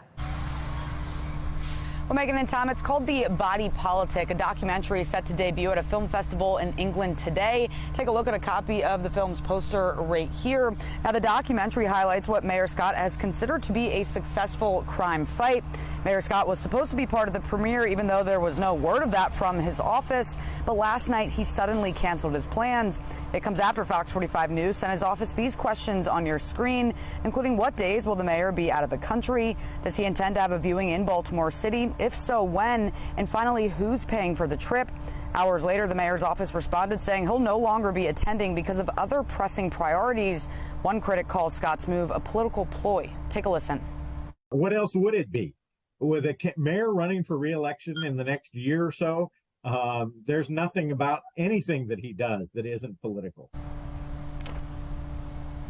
According to the festival's website, the documentary was filmed during the 2020 mayoral campaign and Scott's first year in office as he sought a holistic approach to reducing gun violence, an approach Mayor Scott has said has been successful, but Baltimore has seen over 300 homicides for the last 8 years in a row. And the film's North American premiere will take place on Father's Day in Washington, D.C., but it's still unclear when the film will make its way to Baltimore. For now, reporting live, I'm Olivia Dance, Fox 45. Good day, Baltimore. Thank you, Olivia. Political commentator Armstrong Williams was speaking with City State's Attorney Ivan Bates about what can be done to improve public safety in Baltimore City, asking him about his stance on bail, his new citation docket, and juvenile crime. When I have a young person, let's say 15, 16, 17, that commits a murder, where have to look at that young person. But State's Attorney, I have to look at the victim, because that victim is now gone. That victim's family will never hold their loved one again. And yes, I do recognize that the age of an individual is very important, their brain development is very important, but we still have to hold young people accountable. Young people need to know the difference between right and wrong. Well, don't miss our Your Voice, Your Future Town Hall. You can watch it this Sunday at 5 p.m. on Fox 45. It also airs Saturday at 4 p.m. on the CW Baltimore and Sunday at 7 on MyTV. You can also watch it anytime on foxbaltimore.com. Obviously, this is the first time that the City Council has had the ability of doing this in 125 years. I congratulate all of you for being part of history. Elsewhere at City Hall, with newfound power to move money within Baltimore's budget, City Council approving nearly $12 million worth of amendments to the mayor's $4.4 billion proposal. The majority of that money is going to the fire department, which will receive $5 million to purchase new fire equipment. Another $2 million will be used to improve city surveillance. As for budget cuts, City Council slashing $1.7 million from the embattled Baltimore Office of Promotion and Arts, also known as BOPA. The governance structure of that organization is deeply broken. However, according to Councilman Costello, you just heard, if BOPA makes improvements to their administrative issues within the next 3 months, that money could be reinstated. Well, BOPA leadership with a statement that reads in part, quote, while we are dismayed by the decision of the City Council to again withhold budgeted funding, we are also committed to working collaboratively with the Council and Office of the Mayor to address their concerns. Meanwhile, the Office of the City State's Attorney Ivan Bates' $500,000 request to improve training and then be able to hire more staff was ultimately denied. Jurors will begin to hear closing arguments today in the trial in the deadly mass shooting at the Tree of Life Synagogue in Pittsburgh. Let's get right over to Shannon Lilly in our live center with the latest here. Shannon. Well, we're starting, guys, with a live look over Pittsburgh this morning. Court is in session right now, and those closing arguments were expected to pick back up at 8:30 this morning. We're hearing they will start any minute from now. So Robert Bowers, right here on your screen, is on trial for shooting and killing 11 people who were worshiping inside the Tree of Life Temple in October of 2018. Bowers' defense rested their case without calling witnesses or presenting any evidence. They are not denying that Bowers was responsible for this attack, but their arguments focus on avoiding the death penalty by raising questions about his motive. Meanwhile, the prosecution argued Bowers carried out this attack because he hates Jewish people. The 11 killed were worshiping at the Tree of Life Synagogue when gunfire rang out, marking the deadliest anti-Semitic attack in U.S. history. Assuming the jury convicts Bowers, the trial would enter what's expected to be a lengthy penalty phase, with the same jurors deciding Bowers' sentence, life in prison or the death penalty. Of course, we'll be watching this very closely, but for now, that's the latest from the Live Center. Tom. Thank you, Shannon. Day 2 of Ravens minicamp now in the books. Still ahead, how Lamar Jackson is adjusting to the Ravens' new offense. We're here at Ladue Gardens this morning, a beautiful morning where we're actually now in the Iris Garden. We'll show you this garden and the meaning behind it in just a couple of minutes.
940 and Ladue Topiary Gardens is summer ready with dozens of acres to just walk around and explore. It's beautiful. You can visit the one-of-a-kind garden right here at home. Amy Aronson taking a stroll, looking around. Summer's in full swing here at Ladue Gardens, and it is looking stunning. I'm here with Ray Carter, who plays a big role in that because you're the lead horticulturist here at Ladue. That's correct. You've done a beautiful job. Thank you so much, and thank you for being here. Of course. So we're starting off in the Iris Garden. I've never been here before. Tell us a little bit about this space. This is an extraordinary garden. It was the last of the gardens that was actually designed by Harvey Ladue before he passed. The top end of this garden is done in an English style, and then once you get to the Japanese in the center, his travels through Asia took over inspiration. So you can definitely see that in the landscape, and it's really a wonderfully tranquil space. I love that. It is very calm. It's just one of the gardens you can see if you head out here this summer. You all have so many events. What's coming up? What's the lineup for the summer season? Absolutely. I mean, we're open every day, except for Wednesdays when we're closed to do all the lawn care maintenance. And then we have Twilight Tuesdays, which is when we're open late into the evening. If you typically are upset that you can't get here after work, Tuesday's your day. Yeah. And then we have the cafe doing wonderful events. They're doing dinner reservations. You can make them on open table. Okay. And so much. Yeah. And it takes a lot to keep it all looking green like this really quickly. I know the summer brings extra challenges of heat and ice spells. What's it like keeping these gardens looking like this during the summer season? It is a labor of love. I'm not going to lie about it. During this drought, it's been a lot of hand watering and making sure things are thriving, but we have rain on the forecast, and so we're all smiling here at Ladue. Yeah, exactly. You like to see a little bit of rain coming your way. Absolutely. Awesome. Well, if you want more information coming out and seeing the beautiful gardens of Ladue yourself, head over to our website, foxbaltimore.com. And in Moncton, Amy Aronson, Fox 45 News. Very beautiful, Amy. Thank you. Well, we are tracking our next chance for showers across the region. I think the irises are going to like it out there at Ladue. Coming up, meteorologist Justin Chambers tracking when we can expect our next weather maker and how it could impact your weekend plans. Well, after the break, how one foundation is on a mission to teach others why relationship education is extremely important for young people. They have an event coming up this weekend you don't want to miss. You're watching Fox 45. Good day, Baltimore.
Well, 9:45 is the time, and Move for Love this weekend. Raise money to end youth relationship abuse. The One Love Foundation is partnering with the Baltimore Ravens to continue their empowerment movement. Mid-Atlantic Executive Director of One Love Foundation, Ojeda Hall, is joining us to tell us more about this. Thank you so much for coming in. I'm so excited to be here, Tom. Oh, hey, well, first of all, let's talk about this weekend in your event. Gorgeous weather for it, Saturday. It's going to be like 80 degrees. There's no excuse for anyone not to come. Hanging out at the zoo, making money. And if you can't make it down there this Saturday, you can still go to One Love Foundation and put in some money to help you guys out.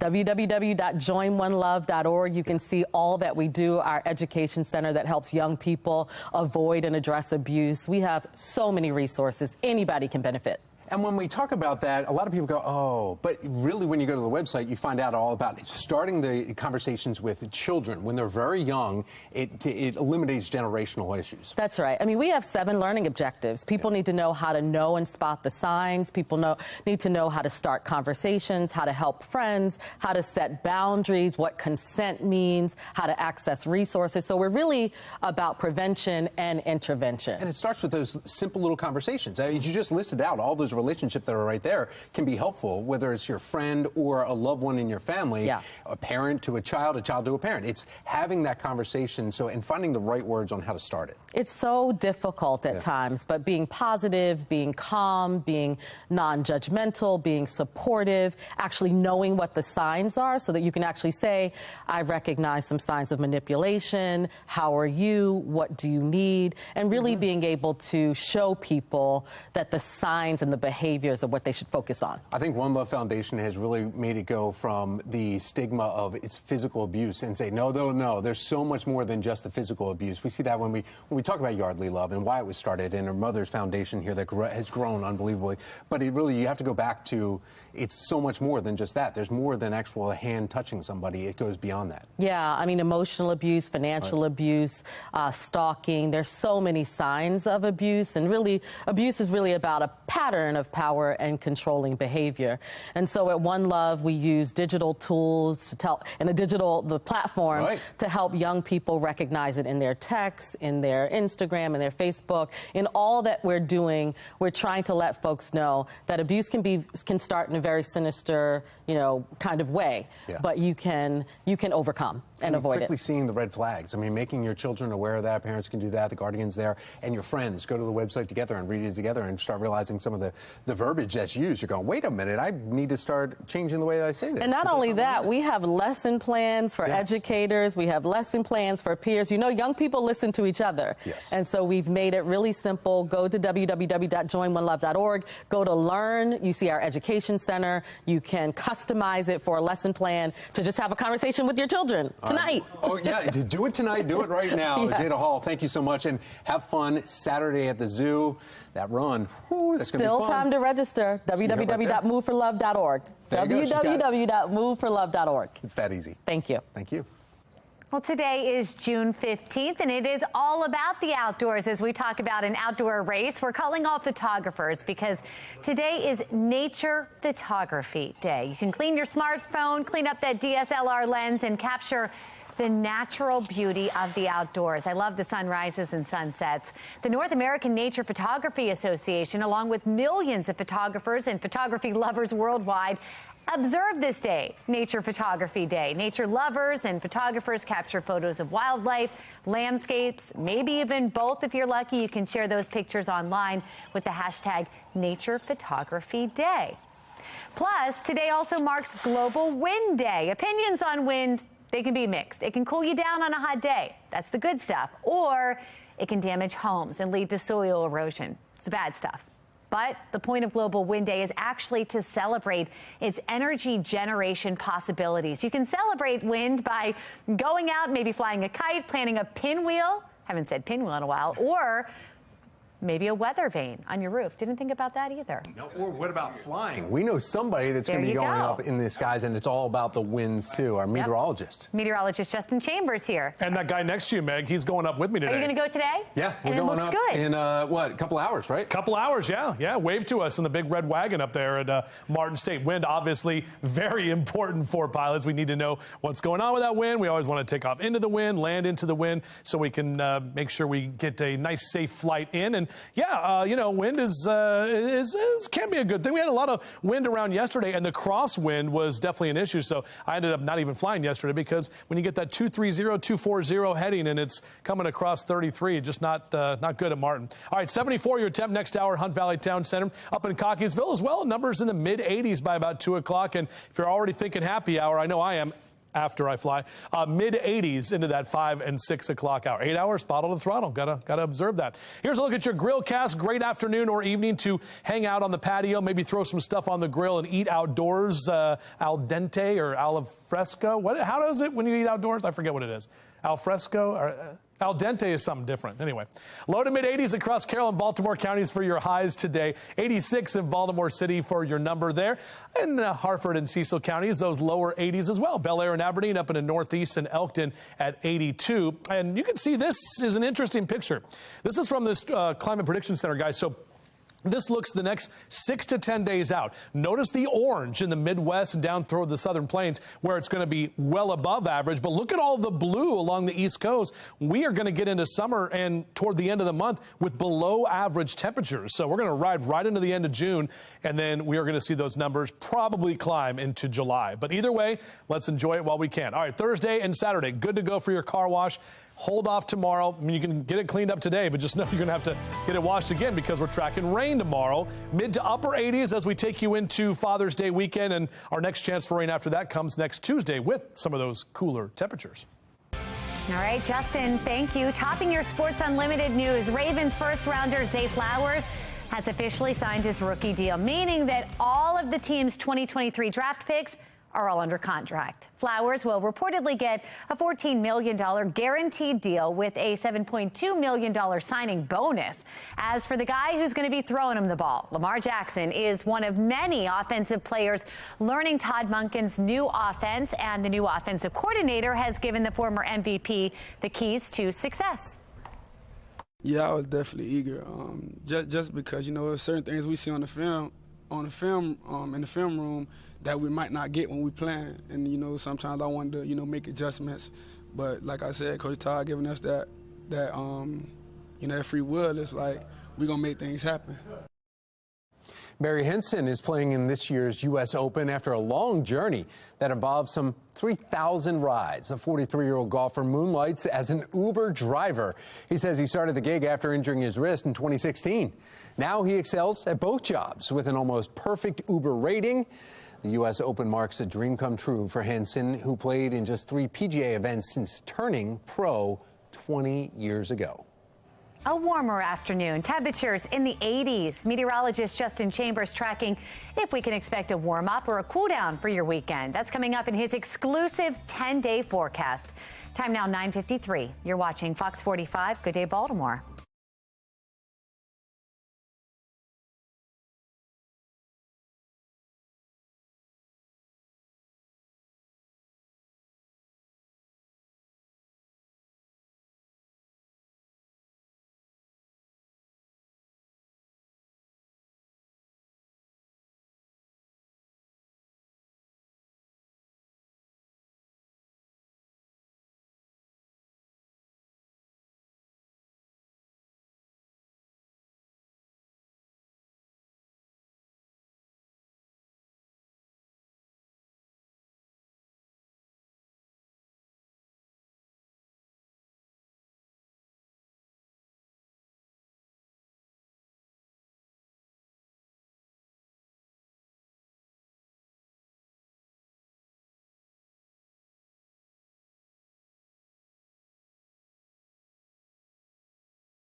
9:55 is your time right now on your Thursday. It is Friday Eve.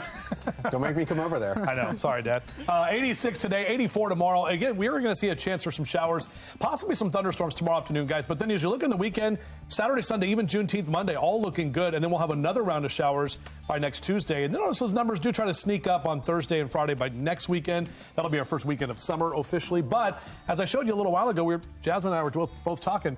Next week, like Tuesday, Wednesday, Thursday, we're talking upper 70s, lower 80s. Those are going to be the first full days of summer. Wow. Right? So, kind of cold. Yeah. For summer. I'm ready for exactly. the heat. When is the heat coming? Don't you worry, Shannon Lilly. We will get you that heat. I'll be promise. regretting that. All right. I want it to. Have a great day, everyone. You didn't think I was going to push back, did you? I know. She would win the middle seat. She was going to win.